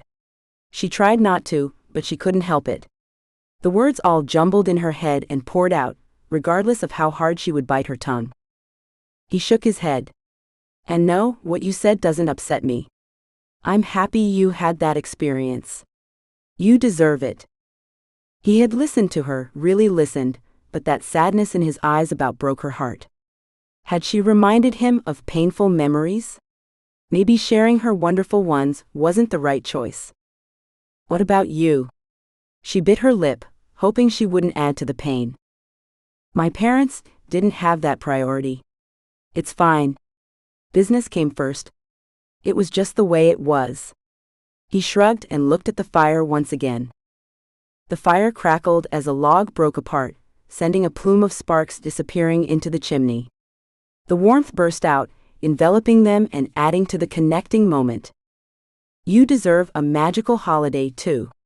The words came out soft, and though she didn't move, she felt herself reaching out to him, seeing the hurt little boy within him and wanting to comfort him. I don't even know what that means, but I'm okay. He smiled, but it was strained, firmly showing he would share no more tonight. She understood. Some memories were best left in the past. When there were so many wonderful things to remember, why focus on anything that didn't fill you with warmth and happiness? Several moments passed without either of them filling it. It wasn't something that happened often with Nancy, but she found it peaceful and comforting. In the end, it wasn't even she who broke the silence. Tell me a funny Christmas story, you know, one of those moments that you can't remember without laughing. Neil turned back toward her, hope filling his eyes. She knew that look, and knew he needed something to pull him away from that past pain. Helping Neil focus on something that would make him feel happy gave her pleasure. Rifling through her memories, one came up, making her laugh even before she spoke. One year, my dad didn't want to go outside to get the ladder and dry it off. It had been raining like crazy for days. One of those weird warm years when we didn't get snow until February. Nancy sighed and looked at the snow building against the window. She loved the snow, and especially loved the moments it gave her and Neil this evening. Definitely not a warm year this year, Neil guffawed. I'd say not. Anyway, he used to lift my sister or me to put the star on the top of the Christmas tree, but that year we were too big and the Christmas tree was way too tall. Neil glanced up at the high ceilings in her parents' house. They had a beamed and vaulted living room, which was very pretty, but also not so easy to clean or heat. That's why when she had her place built, she had them make the ceilings much lower. It was just more practical. She covered her mouth to catch the laughter that bubbled forth from the irony of her having a Neil-like practical thought. Anyway, my mom brought out her little kitchen step stool, but there was still a long way to go. So Dad, brilliant man that he was, brought out a kitchen chair and put the step stool on top of it. Neil's eyes widened. Was that enough? Not even close, and he couldn't get close enough to the tree, but that didn't stop him from trying. He ended up leaning over as far as he could without falling to throw it in place. But the effort of the throw threw him off balance, and he started teetering. Oh no! Nancy laughed, remembering how comical it looked, him rocking back and forth. It would have been hilarious as part of a movie. Thinking about it now, it's funny remembering the look on his face and his arms helicoptering in the air, but during the moment we were scared to death. Luckily, Mom's a quick thinker. She called for me to help her push the love seat closer, and somehow my dad launched himself onto it as the stepstool and chair went clattering to the ground. She glanced at the love seat, remembering how her dad had landed on it, feet in the air and one leg over the back. He's lucky he wasn't hurt. I thought you were going to tell a funny story. Neil's serious expression sent her giggling. The funny part is, Nancy's laughter grew as she remembered how they all stood there shocked until her dad started laughing and pointing at the tree. Is that the star? It actually landed on top of the tree. Nancy couldn't stop laughing for several moments. She finally brought herself under control and wiped the tears from her eyes with a satisfied sigh. Neil sat there smiling at her, not laughing but smiling with warmth. I can't believe he had such a good throw. Neil, ever practical, focused on the outcome. He called it Christmas magic, and I agree. She sighed again, the laughter having warmed her through. Neil continued to watch her, so she dug through her memories for another story. So, you know we have the gingerbread house contest during our festival? Well, when Mary was 7, she was so eager to win it. She kept practicing at home. Nancy lost herself in the memory of her sister leaning over the graham cracker structure, tongue sticking out in concentration. That's dedication. That's what I thought too. I was proud of her, but her houses kept failing the moment she moved them. At the contest, you make them on one table and set them at the judging table. So I brought some super glue. A flood of guilt still flooded her at how she had cheated. Really? Neil's shock showed in his wide eyes. Yeah, I did. I snuck it in when no one was looking, which was nerve-wracking. I wasn't one to break the rules. She gulped at the uneasiness still settling in her stomach all these years later. Did it work? It certainly did. It held together so well we brought it home, and during Christmas, Uncle John tore a big chunk off to eat it and nearly broke his tooth. Nancy laughed, remembering everyone scrambling to find out what had happened when Uncle John yelled. I can laugh about it now, but I felt pretty horrible when it happened. And did she win? She did. Nancy smiled, remembering the pride on her sister's face as she wore the first-place ribbon the entire day. You're a wonderful sister, Neil said, looking away again. You have any siblings? Curiosity sparked within her, wanting to know more about the man who listened so eagerly to her. Neil shook his head. One and only. Well, it's a good thing you met Timothy then. Now it's like you have an entire family, isn't it? The warmth that thought brought surprised her. Neil paused and cocked his head, a soft smile gracing his lips. Yeah, it kind of is. They sat in silence for several minutes, listening to the fire crackle as it slowly died down, and watching the snow build up against the window. You know, I remember back when I was a kid, we had a snowstorm like this on Christmas Day. It was so bad that our power went out. Nancy kept her voice low, hoping she wasn't jinxing them by talking about the power going out. Then again, maybe it wouldn't be so bad to have Neil trapped here with no power. Neil glanced up at the dim lights above their heads, then back at her. I'm not used to power outages. Well, it's just a part of mountain living, but sometimes when it happens, it's less convenient than at other times. Christmas Day, when we're used to big home-cooked dinners and a movie night, it's disappointing as a kid. That wash of disappointment she had felt flooded her briefly. So what did you guys do?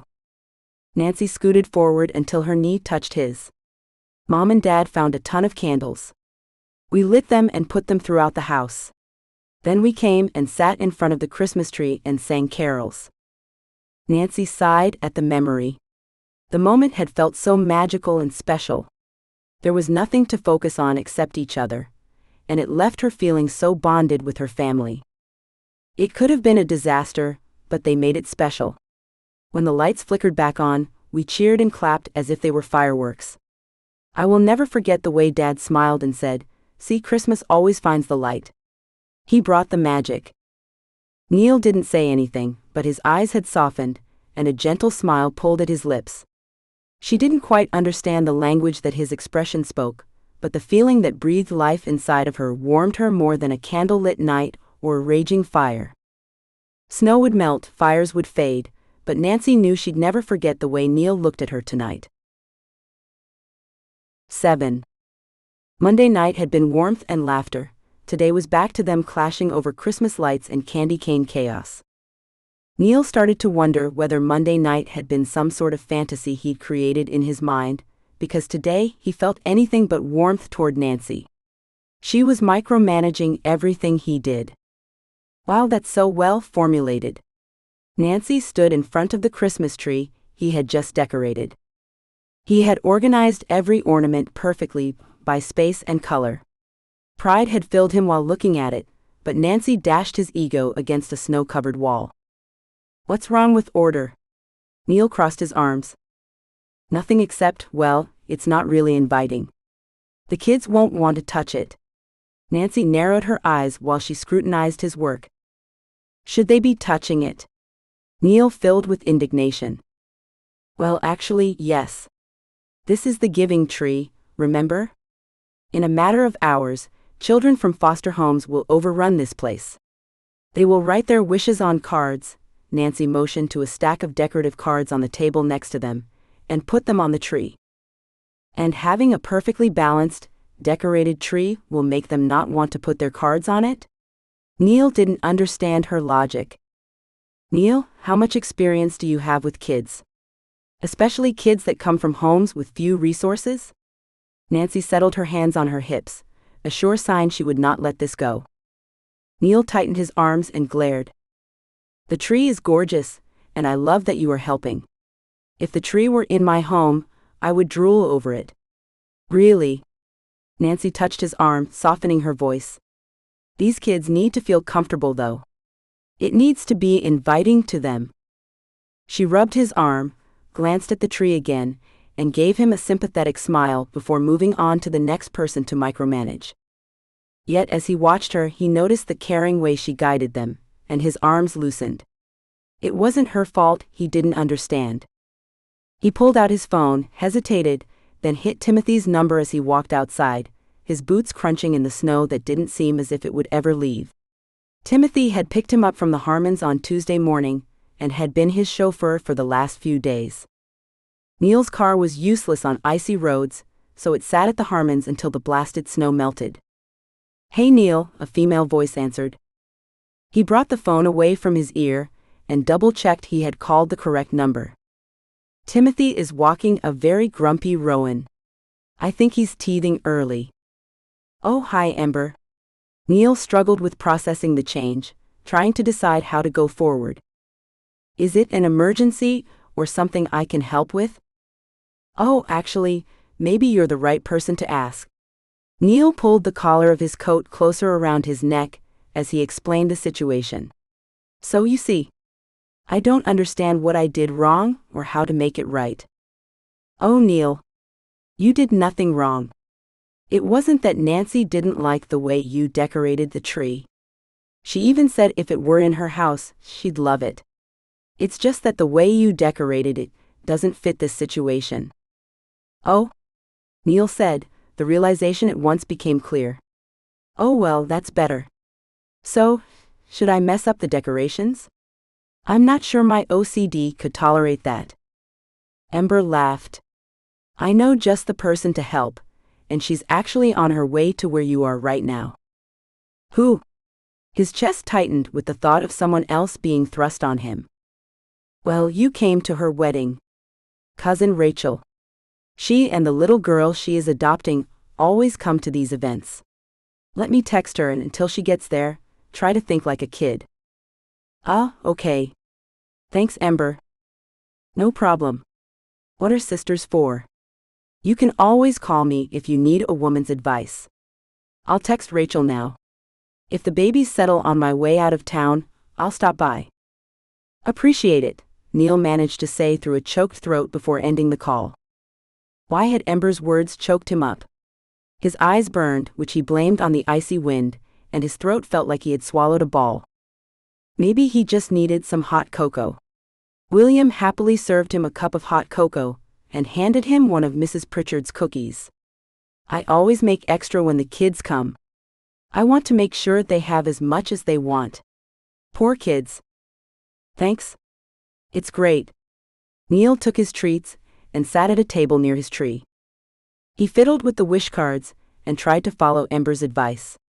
He could hardly remember what it was like to be a kid. It wasn't his favorite time of his life. Why? They'd had a Christmas tree when he was a kid. The decorator put it up every year. It looked a lot like this one, and his parents had forbidden him to touch it. Shock rolled through him as memories flooded him. How he had longed to touch the pretty ornaments or the string of beads, but he didn't dare. It would anger his parents. He dragged a hand down his face, then decisively got up and took everything off the tree, laying the boxes of ornaments and tinsel on the nearby table. The tree was bare of everything but the lights, because in truth, those were a pain to put up and take down. He spread the decorations on the table with the wish cards, and ideas formed in his mind. Hi, Neil, a sweet voice said next to him. He turned to see the little bird of a woman who had walked down the aisle that summer. Her face still glowed with happiness. Rachel, hello. He held out his hand, and she took it in a gentle squeeze.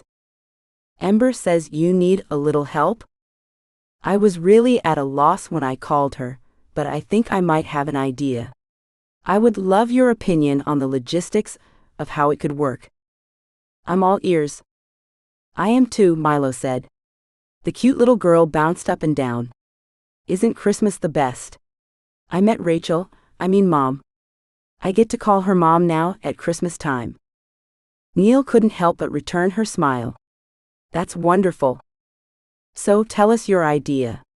Rachel sat down across from him, pulling little Milo onto her lap. Well, before I decorated the tree too balanced. It wasn't inviting to little kids.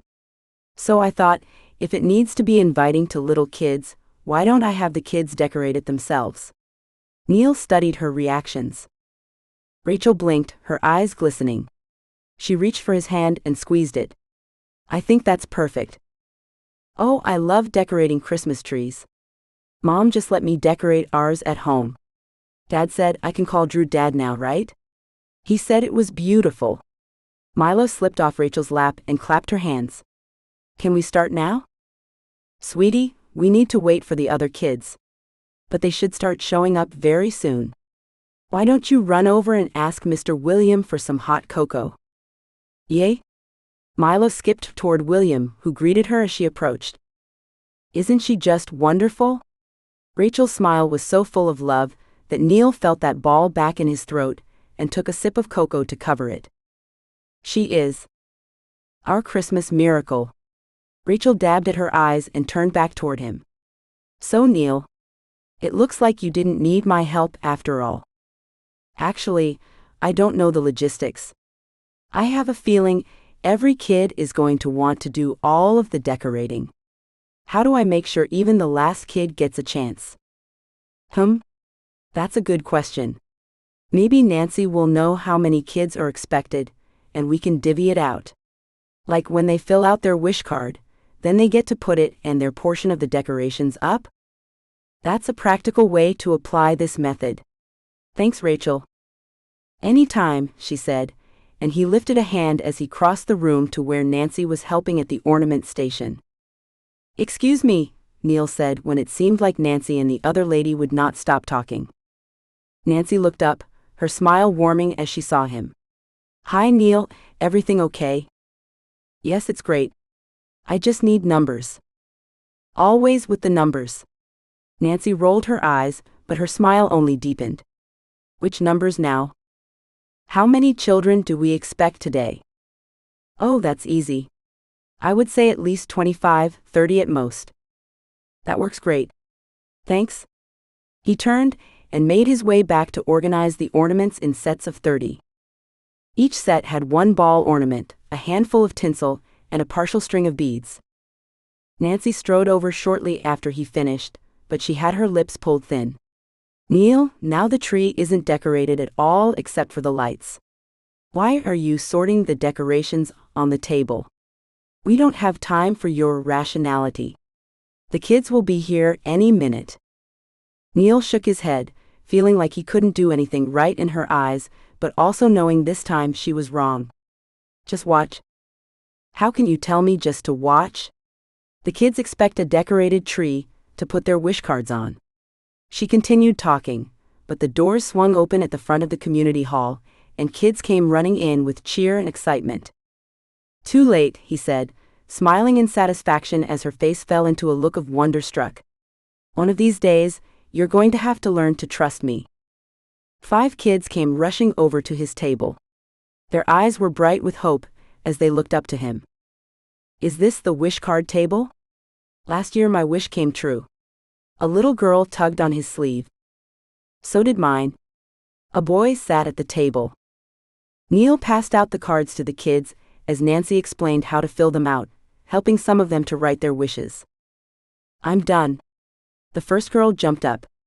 Can I put it on the tree? Hey, where are all the decorations?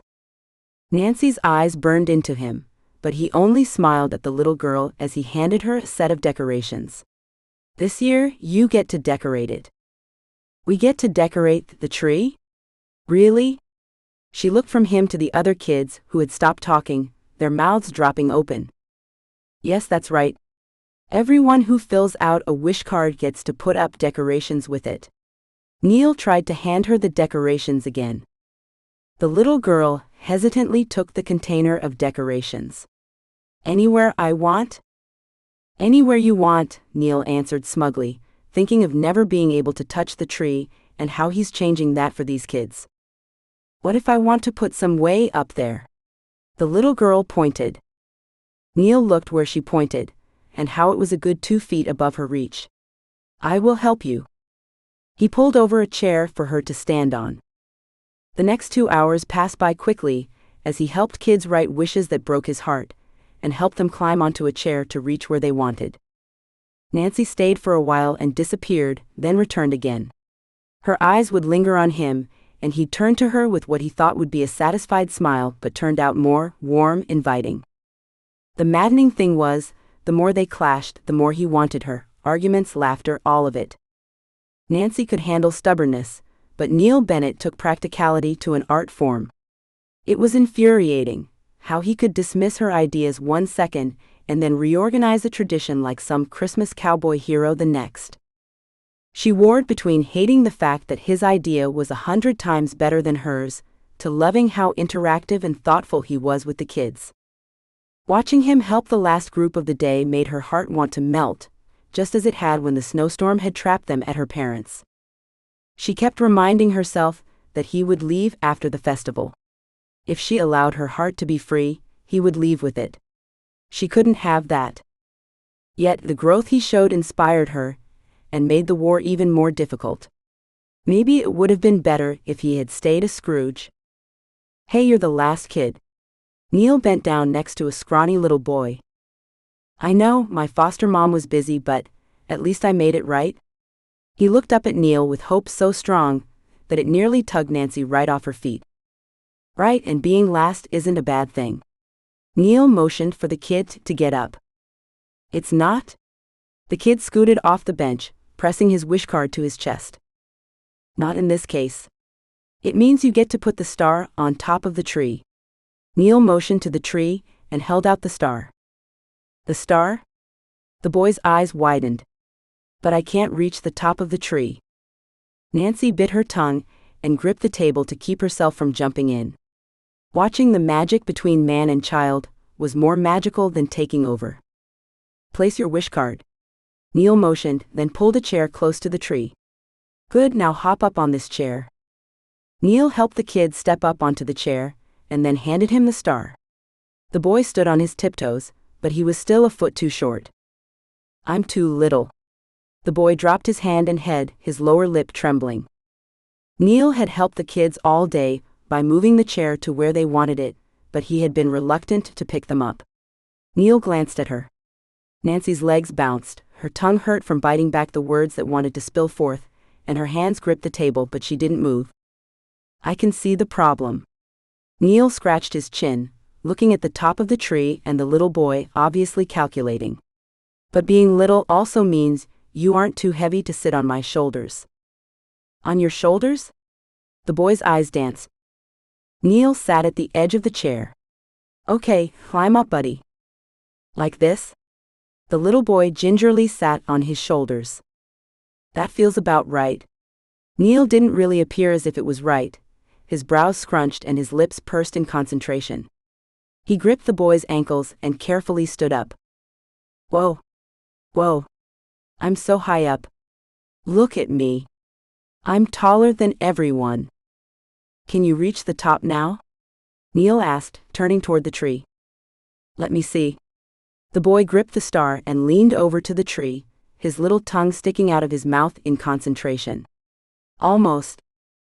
Neil stepped a little closer to the tree and lifted onto his tiptoes. "Got it." "Oh, it's wonderful." The boy clapped. "Ready to come down?" Neil carefully sat on the chair again, and this time Nancy couldn't stop herself. She got up and lifted the small kid off of Neil's shoulders. "There you go, honey." "Thank you. Thank you both so much." The boy's face shone as he stepped back, turning toward the tree. "Isn't it an awesome tree? It's the best giving tree ever.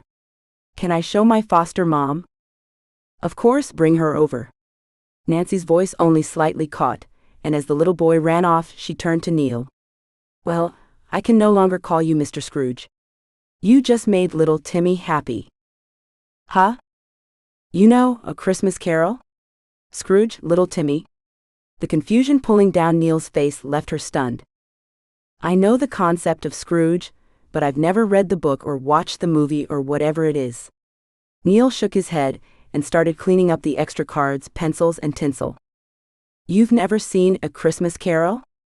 Nancy couldn't believe it, but Neil just shrugged. "That's it. I can't work with someone who doesn't even know the epic Christmas story of all time." Neil glanced up, his eyes sparkling in amusement. "So, does that mean I'm fired? I can go home now?" "No, that means you are going to come to my house and watch it." She went through the schedule in her mind. Monday night. After the festival. "Oh, I am? Is that an order, boss?" Neil's lips quirked as he glanced at her. He threw the scraps away and handed her the containers full of pencils and cards. "Well, I think you should. I think everyone should watch that movie. It's a great reminder not only of the Christmas spirit, but also for life. It's about generosity and you just need to watch it." Nancy took the containers absent-mindedly. That's still days away. Let's focus on tomorrow's agenda, which is... Tomorrow? Nancy pulled herself back to the moment. Oh, tomorrow these local kids will return to meet Santa. I thought Santa was going to be here all weekend for the festival? He is, so this week is something we do special just for the local kids who need a little extra love. The church started this program generations ago. Actually, it goes back to Graham's and Gramps' childhood. When people would donate gifts, and volunteers would wrap them up, and Santa would go around delivering them on Christmas Eve. I think I've heard Gramps talk about that, how it helped her younger sisters. Yep, I think that's how she finally decided to let herself fall in love with Gramps. Nancy, though not nearly as romantic as her sister, loved that falling in love story. What do you mean, let herself? Neil asked, pausing as he held the door for her to the supply closet. Doesn't it just happen, or not? Nancy laughed a little nervously and looked away from Neil. Well, I think both are a little correct. I think it happens or not, and then the person has a choice to actually allow it to fully happen. Neil took the containers from her hands and placed them on the shelves, then turned to look at her. Really? Well, I don't rightly know, do I? She said hotly and stormed out the door. When he followed her, she said, if you're really curious, ask your friend.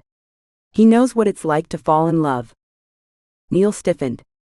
He opened his mouth and shut it, and opened it again. Is that jealousy I hear? His smirk sent her over the edge. Jealousy? Why, because they found love? I'm happy for them. They're a beautiful couple, just like Joy and Tanner and Tilly and Logan. Why would I be jealous? Yet her heart constricted. She was jealous. Jealous of not having a partner who looked at her with love and devotion, to work side by side with, to have someone to go home to, a child. She spun, looking for something, anything to do. Neil caught her arm. I didn't mean to upset you. Nancy stopped, but she drew in a deep breath before she turned around. She stepped closer to him and lowered her voice, making sure no one was within earshot. You don't understand what it's like to live in a small town, to know everyone and everyone knows you, and not just who you are but everything about you.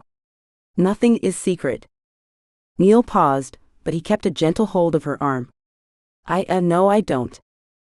I've had to watch all of my friends and even my enemies find love, get married, have kids, and I'm left alone. You have enemies? Neil asked. Nancy's mouth dropped open, and though she felt like she should be angry, she was more amused. All of that, and you get stuck on me having enemies? It's just hard to believe. You're kind to everyone. How could a person like you have enemies? His words made her pause, and the time helped her to calm slightly.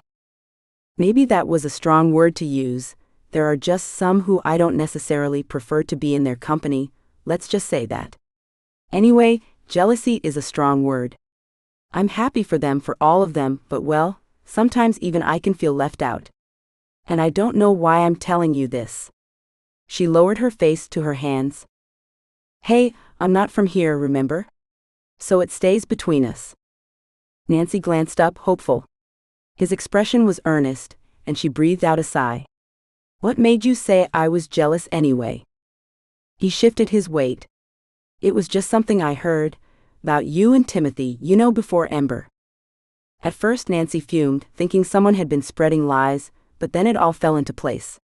Neil, is it you who is jealous? Neil dropped his hand, leaving her arm cool where his warm hand had been.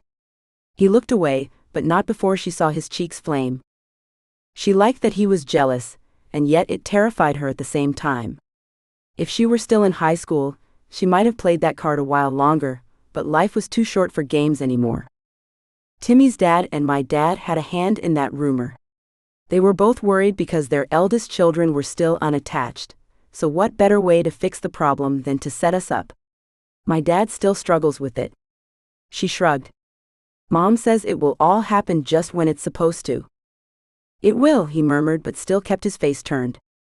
She licked her lips, her heart racing. Should she plant the seed now, let things run their course, or let them fade away before any hearts were broken?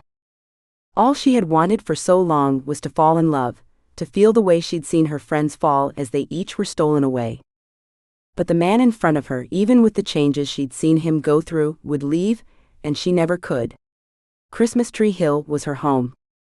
For a moment she let herself have a brief pity party, but it didn't last long. It couldn't. There was just too much to do.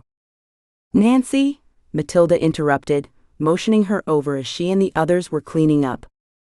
"Be right there," she said as she let go of Neil's arm. "I've got to go.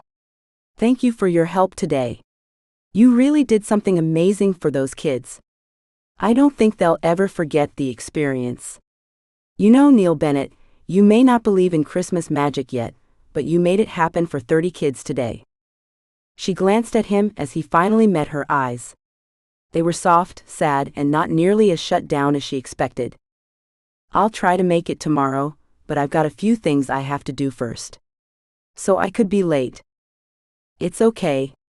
Tomorrow is easy, as long as Gramps shows up in his Santa suit." She forced a smile onto her lips. "And don't forget about Monday. It will give us a chance to go over the numbers anyway." She waved and turned away before she said anything more. Why had she reminded him of that invitation? It would only make everything more complicated. Nancy had fought for her town, her festival, her traditions, but the real fight she feared would be for her own heart. 8. The town's traditions weren't supposed to matter to him, yet the jingling sleigh bells and the glow of lanterns against the snow tugged at something he thought long buried. His work was done. Today was a success, with 5 times the usual number of participants, and it was only the first day. Of course, there was still the app Nancy wanted built, but as he told her, that was a longer job and couldn't be implemented this year. Next year was another matter. The crowds had dispersed, either to go home or to their packed motels or bed and breakfasts. In fact, Tegan had been taking sleighs full of people staying at the ranch back and forth all night. "Well," Nancy said, taking his arm and shivering against the cold of the night, "I think it was a success. What does my numbers guy say?" "At my rough estimate, I would say a 5-fold increase. Not a bad start." Neil pulled her closer, feeling bad that she was so cold. "My sentiments exactly. Job well done, Neil." Mary joined them. "Does that mean you're leaving?" Neil jolted, realizing that the job being done meant he could go home. So why was he staying? He looked down at Nancy and swore there was hope shining in her lantern-lit eyes. "Don't forget about Monday. You said we were going to go over numbers, make a plan for next year?" "Well, that means my job isn't done yet then." He smiled, realizing the decision was made and he didn't have to make it. "That's right." She squeezed his arm just as the sleigh jangled to a stop in front of the square they were standing in. Nancy glanced at Mary, her arm tightening even more on Neil's. He didn't understand why, so he looked at her little sister too. Her hands trembled and she squeezed them together and her eyes seemed to dance. Neil followed her gaze to Tegan sitting in the driver's seat of the sleigh, and everything fell into place. "Do you like horses?" Neil asked. "Come meet Big Ben and Henry." Nancy smiled up at him like he was a hero as they walked to the sleigh. "Hey Tegan," Neil said. "I thought Nancy and Mary would like to meet Big Ben and Henry." "Of course." Tegan hopped down. "They're tuckered out. This is our last run of the night. I thought there were more visitors here, but I don't see them." "Oh? The blonde couple with the accents?" Nancy asked. "I saw them heading off to the restaurant. I'd better go check. Would you guys mind keeping an eye on the horses?" "Of course," Nancy said. She and Mary fawned over the horses and whispered together. Neil gave them space. He knew girl talk when he saw it. If he hadn't known before, with 2 weeks around Ember, Joy, and Tilly, anyone would know the signs. "Wouldn't it be so much fun to go for a sleigh ride at night?" Mary swooned. "So romantic." "It would be adventurous, for sure." Nancy glanced at him in a way that made his heart double beat. He didn't know what made him do it, but when Tegan came back out from the restaurant alone, he left the women to talk to him. "No go?" "They just got their food. I can't let the horses stay out in this cold. They needed to get back to the barn and warm up, so I told them I'd come back for them in the truck with a heater. That sealed the deal. Tegan laughed. He laughed easily like Tanner, but as far as he saw, the younger brother didn't have the short temper. He was more mild-mannered like Timothy. So, the ladies are gushing about a sleigh ride at night, Neil ventured. Oh, are they? Tegan slowed his steps and rocked up onto his heels. I see your play now. All right, man. I got you. Tegan slapped his back and sauntered toward the women, leaving Neil to question what the kid meant and not want to know at the same time. Hey ladies, my customers are staying a while, and I have to get the horses back to their warm barn. How about a sleigh ride? Really? Mary practically squealed, then ducked her head and glanced at Nancy sheepishly. I mean, that would be wonderful, if... You think I'm going to deny you a sleigh ride? Nancy asked. Wait, how are we going to get back? I have to come back in the truck to pick these guys up in an hour. I could drop you off at your car. Come on. He hopped up into the driver's seat, and then leaned back over toward Mary. How about you ride up here? I'll let you hold the reins for a bit. I would love that, Mary said, taking his hand and letting him help her up into the seat next to him. There's a blanket in the back. Tegan motioned to Nancy and Neil. I highly suggest you use it. It gets quite chilly when we're moving. Neil hopped in first and lent Nancy a hand. Then he laid the blanket over their laps, feeling rather like an imposter. Here we go, Tegan called before slapping the reins, and the team started off with a soft clop-clop on the snow and a merry jingle of the bells. The sleigh lurched slightly, and Nancy grabbed a hold of him to steady herself, and she didn't let go. He told himself he let her stay so close because the warmth felt nice. The icy air stung his face, made his eyes water, and yet the experience enlivened him. Going through town, with the lanterns lighting the street along with the twinkling lights glowing on the garlands, candy canes, and wreaths, felt as close to magic as he had ever experienced. It's magical, Nancy breathed, as if reading his mind. Oh, Neil, isn't it just wonderful? This is our wonderful Christmas winter wonderland. We helped create this. All of our hard work has paid off. She squeezed him tighter, as if solidifying her point. He couldn't argue with her. Christmas Tree Hill downtown looked and felt, every inch of a Christmas wonderland. We should have had a photographer out here. He found a hole in his method and beat himself up for it. Oh? Great idea. I'll ask Peterson. He's our local photographer. I bet he can capture this magic perfectly. She pulled out her phone.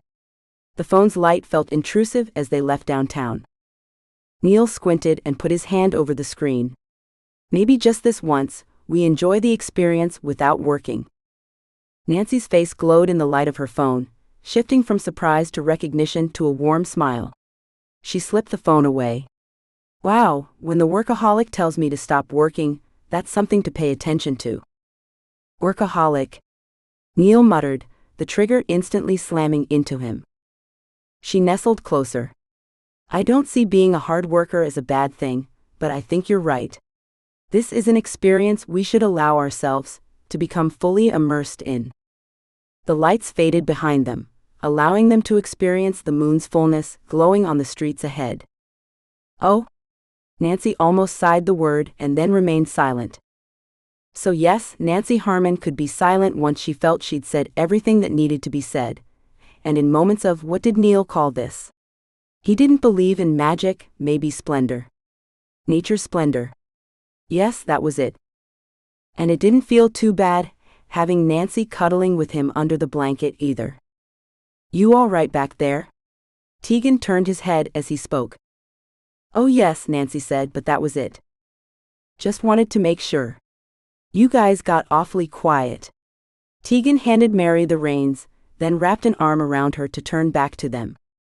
I'm afraid talking would ruin the moment, Nancy said, her hand sliding against Neil's arm under the blanket.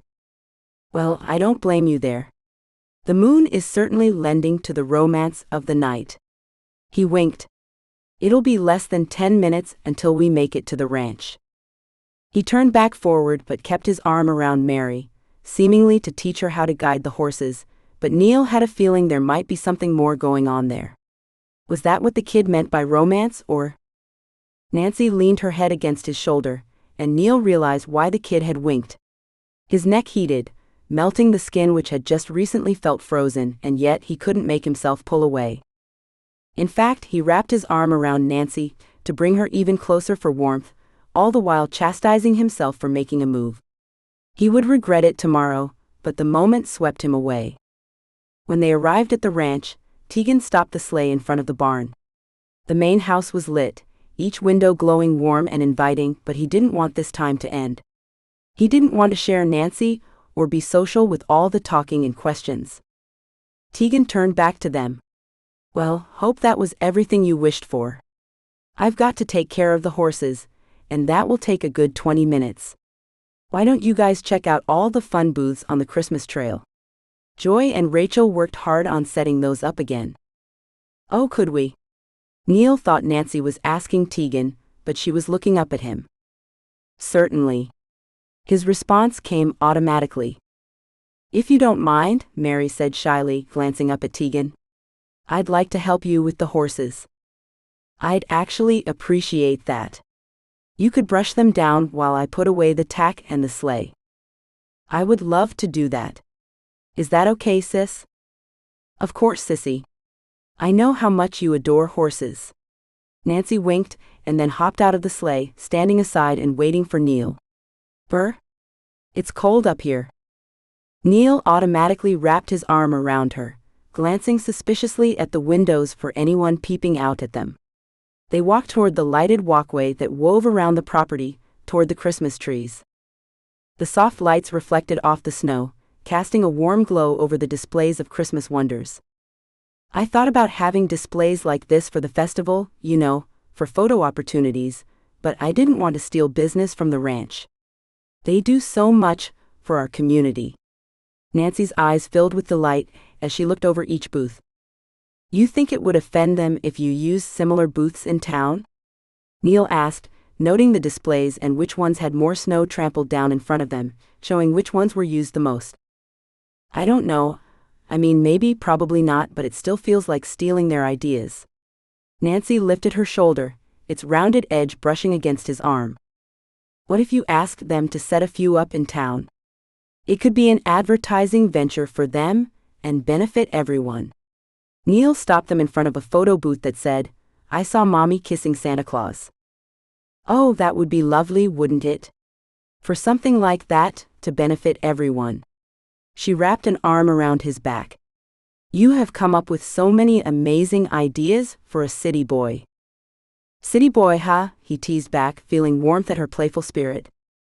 Well, you are, aren't you? It's all I've ever known, at least until here.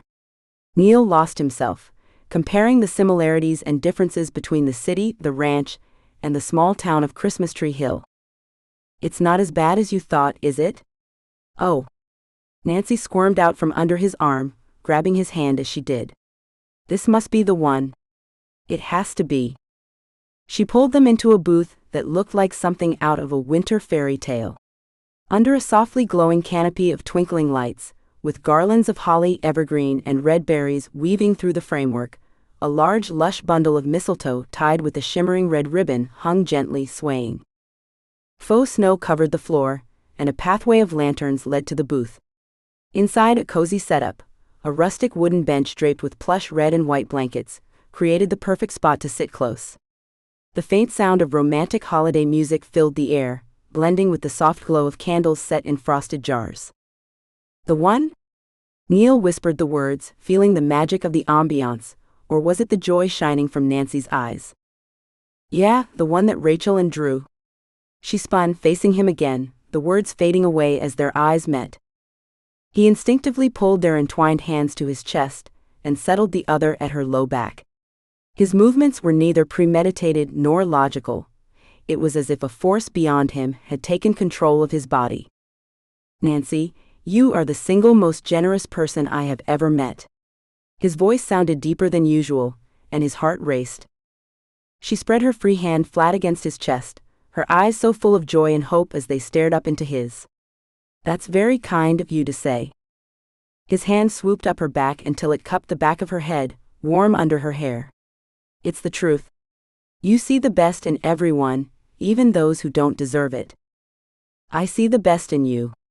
She whispered the words, closing the space between them, their warmth mingling in a rush of tenderness. He couldn't help it. While she looked at him like that, he felt he was capable of anything. At that moment, he only wanted to be capable of one thing. He bent low until he could feel her breath thaw his lips, and smell the sweetness of her breath. Their lips touched, and he swore the light surrounding them exploded into tiny starbursts before he shut his eyes.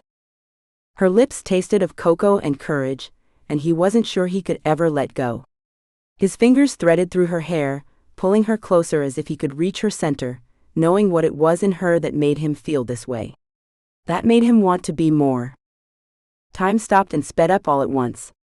When the need to breathe made him pull back, he did so slowly, his sight blurring, softening her features as if someone had placed a magical filter over his eyes.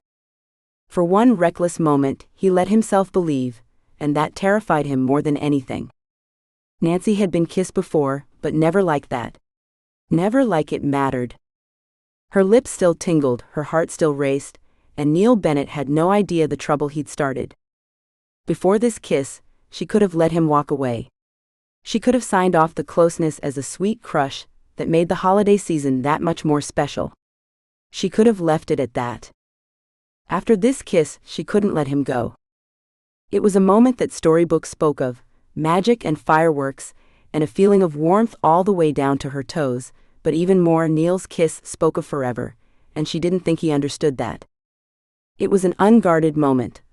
A glimpse of the real Neil without pretenses, without walls, an unmirrored look into his soul, and she thought it surprised him just as much as it did her. She could already feel the magic wearing off as they walked to the truck, though he clung to her as if in fear he'd never taste it again. As Tegan drove her and her sissy from the ranch, Nancy turned to see Neil, standing under the barn's floodlight, stock still, watching her disappear as if he would never see her again, or at least the way he had that night. Fear gripped her heart, and she allowed it full rein on the drive home. She wasn't filling the cab of the truck with chatter as she usually would have, but she couldn't stop the internal chatter that wreaked havoc in her mind. "Sis?" Mary turned from the front seat to look at Nancy. "We're home?" "Home?" Nancy glanced out the window where her parents' house looked warm and inviting. "Yeah," Tegan was worried about the roads being too icy. "Remember? You okay?" Her sister's warm hand fluttered across her forehead, as if she worried Nancy was sick. Oh yeah. Just tired." She pushed a smile onto her face, as she realized they were in front of her parents' house. "Do you want me to drive you down the driveway to your place, Nancy?" Tegan asked. "Oh, that's sweet of you, but it's okay. I'll say hi to my parents." "Thanks for the ride, Tegan." Nancy squeezed his arm as she slid from the truck, and waited for her sister, not even paying attention to their murmured words. For a brief moment, she wondered if her sis had made any progress with the guy she had crushed on since junior high, but it all seemed so distant from her. She had more pressing matters to think about. Mary grabbed her arm and pulled her up the steps as Tegan disappeared down the driveway. "Oh my goodness. Can you believe the night we just had? I sat next to him under the blanket, all the way to the ranch. Isn't he so sweet? Oh, I hate that he has to go back to college. Do you think he'll stay there after he graduates? He'll come back, don't you think?" "Oh, I assure Sissy. He'll come back. The Johnsons always come back." Nancy knew she should be more excited for her sister. This night had been a dream come true for her. Was it a dream come true for Nancy, or the beginning of a cruel nightmare? Mary brought her to an abrupt stop before the door. "Don't tell Mom and Dad, okay?" "Huh?" Nancy blinked, focusing on her sister's desperate expression. "Of course, Sissy. I told you, it's just between us. I understand. I'm happy for you."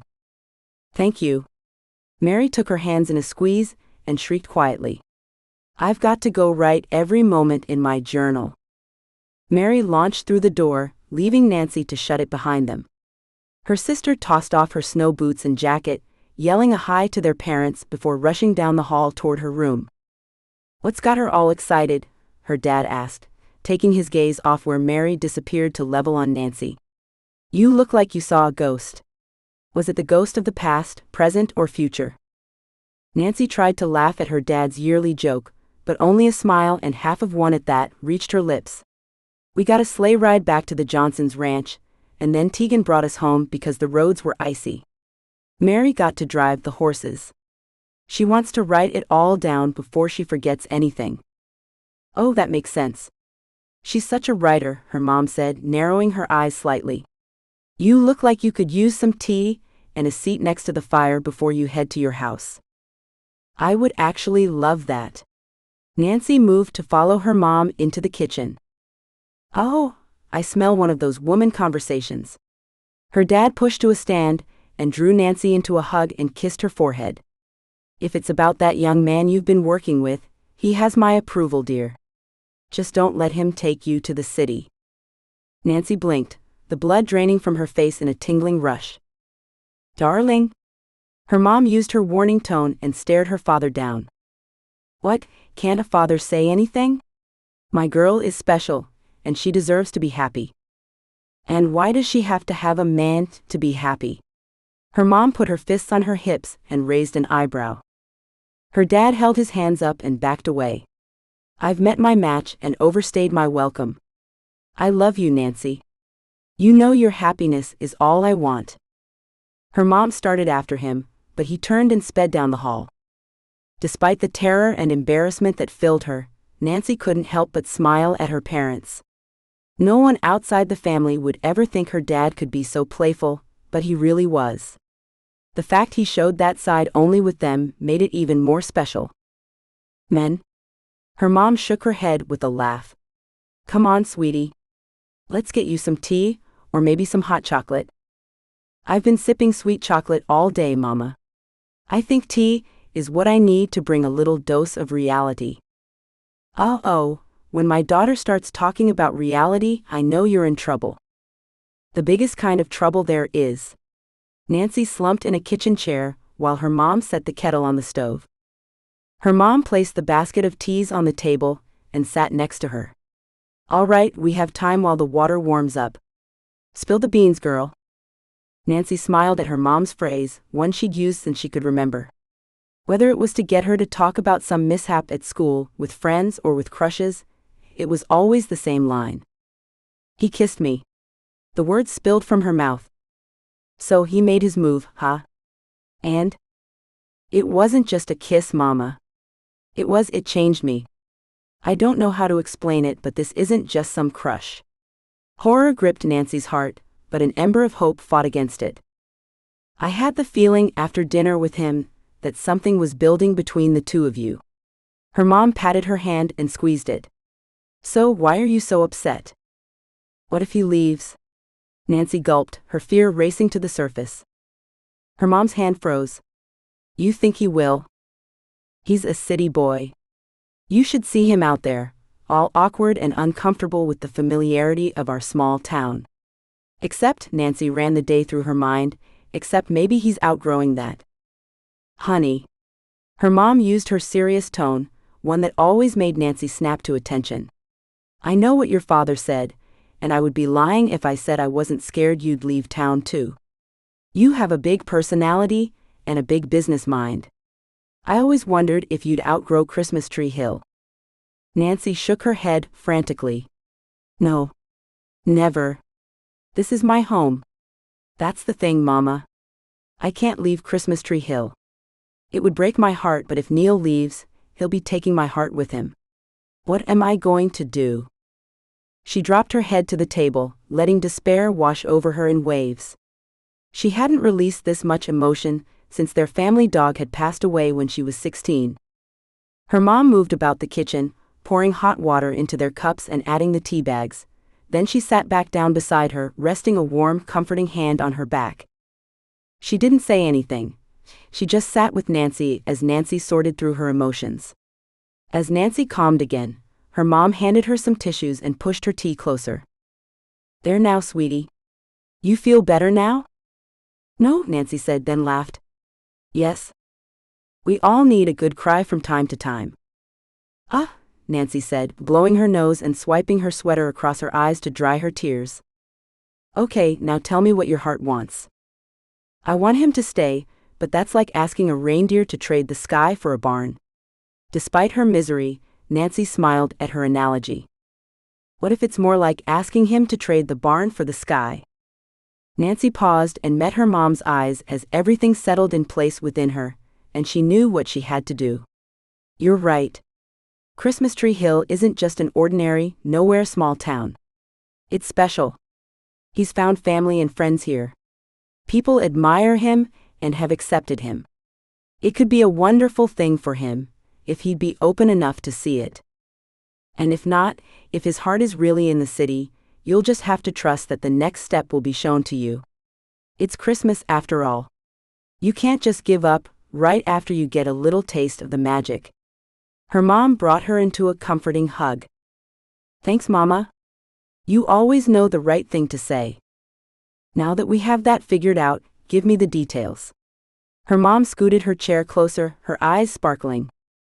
You want to know the details? Nancy swallowed, then laughed. Yep, did it happen on the sleigh ride? With Mary and Tegan right in front of us? No way. Nancy shook her head. No, remember me telling you about Rachel and Drew's proposal? In the booth at the ranch, right? Her mom's mouth turned into an O. There? Yeah, I wasn't expecting it. I mean, he'd stop stiffening every time I took his arm or touched him, and he even put his arm around me on the sleigh ride, but I would have never expected him to. And I mean, Mama, it was a kiss to die for. What do you mean by that? I mean, it transported me from my body to dance among the stars, and when we came back down, I still felt disconnected, as if part of me still lived in the moment our lips touched. Wow, sweetie. That's quite the first kiss. Do you think they'll all be like that? Then a thought struck her. What if he acts like it never happened tomorrow? It will mean he doesn't know how to act. Sometimes men just need to be told what to do. They're intelligent creatures, but when it comes to women and romance, I swear that part of their brain still lives in the Paleolithic period. Nancy laughed despite the fear that coursed through her. So I what? Just tell him how to act?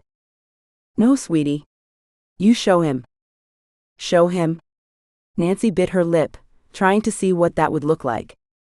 Yes, if you want him to hold your hand, you grab his and hold it. If you want him to kiss you, even in public, then you kiss him. Oh, I don't know if I'm ready for that. The rumor mill would be busier than Santa. Then you take him somewhere private and kiss him. He's a smart guy, he'll catch on, eventually. But what if he avoids me? Nancy's eyes widened in fear. You guys are working together closely.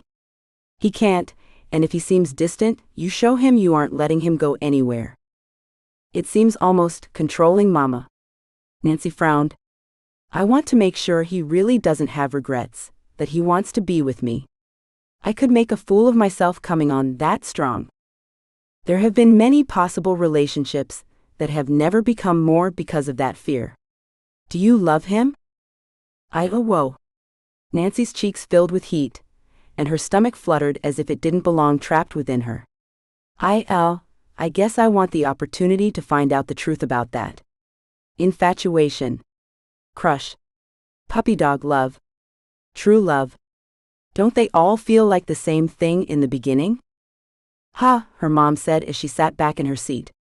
I don't rightly know, sweetie.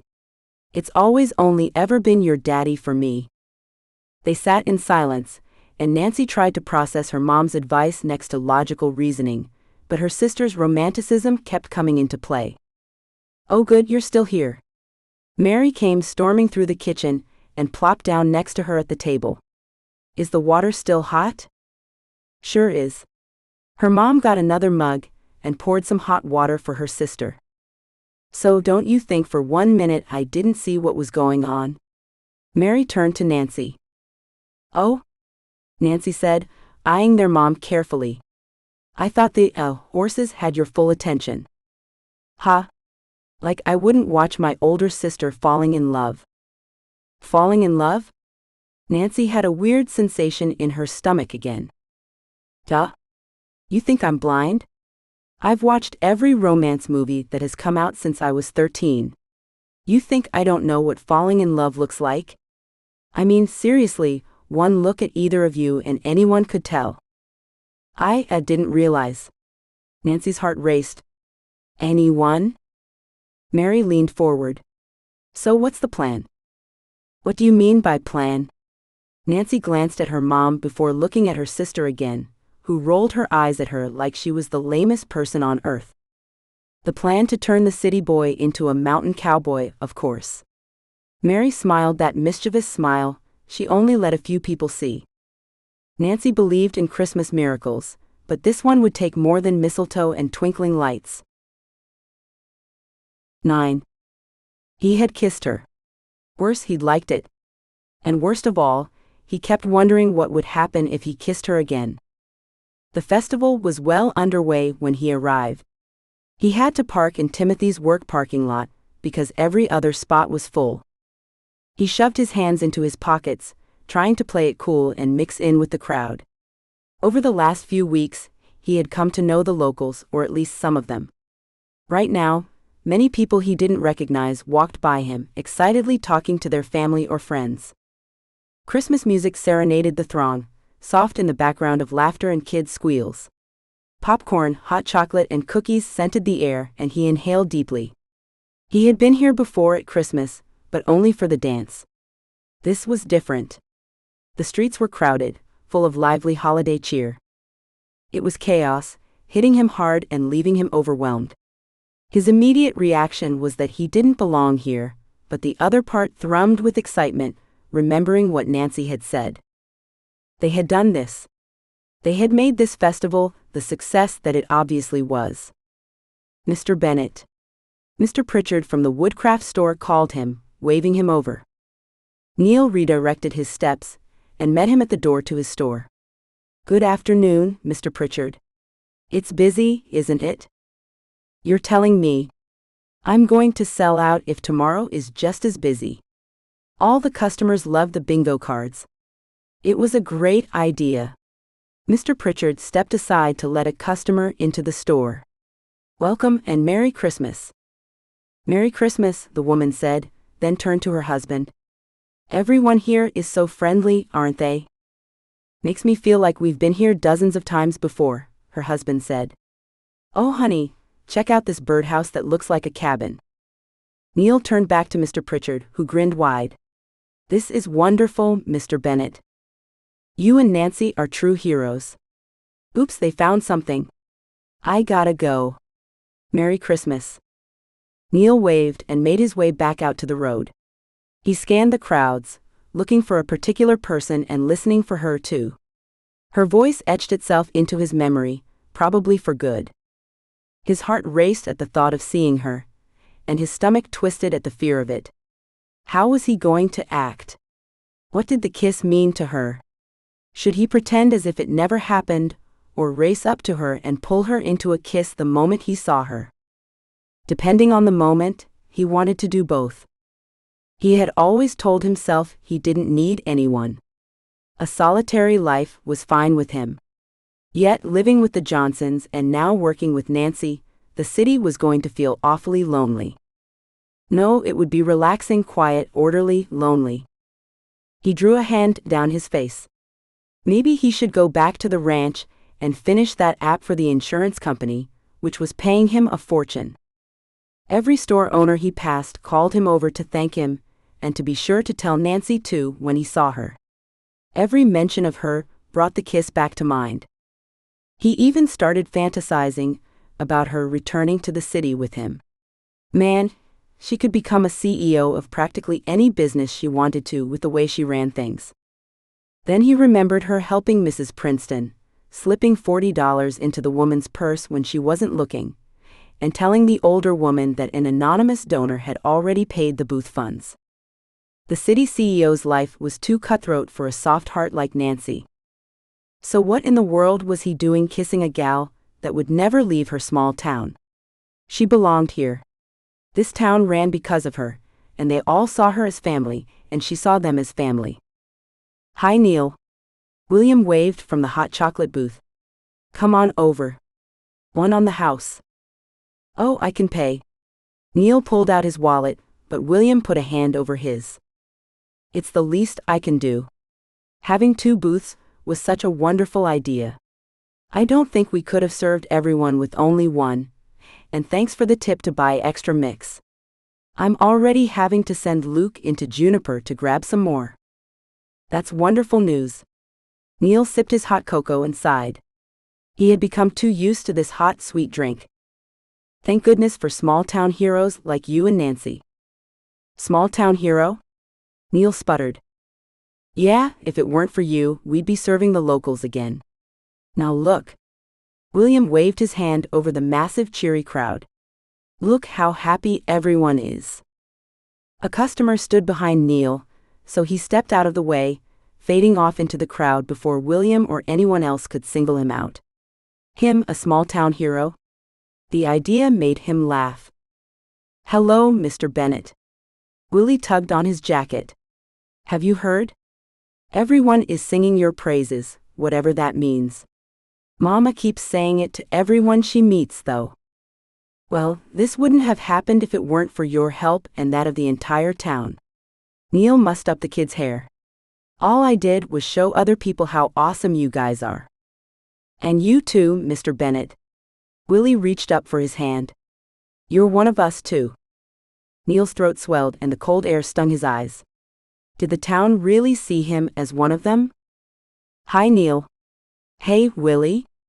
Timothy shifted one of the twins in his arms as he joined them. "What a turnout, huh?" "Yeah, seems like it worked." Neil pulled at his collar, trying to relieve some of the pressure on his throat. "Well, two brilliant minds together sure can get a lot accomplished." Timothy elbowed him. "Speaking of that, have you seen your counterpart?"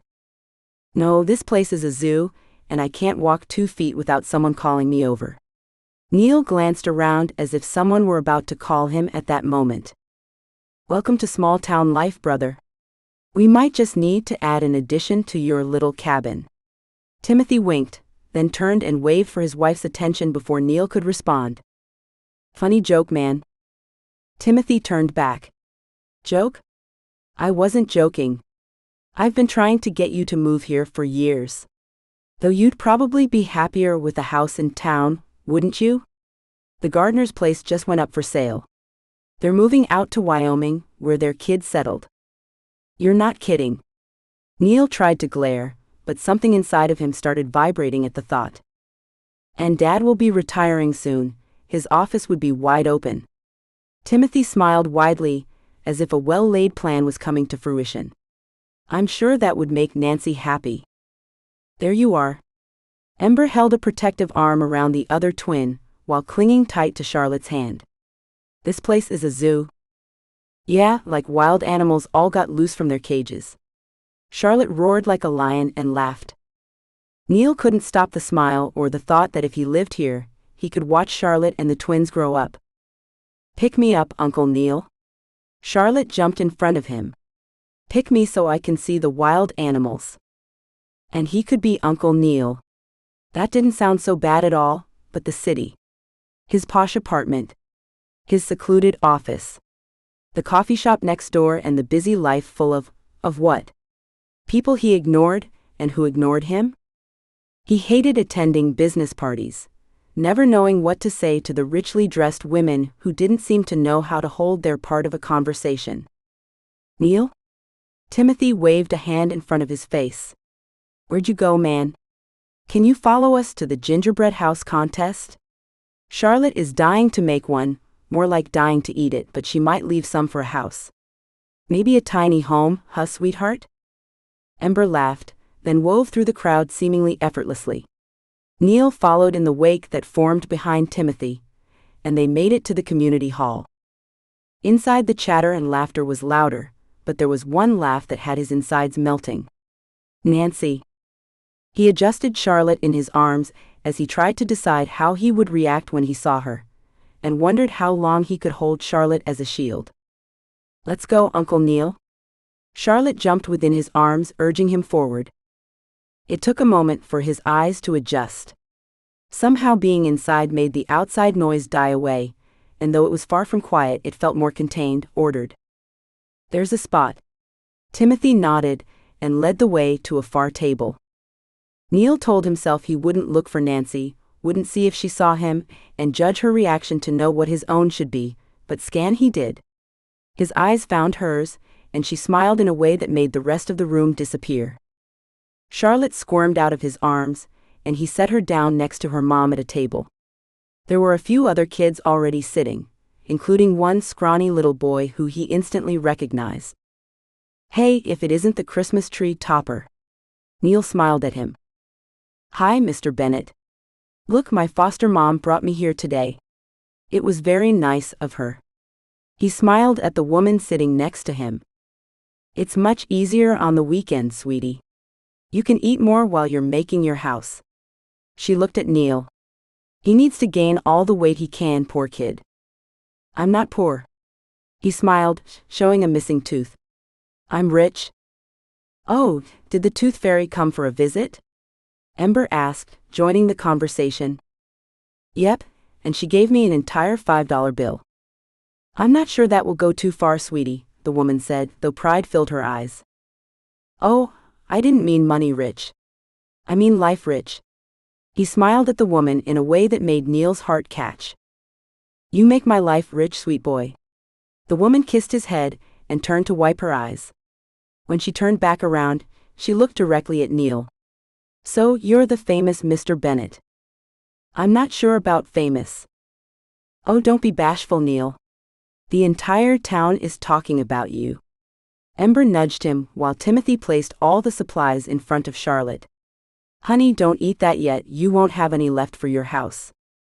It's Nancy who should get all the praise. I just did the behind-the-scenes stuff." Neil pulled at his collar. "Nancy's getting her share for sure." Ember laughed. "She's been trying to make her way over here since we arrived, and gets stopped every half step. And I wouldn't call what you did for my boy here behind the scenes. He hasn't stopped talking about how you let him put the star on the tree." The woman smoothed a hand down the kid's back. "And right on your shoulders. Thank you for making his first Christmas with me so special. Hopefully you'll help next year as well." "I'll be here next year?" The hope that lived in the boy's eyes just about broke Neil's heart, and he found himself staring at the woman in hope too. "I hope so, Oscar. I hope so." She touched his face gently. Neil felt relief wash over him and took a moment to look away and compose himself, looking up as Nancy arrived. He stood up abruptly to meet her. "Hey." "Hello," she said, her eyes dancing. She hesitated, and then she leaned into him, and he instinctively wrapped his arms around her. "I've been trying to get over here since the moment you walked in. It's crazy, isn't it? I didn't know so many people could fit in your small town." "Our small town. Haven't you heard? You're one of us now, like it or not." She laughed, stepping away so she could look at him, her eyes asking if he liked it. "But it wasn't me, it was you and everyone here that pulled together to make such an inviting place with all the experiences Christmas could ever have. Now you sound like me." Nancy laughed, leaning toward Ember. "Doesn't he?" "He actually did, yes." Ember lifted a red eyebrow, meeting his eyes with a question and a smile.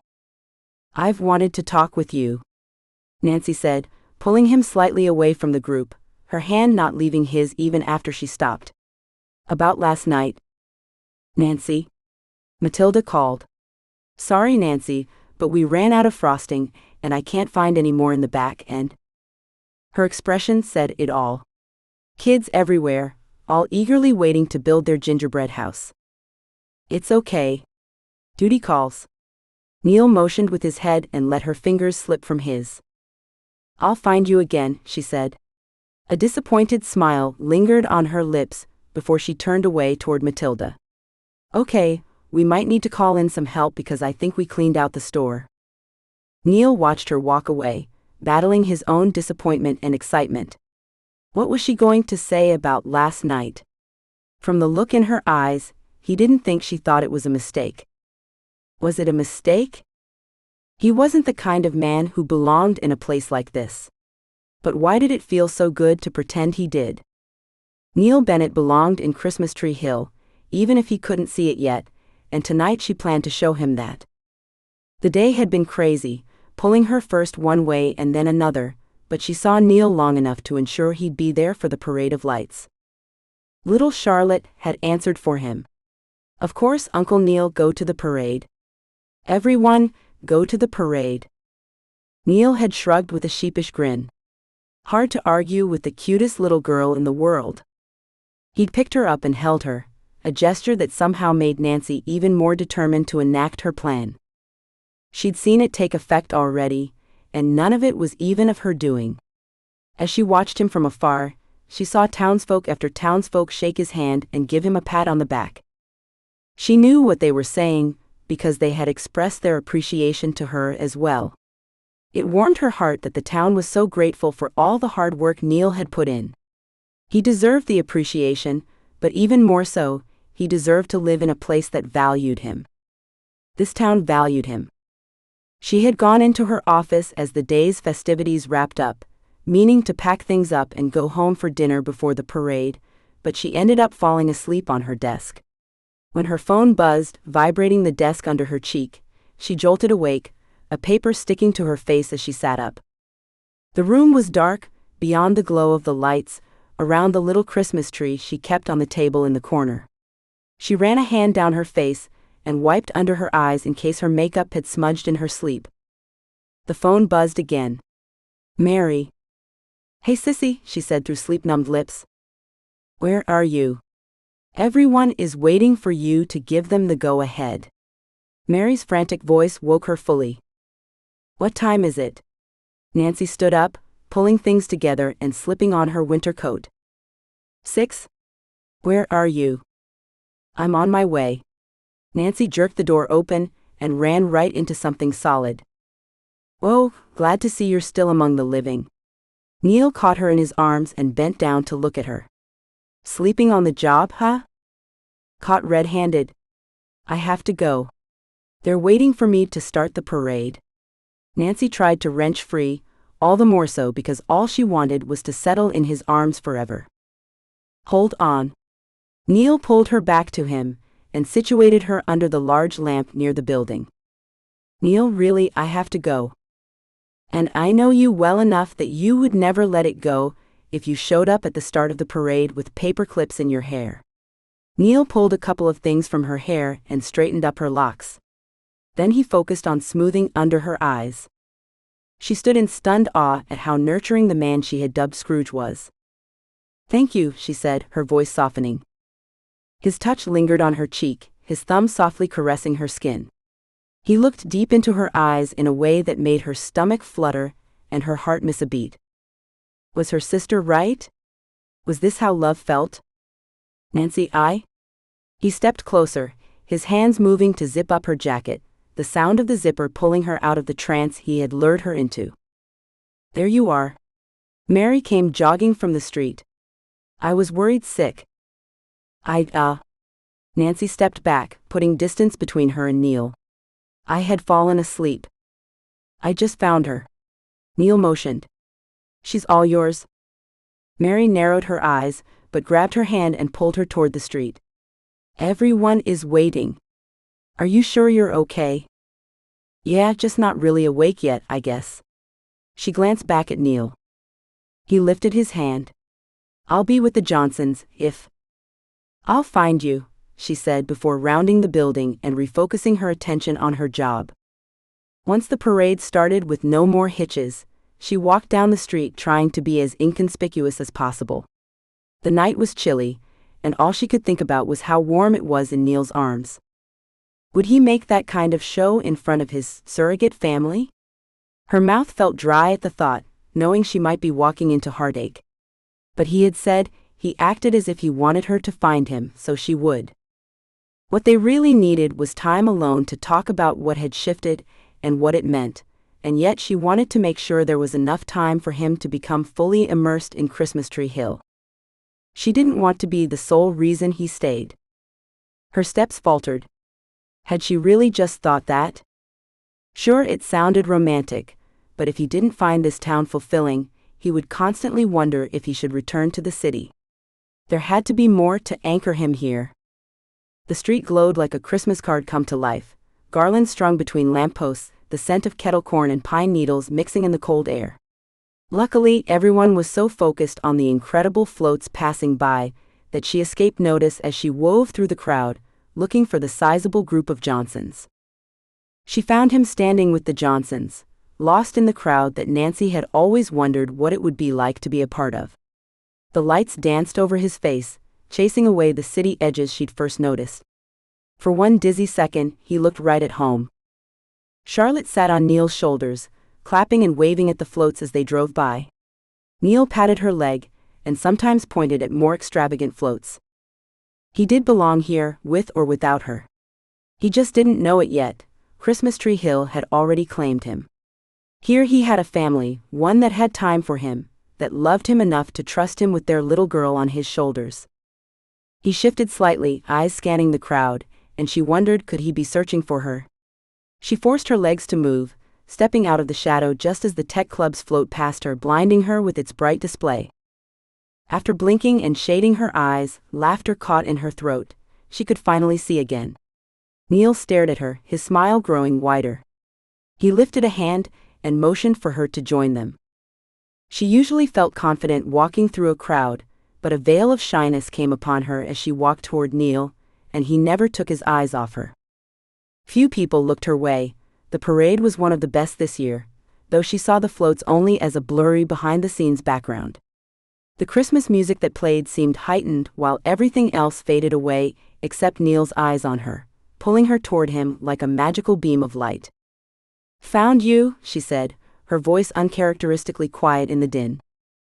"I'm glad you did," Neil said, still holding onto Charlotte's legs, hands twitching as if he wished they were free. Others next to them shifted, a soft murmur spreading through the Johnsons. Many of them waved or said hello to her, then returned their attention to the parade. "Daddy, look." Charlotte pointed and leaned over to Timmy. "Let me take little Rowan." Rachel stepped up to take the infant, her face softening as she held him. She glanced up and smiled at Nancy, then her attention was entirely on the infant rather than the parade. Was that what it was like, to have your biological clock ticking? "Here, little miss. Give your Uncle Neil's shoulders a rest." Timmy took Charlotte from Neil and leaned over. "Hey, Nancy. Glad you could join us." "Thanks, me too." She smiled up at Neil, whose eyes had narrowed, but as she smiled at him, his expression softened. She rubbed her arms.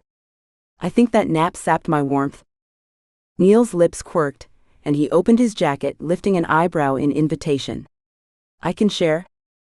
Nancy instantly warmed, even before she stepped into his embrace. "Thank you." He wrapped his jacket around her, enclosing her in his fresh, spicy scent, and a feeling of protectiveness that she wouldn't have expected from the city boy she hadn't known before this last month. "You've done a stellar job with this parade. Nothing in the city could compare to it." His deep voice vibrated against her back. "Not even those big blimp-looking characters?" "No, not even those. This is more experiential." "I like that word, experiential." She tried it out. "That seems to fit this entire festival." "Yes, it does." Neil rested his chin on top of her head, his breath warming and cooling her scalp. She had seen all the floats as they were preparing for the parade, but seeing them lit, and with all the moving parts and pieces, and the people waving from the tops made it even more magical. When the last float approached, instant disappointment filled Nancy. Neil's arms tightened, as if he didn't want the parade to end either. But as the town cheered and clapped, showing appreciation for a wonderful event, she had no choice but to step away. The chill instantly yanked her back to reality, and she longed to be back in Neil's warm embrace. She watched the Johnsons talk, sharing their favorite floats and adjusting babies and toddlers while packing up. "Hot chocolate at the ranch," Tilly called. "Oh, hey, Nancy. I didn't know you were here. You snuck up on us. I didn't mean to sneak. Nancy smiled, lifting a shoulder. You were so quiet. Ember shifted her infant against her shoulder. You feeling okay? Yeah, of course. She glanced at Neil, who had stiffened slightly. I'm sure she was lost in the beauty of the moment, as we all were. Neil wrapped an arm around her protectively. I was, actually. It was wonderful. A wash of shyness shot through her, but she glanced at her friends, whom she'd known her entire life. Well, you're coming over for hot chocolate, aren't you? Tilly asked, smiling in a knowing way that made her eyes light up. Well. Nancy sputtered. They had never invited her over for hot chocolate after the parade, a Johnson tradition she watched every year. Neil watched her, the sparkle of the twinkling lights illuminating the hope in his eyes. I have to close some things down and find Mary. Nancy bit her lip, wishing she didn't have responsibilities. I'll help. Neil stepped back with her, then glanced at the others. It's okay if we're a little late? Of course. See you too soon. Tilly waved, looped her arm with Logan's, and the group started toward their cars. You didn't have to come with me. What if it takes longer and you miss the Johnson tradition? Neil shrugged. It will be for a good cause. Besides, it means I'll get you alone for a few minutes. Actually, Mary and I came together. She wrapped her arm around his, stepping in close to his warmth. But I am still grateful and happy that you would like to be with me. Of course. We're still on for Monday, right? Numbers and a movie? Nancy looked up at him, enjoying the play of light on his lifting lips. Wouldn't miss it for the world. The warmth that filled her at his words eased the chill of the night, lighting a fire within her. Maybe convincing him to stay wasn't going to be as complicated as she'd thought. 10. The frigid air felt heavy, and not just because of the approaching storm that Neil hoped would be delayed. His footsteps were muffled by the snow still layering the ground in front of Nancy's cabin. Soft puffs of smoke escaped from the chimney, mixing with the low-hanging clouds. Neil readjusted his hold on his laptop case and the hot chocolate that Grams insisted on sending with him. The Johnsons all gave him those secret looks ever since the parade. No one came right out and asked, but he saw the assumptions. And the crazy thing was, he didn't care. He knocked on the door and stepped aside as snow tumbled off Nancy's roof. The warmth hit his cold cheeks the moment she opened the door, the air thick with the scent of baking cookies. Nancy was the picture of soft, cuddly comfort. The fluffy pink sweater made the bloom in her cheeks more pronounced, and her fuzzy Christmas socks completed the look of warmth. She only wore a hint of makeup, and her hair was up in a messy bun. The entire picture of domesticity made Neil's heart race, and he didn't know whether to lean into it or run in fear. You gonna stand there all day? We're letting my heat out. Nancy stepped aside to let him in. Let me take your coat. She helped him shrug out of his jacket as he shifted things from one hand to the other. Well, Graham sent me with hot chocolate. Nancy hung his coat up and then took the thermos from him. Wonderful. It will go great with the cookies that should be done any moment. Make yourself at home. I'll be back in a jiffy. Nancy disappeared into the kitchen. Well, disappeared wasn't the best description. The open concept house made the living room and kitchen feel like one space. He made his way to the couch and set his laptop on the coffee table, already littered with paperwork and receipts. He found himself humming to the softly playing Christmas music as he started up his laptop. That realization stopped him for a moment, but then he shrugged and went right back to humming. He had heard this song so many times over the last week, he wondered if it would ever leave his head. The oven beeped, bringing his attention back to the kitchen. He sat back, watching the graceful way Nancy moved about, taking cookies from the oven and pouring hot chocolate into mugs. He could get used to this, and the thought didn't even scare him. In fact, he settled back further into the plush couch, content with just watching her work in the kitchen. I like this open concept, he said, his voice louder than he intended. Oh, let me turn down that music. I'm sorry. I get into a zone while working, and the music helps me focus. Nancy used a remote to turn down the Christmas song. Then she brought over the sugar cookies and hot cocoa on a tray. Those smell delicious. You know you've ruined me. He laughed as he eagerly reached for a warm cookie. Me? How? Nancy set the tray down, keeping her eyes on him as she sat next to him on the couch. Her light weight shifted his posture slightly, and he moved to keep his balance, his knee touching hers lightly. I'll never be able to go back to a sugar-free diet. I never thought I had a sweet tooth, but you have awakened a monster. Neil took a bite, moaning as the warm gooey cookie melted in his mouth. These are good. As good as Mrs. Pritchard's? Better, he murmured before taking another bite. Liar, but thank you. Not lying, Neil said around a mouthful of cookie. Truth? Nancy laughed, a short sweet sound before she sighed. I'm glad you're here. Me too. Do you bake cookies for all of your visitors? Nancy cocked her head slightly, and her eyes focused on the corner of her room before she looked at him again.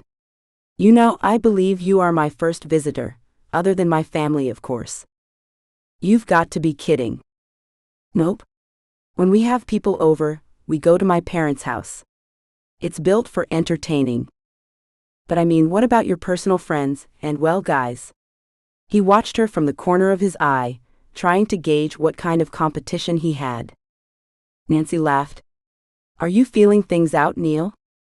Neil's lips twitched into a sheepish smile, and he lifted a single shoulder. Maybe? Well, my family would say your only competition is my work. Huh. Neil turned introspective for a moment. I guess you could say the same thing about me. Nancy's smile brightened noticeably. Well then, should we deal with our competition first? Neil looked at her, confusion lining his brow, then he followed her gaze to the littered coffee table. Oh, work? Yes. So, my estimates of what I could glean from the store owners and the bingo cards turned in, I would say our profits are at least 5 times as much as last year. Nancy rifled through the paperwork. And your website views have increased further, by somewhere around 10%. Neil brought up the statistical graph. Ours. What? Neil blinked and looked away from the laptop to her. Our website. You built it. Nancy seemed to be saying more than she was, and it sat heavily on him, though he didn't understand exactly what she meant. Oh, sure. Social media has seen a 10% increase, with activity rates skyrocketing. Have you checked out the comments and posts? Neil returned to his computer and went through the various analytical graphs. No, I haven't even thought about checking it out. Look. Neil shifted the laptop to face her, leaning closer, and he pointed out the metrics. Then he clicked back to the posts. Ah, look at that one, what a sweet first picture with Santa. Nancy leaned into him, her closeness as intoxicating as her sweet scent. There's a ton. Careful, you could lose a good hour just reading comments and checking out the pictures people are posting to our pages. Neil had lost hours poring over the content during the day. He couldn't help himself. The pictures and comments made him feel like he was part of something. That's wonderful, Neil. We never would have had this great a reach without you. Neil was used to praise. He thrived on it, but more on the success of his work. This event was a success, even if not on a scale he was used to. It was more than the town had asked of him, and to him that meant more than anything. When Nancy complimented him, it made him feel seen. Not just his work and what he did for the company, or in this case the town, but himself. He felt prized just for being who he was, and that was something he wasn't used to. He closed up the laptop and cleared his throat. So we both have work as our competition. Should we help each other give that competition some distance now and then? That sounds good to me. Ready for the movie? I really can't wait for you to watch it. It's hard to believe you've never seen A Christmas Carol. She stacked up the paperwork and took up a remote, scrolling through until she found the movie she wanted. This is the one, huh? Neil sat back on the couch, letting his arms drape over the back. Yep. She hit play, then drew up a soft blanket, covering them both up as she nestled against him. "This okay?" He lowered his arm to pull her closer to him, amazed at how natural it felt. "Absolutely." As the movie played, Neil began to feel a bond with Scrooge, a loner who pushed people away, unaware that what he really needed was connection. Was that what had happened here?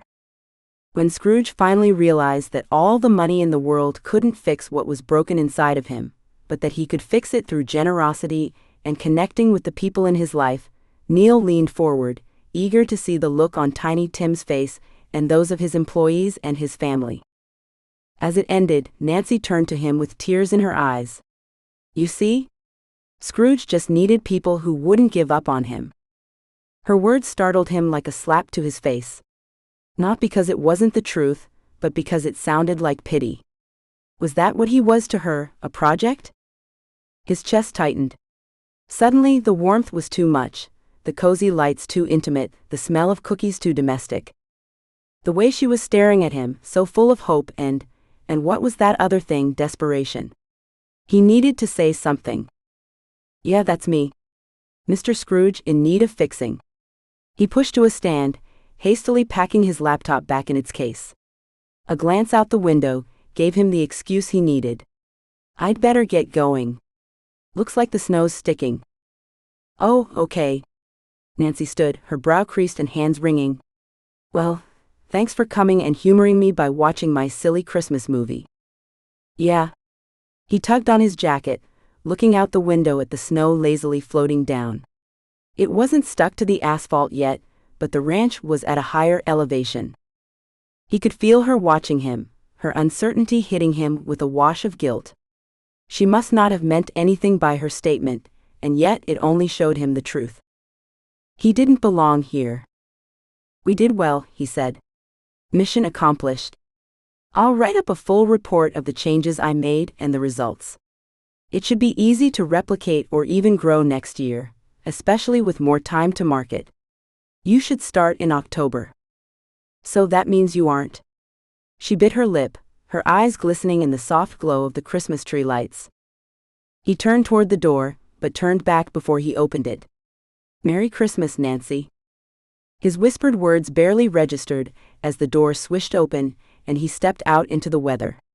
The wind rushed, snow biting at his face, the cold settling all the way into his chest. This town kept getting to him, and the roller coaster of emotions, something he had no time for, took its toll. All he wanted to do was go home to his posh apartment and lock himself away until the new year. He had been crazy to think he could have made such a drastic change in his life. People would always see him as the lost city boy in need of saving, no matter how much he tried. He didn't belong in Christmas Tree Hill. Nancy stood at the window, shock rolling through her as Neil's footprints slowly faded from the snow floating down, covering his retreating steps. Her breath fogged the glass. The glow of his red taillights illuminated the condensation, which slowly faded away. The house pressed in on her, eerily quiet without his presence. She loved her home, and it had never felt lonely until now. The scent of hot cocoa and sugar cookies was still heavy in the air. She couldn't shake the feeling of something left undone.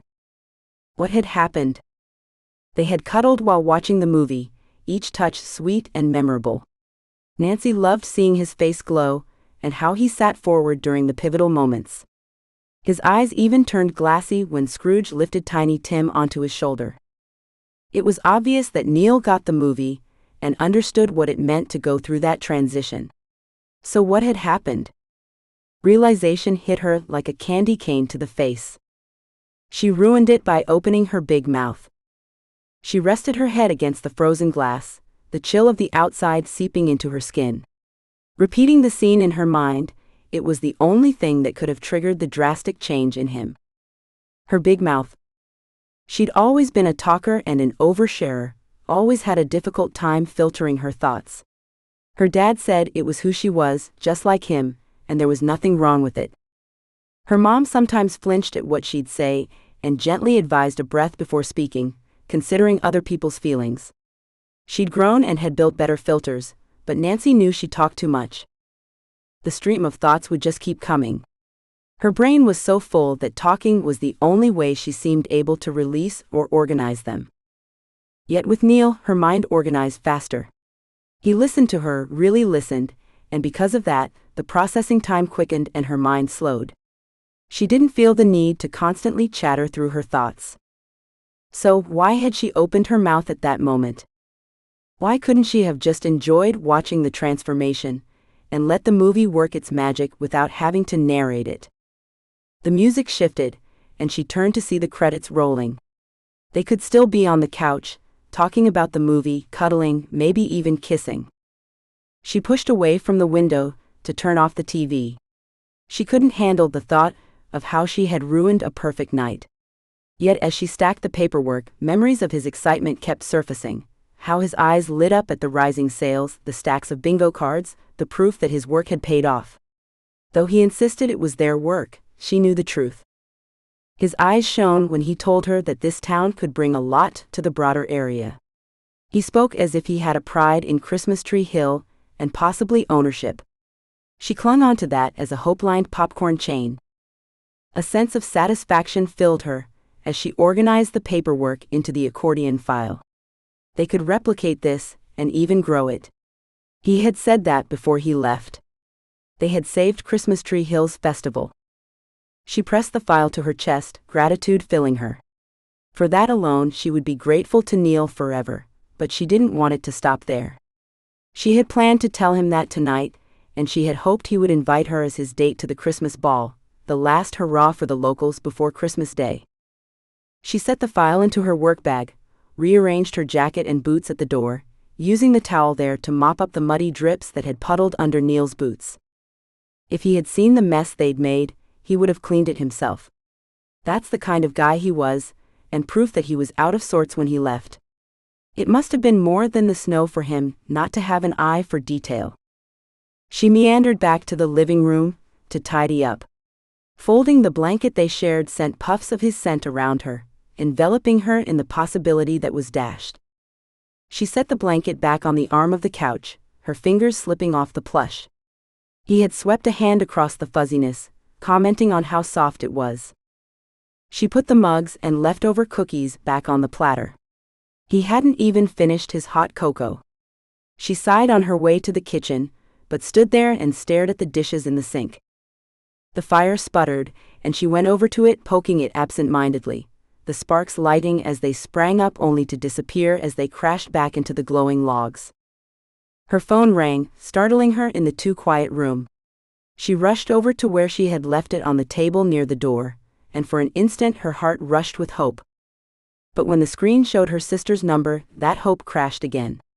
"Hey sissy. I just saw Neil leave. How did it go? Did he kiss you again?" Mary's voice warbled, and Nancy got the image of her bouncing on her bed like she did whenever there was some romantic event happening. "No, he had to leave because it started snowing." Mary paused. "It's not snowing anymore." "Oh well, it was." Nancy glanced back out at the frozen world. Neil's footprints were gone, but Mary was right. The snow had stopped. "You okay, sis?" "Yeah, I messed up." Nancy flopped herself onto the couch, only to be surrounded by his scent again. "What happened?" Mary's voice turned serious, and the bouncing stopped. Nancy explained the transition, and how everything had changed the moment she opened her mouth and made that comment about Scrooge. "Did he know you nicknamed him Scrooge when he first came to town?" "Well?" Nancy filed through her memories. "Yeah, he did." "What was his reaction while watching the movie?" "He genuinely seemed to enjoy it, all the emotions lit his face. It was like he was living it with Scrooge. It was actually beautiful, and I ruined it." "I don't think you should blame yourself," Mary said. "I think what you said triggered him, but I think it's something he needs to work through, and nothing really about you." "Really?" Nancy paused in her internal turmoil. "Wait, how did you get so philosophical?" Mary laughed. "I've read so many romance books and watched so many movies. I've had to learn some things through all the research, don't you think?" Nancy enjoyed the sensation of the smile pulling on her lips, and found a sliver of hope in her melancholy. Well, I would call you the resident expert on romance for sure. Personal experience would help to know if my theories are correct, but it will happen one day. Mary took on her dreamy tone. It will, sissy. And he'll be the luckiest man alive. Ah, you're being sweet. You must really be in dire straits. Hold on. I'll come down, and we'll watch something funny together. You sure, sis? It's late, and you're opening the shop early tomorrow. Yet loneliness tugged at Nancy's heart, and the thought of someone being here, even if it was her sister, soothed the ache at least slightly. What are sisters for? See you in a jiffy. Nancy felt lighter after talking with Mary. She pushed herself off the couch to wash the mugs and refill them with hot cocoa and start some popcorn. Mary loved popcorn with movies. When she set the wash mugs on the table, Graham's thermos sat there. Oh, but then a satisfied smile took over. That thermos was precisely what she needed, a reason to call Neil, but not yet. If Mary was right, he needed time to process whatever had happened. She just hoped that he wouldn't leave until he figured it out. Mary arrived as the popcorn finished. Knock knock. Nancy dumped the popcorn into a bowl and sprinkled on a little extra salt. She needed something to counteract all the sweets. Life wasn't all sugar-covered. Hey, sissy. Find the movie. I'll bring the popcorn in just a moment. Smells good. Did you bake cookies like you said? Yeah, I'll get those too. Nancy piled a few more cookies onto the platter. The combo of sweet and salty smells like kettle corn. Mary licked her lips, as if she couldn't wait to get her hands on their treats. Tonight I'm glad for a little more savory. Nancy tried to keep the listlessness out her tone, but she didn't succeed. It's going to be okay, sis. Mary patted the seat next to her. He'll come around. I hope so. Did you see him interacting with everyone at the festival? The town has really taken to him. Nancy pushed past the fear, choosing to think about the positives that had happened. And the Johnsons. They protect him like one of their own. Protect? The word stopped her, fearing they thought he needed protection from her. Well, maybe that wasn't the right word, but I heard them claiming him when the store owners were gushing over all he did for the town. So claim, I think the right word was claim. Nancy breathed a sigh of relief. I agree. They definitely have immersed him in all they do. Mary sipped the hot cocoa Nancy had brought out. Speaking of the Johnsons, this tastes like Graham's hot cocoa. I love that hint of cinnamon she always has in hers. Neil brought it over, but he left in such a rush that he forgot the thermos. Figured it shouldn't go to waste. Definitely not. And now you have a reason to reach out to him. How perfect is that? I was thinking that too. But not tonight, I think he needs space tonight. Mary cocked her head as if thinking. Yeah, I think you're right. Give him time to think things over and miss you. The Christmas ball is only days away. Nancy bit her lip, her hopes of going as his date fading out like a burnt Christmas light. And I'm guessing he left too quickly to ask you? Mary peered at her. Something like that. So, are you going to ask him? I'm not sure. The way he left, it wasn't, he acted like he was leaving. Fear engulfed her again, almost stronger than ever. The crazy emotional seesawing left her exhausted. You can't let him leave. Mary bolted up from the couch. I don't want to, but I don't want to be the only reason he stays either. He needs to know he belongs. Nancy leaned back on her couch, which still smelled of Neil. Could she really just sit back and wait for a miracle? Did she have a choice? Pick a movie, sissy. I'm going to drive myself nuts if you don't. I can't do anything tonight anyway. He won't be driving out with this storm coming in. Let's just turn off our minds for a bit. Good plan, sis. Tomorrow we'll be brighter and come up with the perfect plan on how to get Neil to stay. Thanks, sissy. Nancy let out a breath and tried to focus on the movie her sister picked. Thankfully, it wasn't a romance, nor was it a Christmas movie either. Some action comedy flick that was sure not to remind her of Christmas or Neil Bennett. And until something came to her, she'd just have to believe in a Christmas miracle. 11. No matter what he did, Neil couldn't seem to warm up, both outside and inside. Neil rubbed his hands and blew into them. He took a sip of his hot coffee, but could barely swallow the bitter brew. The storm had come and gone, leaving him snowed in at the ranch. He couldn't decide if that was a good thing or a bad thing, because the morning after he left Nancy's house, he was ready to pack up and go home. Now there was a small inkling of doubt. He'd be lying if he said he hadn't enjoyed the evening meals with Johnsons most nights, the conversations around the fire after dinner, and the kids. Timmy made it over to the main house many of those nights, which gave him time with Charlotte and the twins. He had also started connecting with Tanner's twins. Even his oldest, Caden, had attached himself to Neil. At the quick, light rap on the door, Neil eagerly left his laptop on the couch and answered it, ushering Caden into the cabin. It might not be warm inside, but at least it wasn't cold enough to kill. "Morning, Uncle Neil." Caden tipped his cowboy hat, just like his dad did, as he looked around the tiny cabin. "Gram sent me to fetch you. She said it's too cold to be in the cabin today. You need to come to the main house." Neil opened his mouth to deny the invitation, but Caden held up his finger.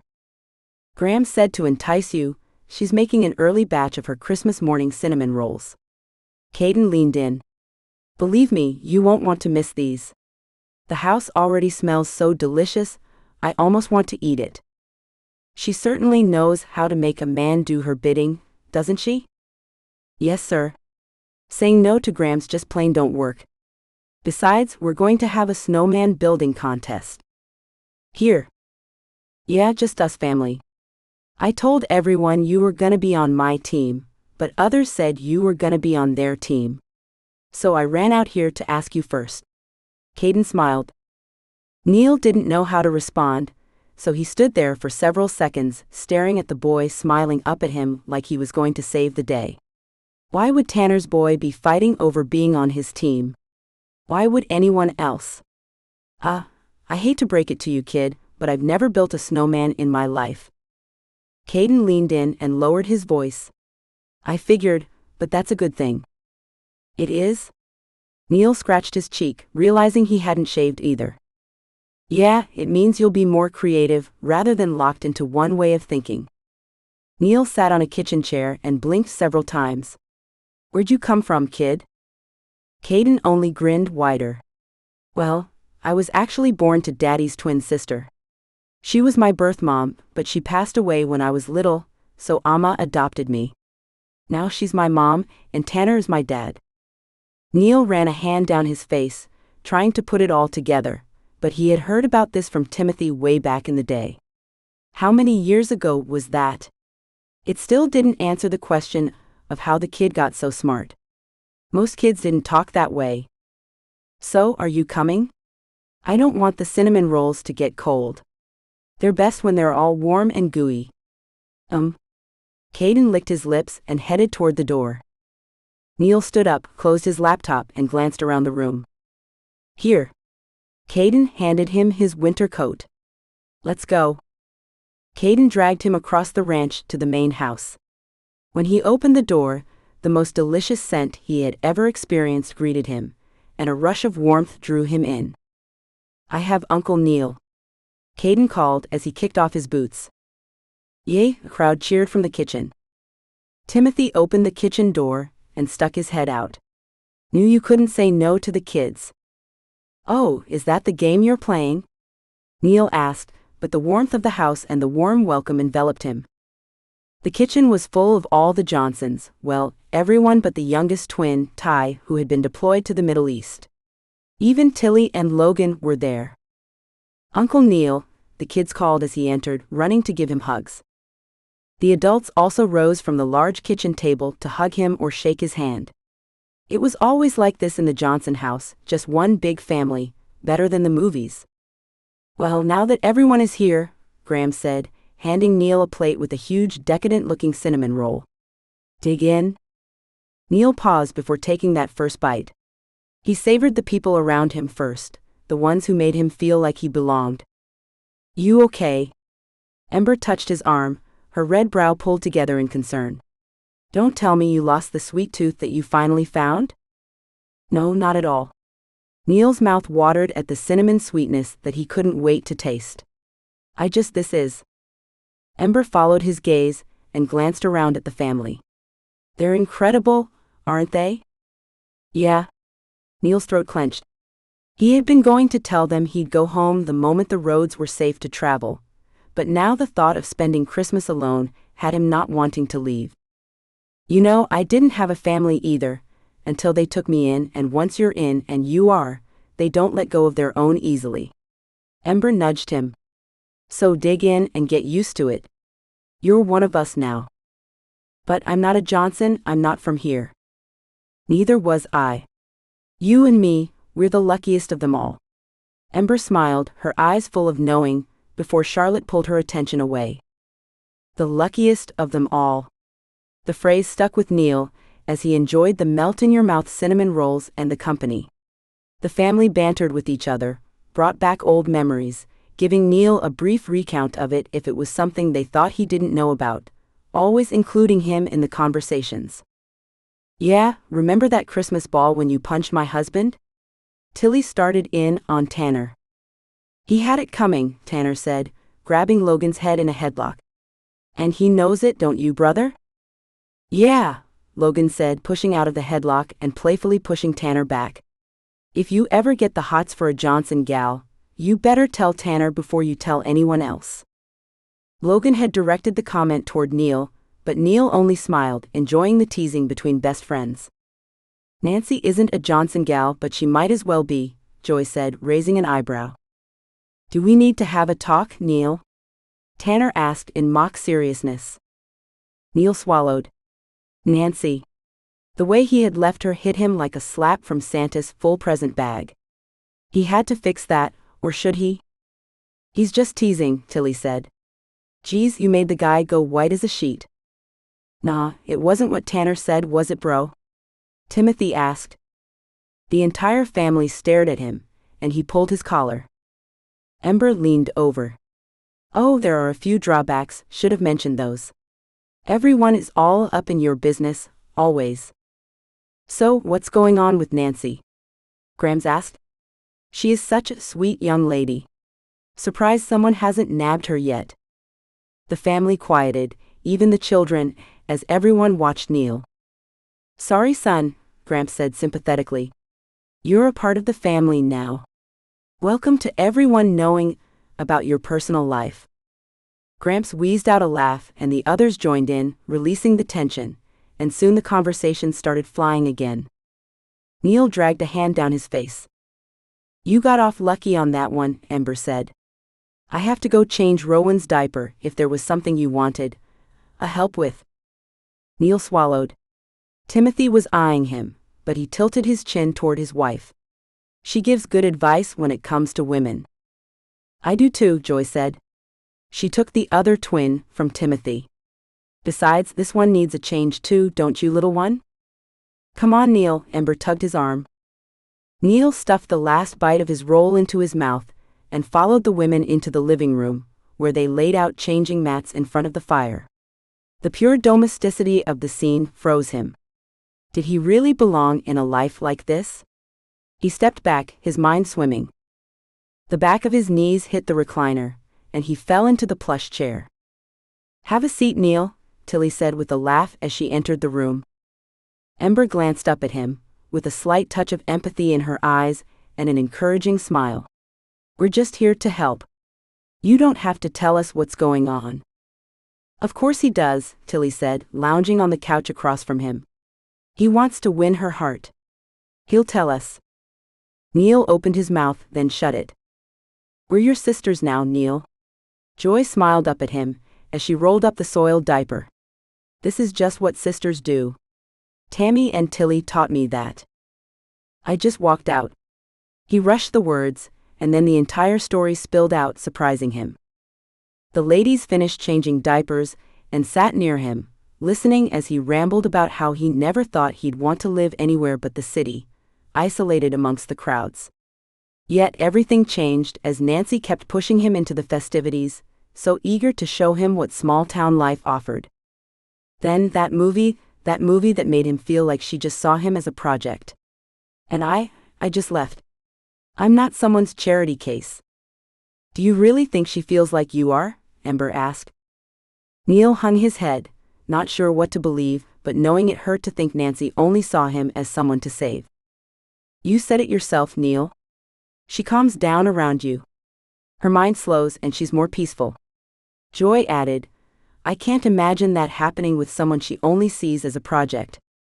Nancy's a fixer, Tilly said, sitting forward.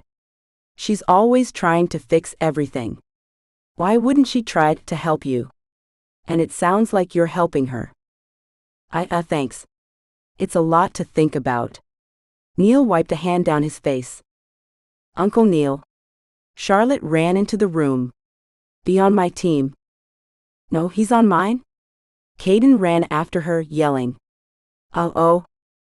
The kids stopped mid-run, their eyes growing large. Grown-up talk. Charlotte said in her little way. It's okay.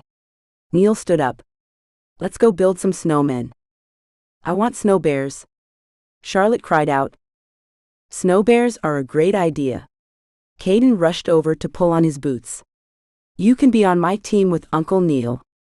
Neil smiled at the boy's ability to include his cousin, rather than fight with her. Would he have had as much grace with his cousins or siblings? He glanced back at the women standing behind them, smiling. He didn't know what it would have been like when he was a kid, but he had a chance now to make up for all those years. He had a family. Before anyone saw the tears pooling in his eyes, he turned and pulled on his coat. Last one to the field is a... He started, his voice gruff through his choked throat. Rotten egg, Uncle Neil, but I'll win. Caden shoved out the door, coat flying, still unzipped. They spent the next hour rolling snowballs for snowmen and bears and shaping eyes, noses, and ears. He laughed so hard his stomach hurt.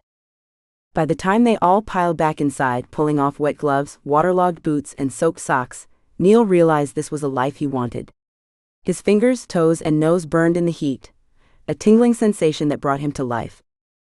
As they sat around the fire, warming up with Graham's special hot cocoa, it hit him what he wanted to do. And when he knew what he wanted, he didn't procrastinate.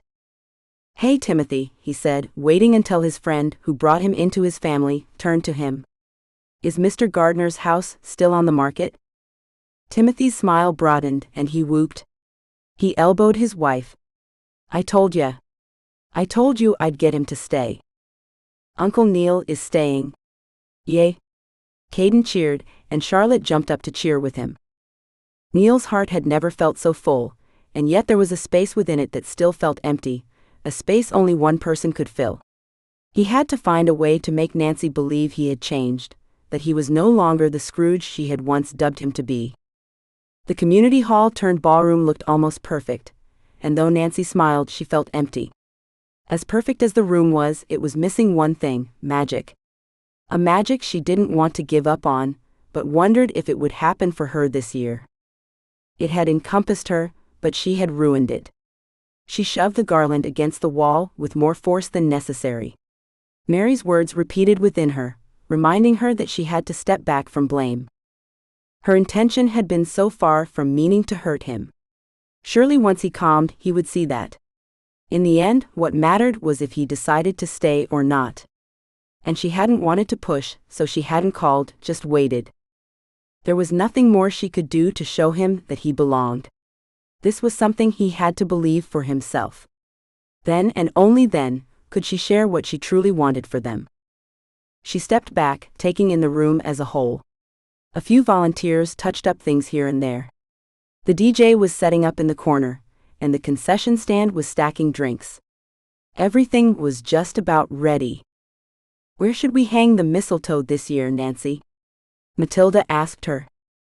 Oh, Nancy said, glancing around the room, remembering where it had been last year. They moved it around every year, as a surprise for couples as they danced. Surprise me. She had made so many decisions over the last month, that she was burnt out and ready to hand over the reins. Exhaustion hit her as her shoulders slumped. I'll take care of any last-minute details, Matilda said. Why don't you go get something to eat, or take a cat nap? A nap sounded good, but the parade of lights was all too fresh in her mind. Thanks. Food sounds good. I'll be back in a few. Matilda waved as Nancy slipped through the back door and over to the restaurant. Ordering a BLT reminded her of Neil, as it had ever since that first day of getting him food. How he had changed over the last month. She found herself smiling as she remembered snippets of times when Neil gave Willie a job, when he bounced Charlotte on his shoulders, or when he had kissed her. She sighed as she finished her sandwich, wondering if she would ever be kissed like that again. If you have any more Christmas miracles up your sleeve. Huh? The server said as she approached. Oh, sorry, Holly. Just thinking out loud. I get it. I could use a Christmas miracle myself. She smiled as she took Nancy's plate.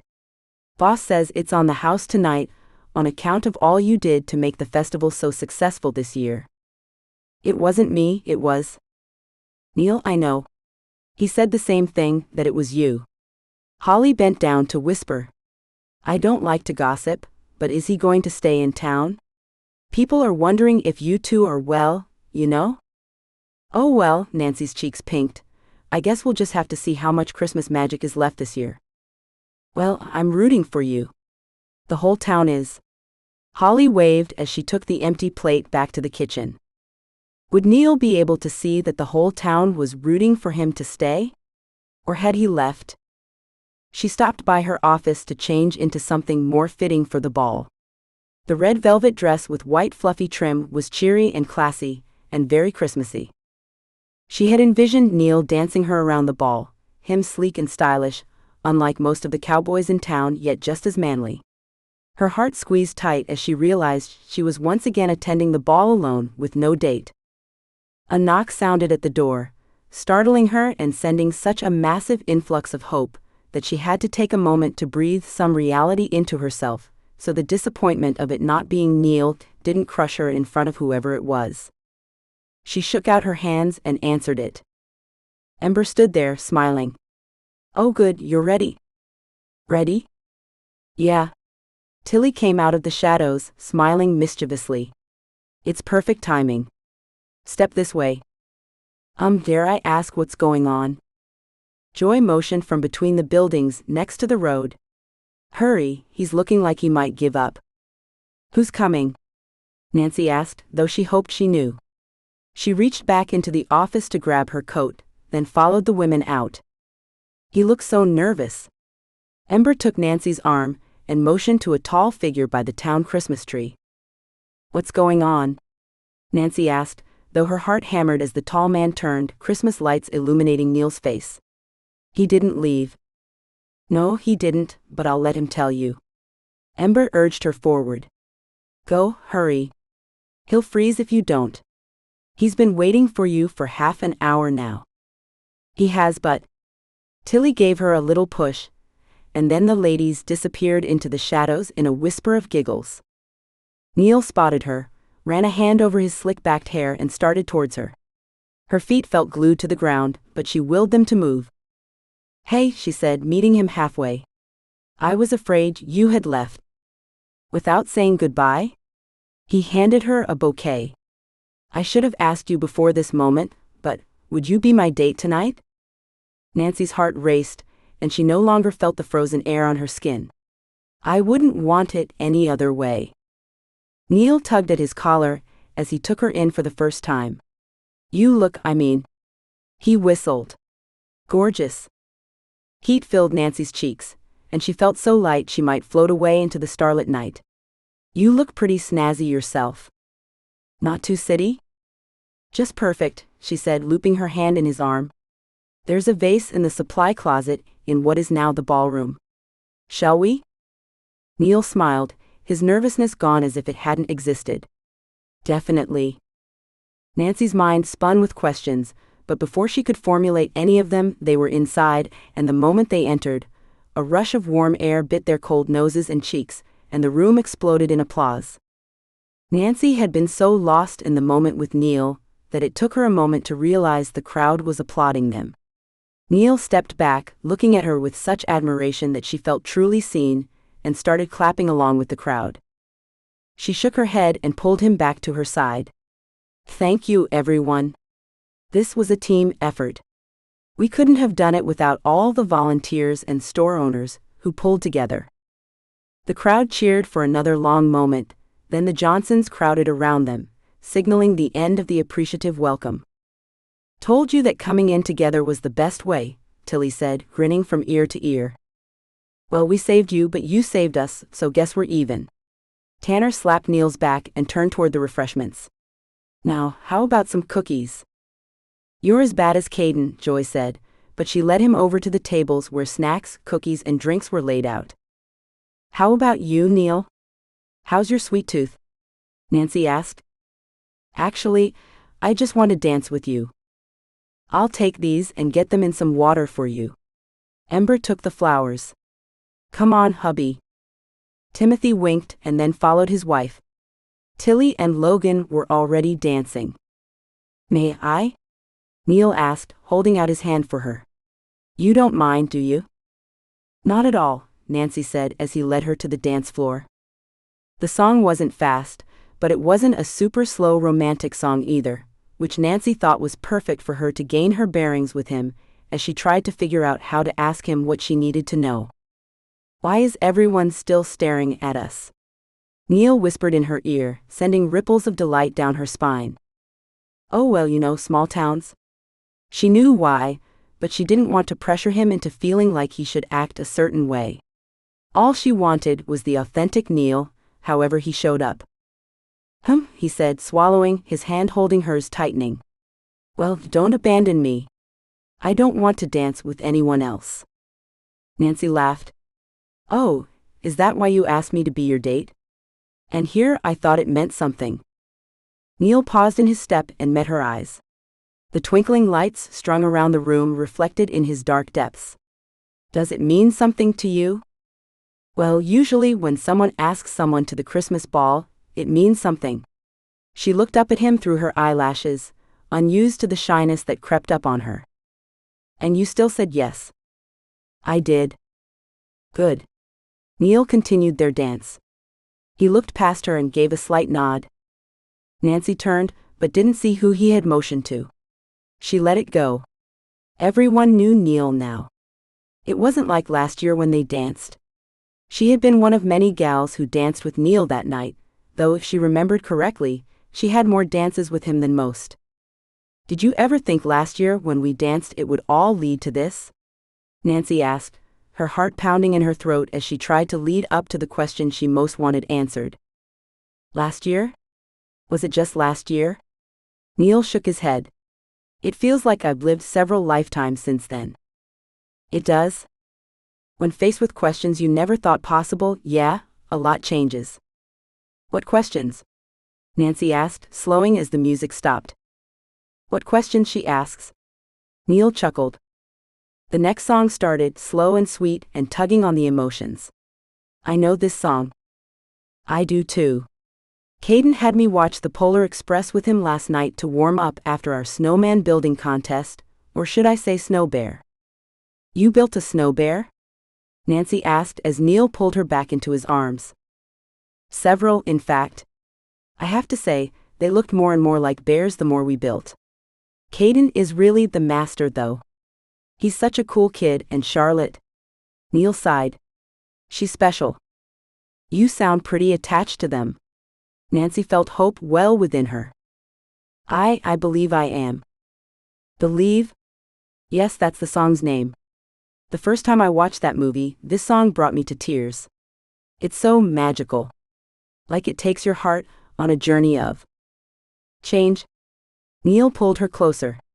"Nancy, I have to tell you something."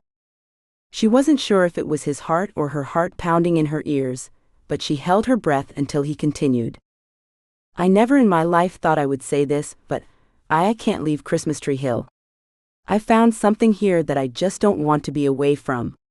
The numbers don't line up, but," he shook his head as if in disbelief, "I can't leave. I am putting an offer on the Gardner house the first business day after Christmas." Emotion washed over Nancy in an intense wave, leaving her speechless. She couldn't talk even if she wanted to, so she just held him tighter. He danced them over to a quieter part of the dance floor and pulled away enough to look at her. "You okay? Is this not what you want?"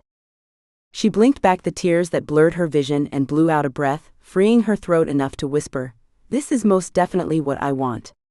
I have one question." "What is that something?" Neil smiled. "It's more like some things. I realized I enjoyed walking down the street and having people who knew me say hello. And the Johnsons, I never thought those kinds of families were real until Timothy cajoled me into coming here, and the kids. You were right about me being attached. Those kids are magic." "You found your family," she said, wiping the tears that had spilled down her cheeks. "Oh, Neil, I'm so happy for you." "I'm not finished yet." Neil tugged at his collar and pulled her slightly more to the left. "It's you, and if you don't know it's you, you aren't the astute person I thought you were. You are the one who opened my eyes to this. I'm so sorry I stormed off the other night. It hit me then that I had changed, and that scared me more than I had ever been in my life. I didn't mean to change you, but I wanted you to see just how loved you are here, how much you belong." Nancy blinked through the tears pooling in her eyes. "I see that now, and I will forever be grateful to you for giving me that, but Nancy." He cupped her cheeks. "It's more than just the town and the Johnsons, and the fact that you opened my eyes to that. It's you, just you, and if I tried to deny all of that and leave anyway, I realized I would be leaving my heart here." He glanced up and Nancy followed his eyes. "Oh, so that's where Matilda put the mistletoe." She didn't finish the word. His lips cut her short, sending her to the stars to dance among the lights of heaven. And she finally got her answer. Yes, each of his kisses would fill her with magic. 12. Neil woke to the sound of children laughing. He wasn't one to sleep in, but sleeping last night was impossible after such a dynamic shift within him. He stretched in the warm bed, sleep making his memories soft like the last smile Nancy gave him as they parted after the dance. She had blown him a kiss before driving down the magically lit main street. And he had just stood there watching until the glow of her taillights blended into the Christmas lights strung all the way through town. It had taken Timothy calling his name several times to get him to move again and climb into the truck with the rest of the Johnson clan. The rest, he was already seeing himself as a Johnson. They made it easy, welcoming him in as if he had always been a part of their family. Including today, Christmas Eve. A yearning grew in him, one he hadn't felt for the holiday since he had been a kid, that eagerness of waiting to see what magic the day provided, what present he'd receive that would change his life. Had his younger years been different? He couldn't recall any exact memories of magical Christmas mornings, but that feeling of anticipation was familiar. He shrugged off the uneasy sensation of the memories he had, of that anticipation bursting with disappointment when, after a rush to open presents, his parents disappeared in separate directions to finish important work tasks. Neil sat up in bed. "I won't make that mistake with my own children." The statement left him reeling. 1, he wasn't typically someone who talked to himself out loud, and 2, he had never thought about having children before, not once. The warring emotions made him feel like a tornado spun within him. His entire life trajectory was undergoing a massive polar shift. Nausea hit him hard, but as he started the coffee, even the aromatic scent made his stomach twist. He threw on his clothes. The crisp ranch air woke him more fully in an invigorating way. In the air hung a sweet scent, Graham's hot chocolate. "Good morning, Uncle Neil," Caden called from the corral where he was playing with Big Ben. He had stopped to wave before climbing the fence and pulling himself onto the horse, no saddle or blanket or anything. Neil waved back and Tanner stepped out of the barn. "Graham's has hot chocolate ready. She's expecting you for breakfast, even if you are late." "Couldn't sleep?" Neil shrugged as an excuse. "Yeah, falling in love can do that." Tanner chuckled and turned back into the barn. "Love," Neil repeated, his steps tripping him up in the snow. Was that what this torrential, chaotic feeling was that left him feeling upended? He still pondered the thought as he hung his jacket in the entryway and tugged off his boots. In the kitchen, Grams turned from the sink, the only one left in the room as she cleaned up. "Almost gave up on you." "My apologies, Grams." Her name still felt slightly awkward on his lips, unused to calling people by their given titles rather than their given names. Even his parents preferred being called by their names. "No need." Grams took out a plate full of pancakes, eggs and bacon from under the cover over the hot plate. "I kept it warm for you, dear." That was very thoughtful. Neil swallowed, realizing that love was something he felt, but maybe not the type of love Tanner referred to, but love for the family he never had. "I do it for everyone I care about." Grams winked at him as she placed the plate in front of him. "Rough night?" "Just a lot on my mind." "Timothy says you're staying in town." Grams sat in the chair opposite him. "Yeah, crazy, isn't it? I never thought I'd leave the city, but this last month has changed me. You and your family have changed me." He smiled at her, feeling warmth for the woman who stepped up as the grandma he never had. "Well, that's sweet, dear. But don't you think it has something to do with the woman you've spent the last month with?" Grams lifted an eyebrow. "Certainly, Nancy has something to do with your decision." Neil shook his head. It would take a lot of getting used to having a family that dug into his personal life, as if broadcasted on television. "I'm sure she does, though I think I would stay even if she rebukes me." "Really?" Grams's smile grew in size. "Well, I'm happy to hear that, but she won't resist you. I think that girl has been waiting for you for the last 10 years and didn't know it herself." "Oh?" Neil asked, for a moment remembering what Tanner had said about Nancy and Timothy. "You don't think she had others, other guys in mind?" "Well, I'm not in the girl's head or in her home, so I can't say for sure. I know her dad has tried to push her onto several in the community, including our Timmy, but that was more the parents' initiative than Timmy's or Nancy's.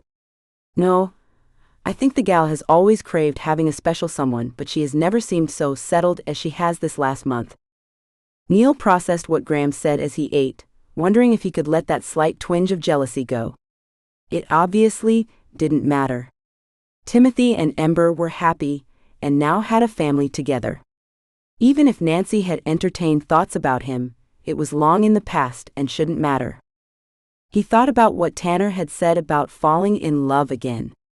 He knew that if he left, he would leave his heart here with the town and the Johnsons, but mainly with Nancy. Did that mean he loved her? That was such a strong word with so many connotations. He mindlessly finished his breakfast, forgetting to savor it like he usually did.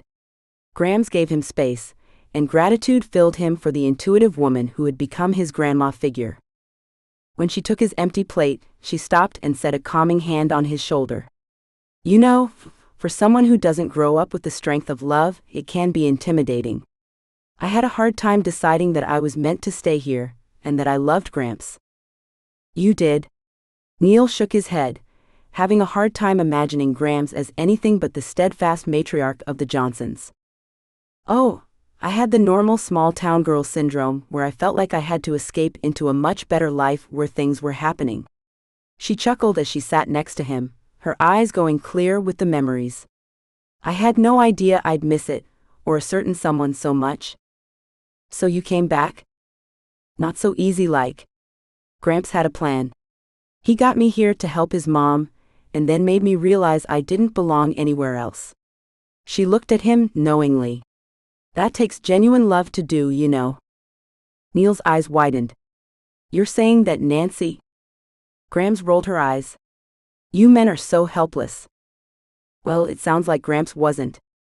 Neil stood up and took his plate from her, washing it himself. "Seems like he knew exactly what he wanted." "That he did." Grams took the wash plate and dried it. "So do you. Sometimes we all need a little nudge to do what needs to be done, to make us realize we are worthy of what we want." Neil tried to wrap his mind around what Grams said. "You two make a cute couple." Grams put away the dish, then looked at him. "Why don't you invite her over for Christmas Eve dinner?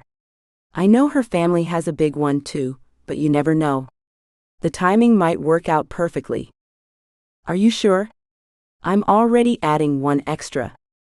Graham slapped him with the dish towel in her hand. Will you stop that? You aren't extra, you're family. Now call your gal and see if she can come. Dinner will be at 6. Neil left with a full heart and a full stomach, and as soon as the icy chill hit his face, he pulled out his phone and texted Nancy the invitation before he lost his nerve.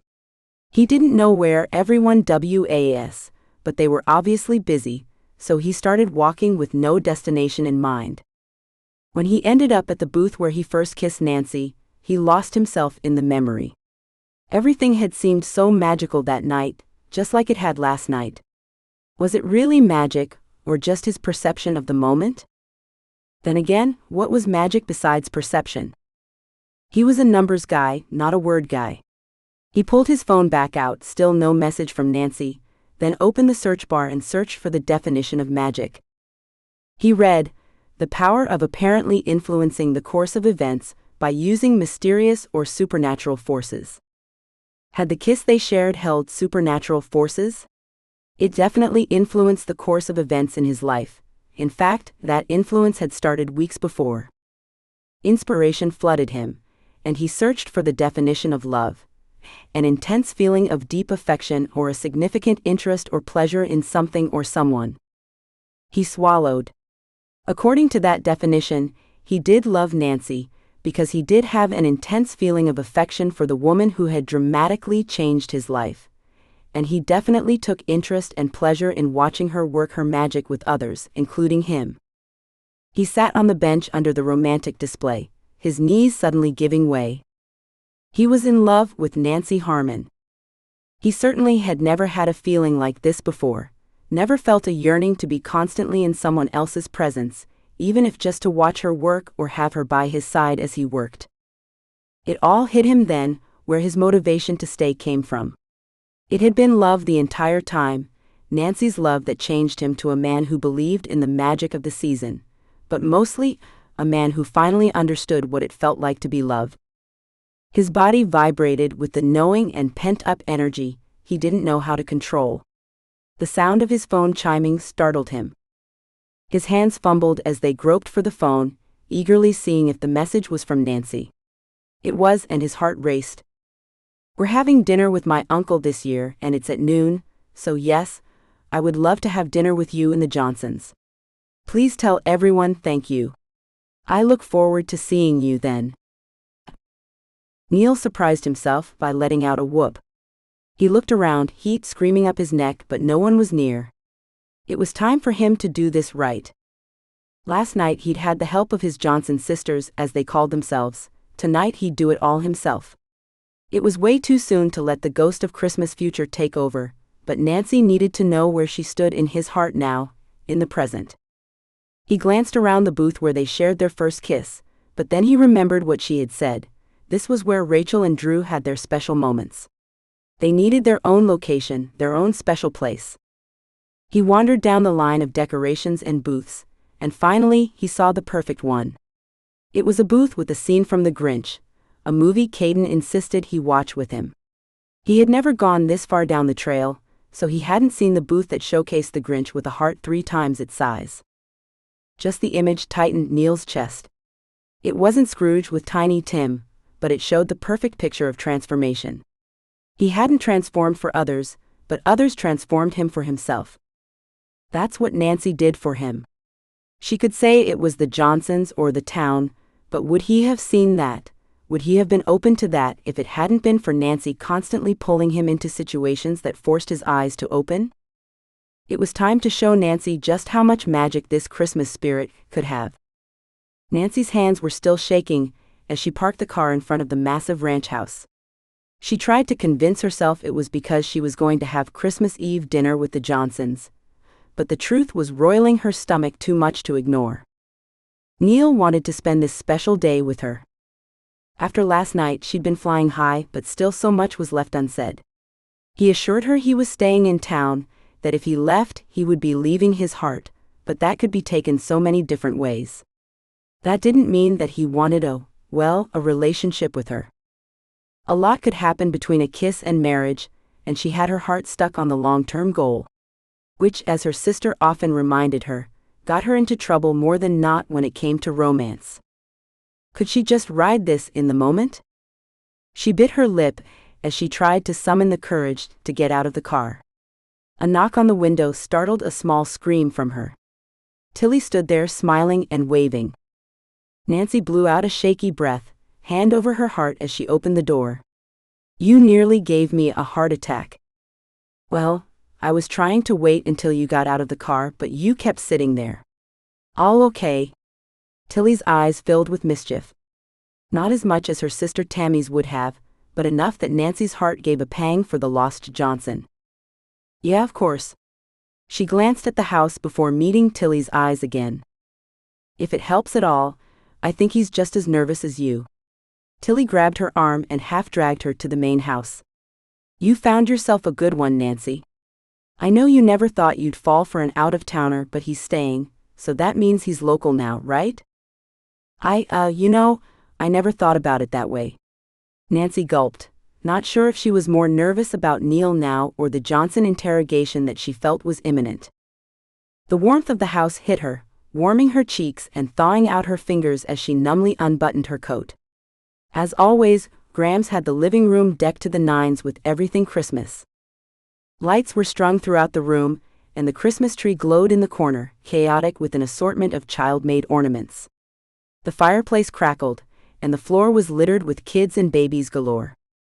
It was the perfect picture of Christmas domesticity, and Nancy stopped to soak it in. "Neil?" Tilly sing-songed his name loud enough that it echoed through the house. "Your girlfriend's here." Nancy spun to face her, horror filling her chest as her cheeks flamed with heat. Tilly's eyes went wide and she covered her mouth. "I'm sorry, aren't you?" Nancy opened her mouth but closed it as the kitchen door swung open and Neil came into the room, his cheeks as red as Nancy's felt. Tilly cleared her throat. "I'm sorry if I overstepped. I guess I just felt like Neil needed to know what it feels like to have a little sister." Nancy watched Tilly walk stiffly from the room, but she burst into laughter the moment the kitchen door closed after her. "I'm sorry." Neil tugged at his shirt collar, the red only slightly fading. "These Johnson gals have really been doing what Timothy calls sister things." "Well, that is definitely a little sister thing to do. Mary would have happily done something similar, so be prepared." Nancy tried to push the embarrassment away, knowing that Joy and Ember, who were with the babies in the living room, were listening closely, even if they had averted their eyes. "I'm just not used to having my personal life being such an open book." Neil shook out his hands, then offered her his arm. "You up for this?" "For you?" "Sure." She smiled, warming at his return smile, as he took her into the living room to say hi to the babies. Grams called dinner then, and Neil led her to a seat, even pulling it out for her. It made her wonder if he always did this for his dates. They had never had a date before, just the impromptu sleigh ride and of course the Christmas ball. "So chivalrous," Joy said as Nancy sat. She gave her hand a little squeeze. "Glad you could make it." "Thank you," Nancy said, keeping her hands on her legs so no one else could see them shaking. Gramps led the family in a prayer full of blessings, including having Neil and her at their Christmas Eve dinner. She found herself unusually quiet, just soaking in the family atmosphere full of playful teasing and children's interruptions. "So Nancy," Grams asked, and the table quieted, leaving Nancy almost choking on her mashed potatoes, heart hammering. "I hear the festival was a success." "It sure was." Neil's ideas brought new life to the town, and he was able to reach new customers. "I think our farthest one that I know of was from Ohio." Of course, they were visiting family down in Juniper. Nancy calmed. She could talk about work was easy. "What do you see happening next?" Gramps asked. "Oh." She glanced at Neil, who watched her closely, turning more toward him. "I'm thinking of Christmas in July like a mock-up Christmas festival, but on a small scale, focusing more on shopping than on the crafts and pictures with Santa. What do you think?" "Christmas in July is a big deal in some stores, but I've never heard of a town doing it." Neil scratched his cheek. So we could be the first. Wouldn't that give us an advantage? Nancy tried to ignore the family watching them, their eyes going from her to Neil and back to her, following whoever spoke. It would give us an advantage if we could get it to work. I mean, you aren't the only person crazy about Christmas. We just have to find them. Neil tapped his fingers on the tablecloth. We could target our audience on social media marketing, finding groups that celebrate Christmas all year. What if you asked Drew? Joy interjected, reminding Nancy she and Neil weren't alone. Drew? Nancy asked. Yeah, his mom writes romances, and last I heard, Rachel said that she was starting a Christmas series. You could invite authors to come for special book signing events. Nancy felt the excitement welling up inside her. What a great idea, Joy.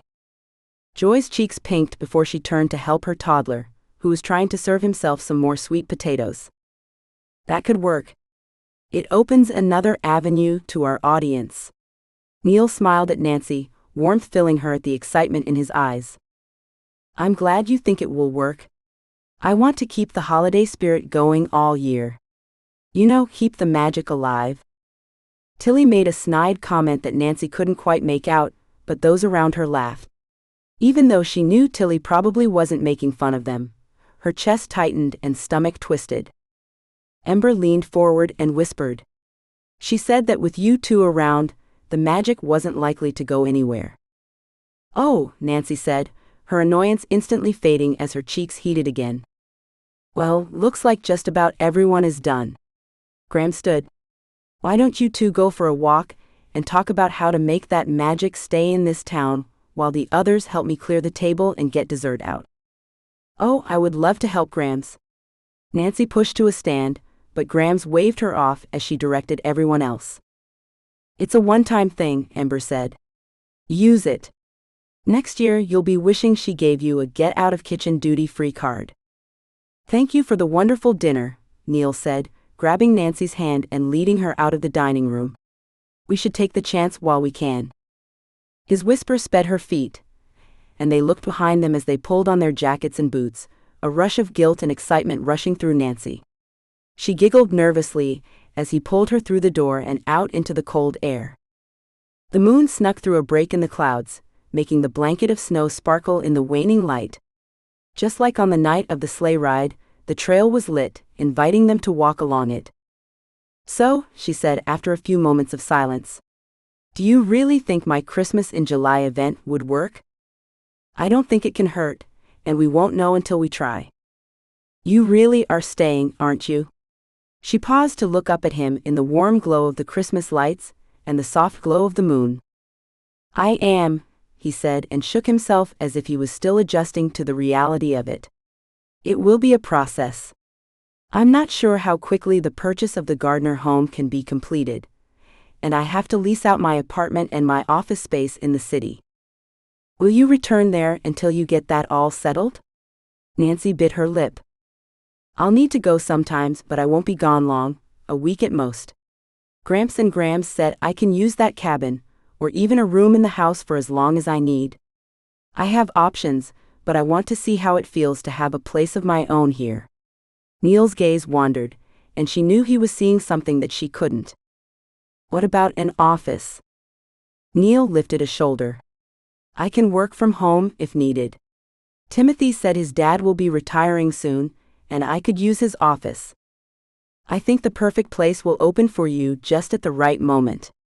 Nancy retook hold of his arm. I still can't believe you're staying. It's what you want, isn't it? He asked, his voice soft and slightly unsure. You know it is. I think I've made that pretty clear, don't you? Nancy stared up at him. I think we could both be clearer. He led her into a booth she hadn't seen before, but she was too focused on what Neil was saying to look around. You do, huh?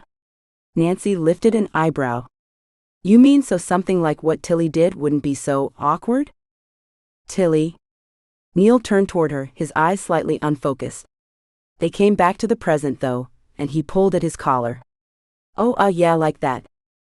Nancy looked around, noticing the Grinch theme. The booth had a playful feeling, the life-sized Grinch sporting a big red heart on his chest. Interesting booth pick. It was the closest I could get to Scrooge here.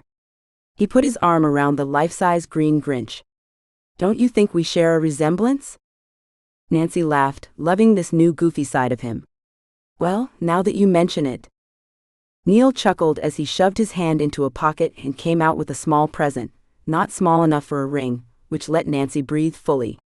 As romantic and wonderful as this time with Neil had been, it felt way too soon to be talking of forever. They still had so much to learn about each other. I saw this, and it made me think of you, not of you necessarily, but more of the change in me that you inspired. He handed her the small gift. That's very sweet of you, Neil. I left your present at home. I was hoping you might come by, after the Johnson showdown in the morning. Oh, like to your family's Christmas? Neil's eyes hadn't left the present. Well, we usually have a big Christmas lunch with just us, but my parents said they would love it if you joined us. Wow, okay. I can do that. Sure. He nodded like he was convincing himself. Only if you want, if you aren't ready. I just thought since you invited me here. Nancy drew in a deep breath and blew it out.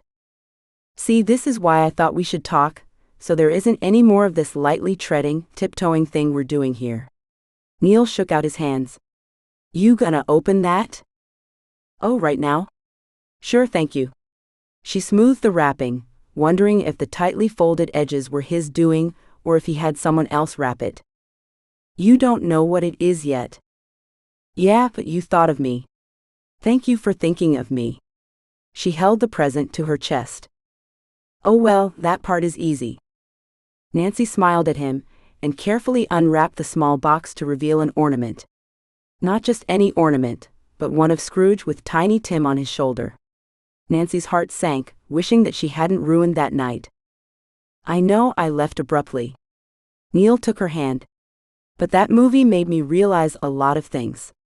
It was so much to process. Okay, truth. We need to be fully honest with each other, okay? I can handle that. She toyed with the elegant ornament. Good. So the truth was I was falling for you, and in that moment after the movie, I was terrified that you didn't see me the way I wanted you to, but more as a project, someone to be fixed. No. Nancy shook her head, her eyes stinging with regret. No, Neil. That's not how I see you. I know. You do. It took me a day or so, but yes. I see it all so clearly now. You see, I came here for business, only looking at the numbers, but in the end I counted you as my everything. Nancy's heart double beat. Oh, Neil, that was sweet, and so you. The corner of Neil's lips quirked up, tugging on one side until it became a full smile. I worked hard on that one. Maybe I should have called Drew. I hear he's really good with these kinds of things. Nancy shook her head. No, that was perfect. It means more coming straight from you. It's the truth, Nancy. It's because of you that I have this sense of belonging in this town with the Johnsons, but I realized I belong with you too. We make quite the team, you and I. I agree. Nancy swallowed the fear in her throat, not really knowing how adults did this. So does this mean Tilly's teasing line? The thing is, I never saw myself as the settling down and having a family type. Neil paced a little in front of her, his shadow moving along the snow. But then again, I never dreamed I'd want to live in a small town either. Nancy was afraid even to breathe. So what are you saying? I don't know how to do this. I don't know how to go about an adult relationship. He stopped pacing and looked at her, taking her hands in his. The only thing I know without a doubt is, I love you, Nancy Harmon, and I want you to be mine. Nancy's hands shook in his, and she gripped him to keep from shaking. Neil, you just said you love me. I did. Nancy bit her lip. Is it too cliché, or does it take anything away from this moment if I tell you I love you too? It doesn't if it's the truth. He stepped closer. It's the truth. I was so terrified you were going to leave after that night at my house. I realized that if you left, you'd be taking my heart with you, and I'd only be half a person. I'm sorry you worried. He came even closer until his body heat mingled with hers. I know you needed that time to process. I just thank you for telling me this. So where do we go from here? I don't know. I just know I want to spend every moment I can with you. I want to get to know you, every part, good days and bad days. I want to see if we can make this work. So you want me to be your girlfriend? Nancy cocked her head. Yeah, I think that's what I'm saying. Yes, I would love that, and Neil? I love you too. Nancy's heart thrummed. She didn't know how far they could make this go or how they would make it work, but they were in it together, and they both wanted the other. From there, maybe they just needed to trust in some good old Christmas magic. Epilogue. Tegan Johnson secretly loved Christmas, not just because of the magic that always came with the season, but because his family always came together for the holidays. Well, lately, almost all. He felt the loss of his twins' presence like a hole in the heart. He had thought this Christmas Ty would be able to return, but instead he was deployed across the seas. Fear laced through Tegan. If something happened to Ty, he'd never forgive himself. It was his fault Ty went into the Navy. His twin had enlisted because of him. For what? So that he could go to the prestigious school he wanted. A stupidly expensive waste of money. The older he got, the more he understood real life. In less than 6 months, he'd graduate from Cal Poly. He'd look for a job that wouldn't care if he got the degree from the local state university or from MIT. But his brother's life was on the line because he wanted what? Social proof? For others to know he could get into any school he wanted? Guilt ravaged him until his stomach twisted into such knots he couldn't eat the cinnamon roll in front of him, and he loved Graham's special Christmas breakfast treat. I miss him too, Tilly said and leaned her head on his shoulder. How'd you know? Tegan swallowed and turned toward his big sister. I may not be your twin, T, but I'm your sister. I feel it. Tilly squeezed his arm. He wouldn't want us sitting here and missing out on Christmas magic because of him, though. Would he? Tegan shook his head. His brother, in contrast to him, always thought of others and always before himself. This was one of the main reasons he was worried about his twin. The guy would put himself in danger to save any of his team. Come on. Tilly took his arm and dragged him into the living room, where everyone gathered for presents. His family was all gathered around like they had been for as long as he could remember, only now he wasn't one of the youngest. He had so many nieces and nephews, and now they were all old enough to know what Christmas morning meant. Their eyes lit up at the massive pile of presents under and surrounding the tree. He remembered the simplicity of those days, the days when all he worried about was what he would open, not worrying about what people would think of the presents he bought them with the tiny bit of money he had shaved off his food budget to get. He wouldn't tell anyone that. His family sacrificed enough for him to go to college, and he worked hard to earn it. At the end of next semester, he'd graduate with cum laude in civil engineering. He'd make them proud, and he would find a job that would make them proud too, and a local one where he could see his family more than just on holidays and summers. Tegan sat back, soaking in this time with his family. Even Neil was there, another brother, laughing and joking with everyone.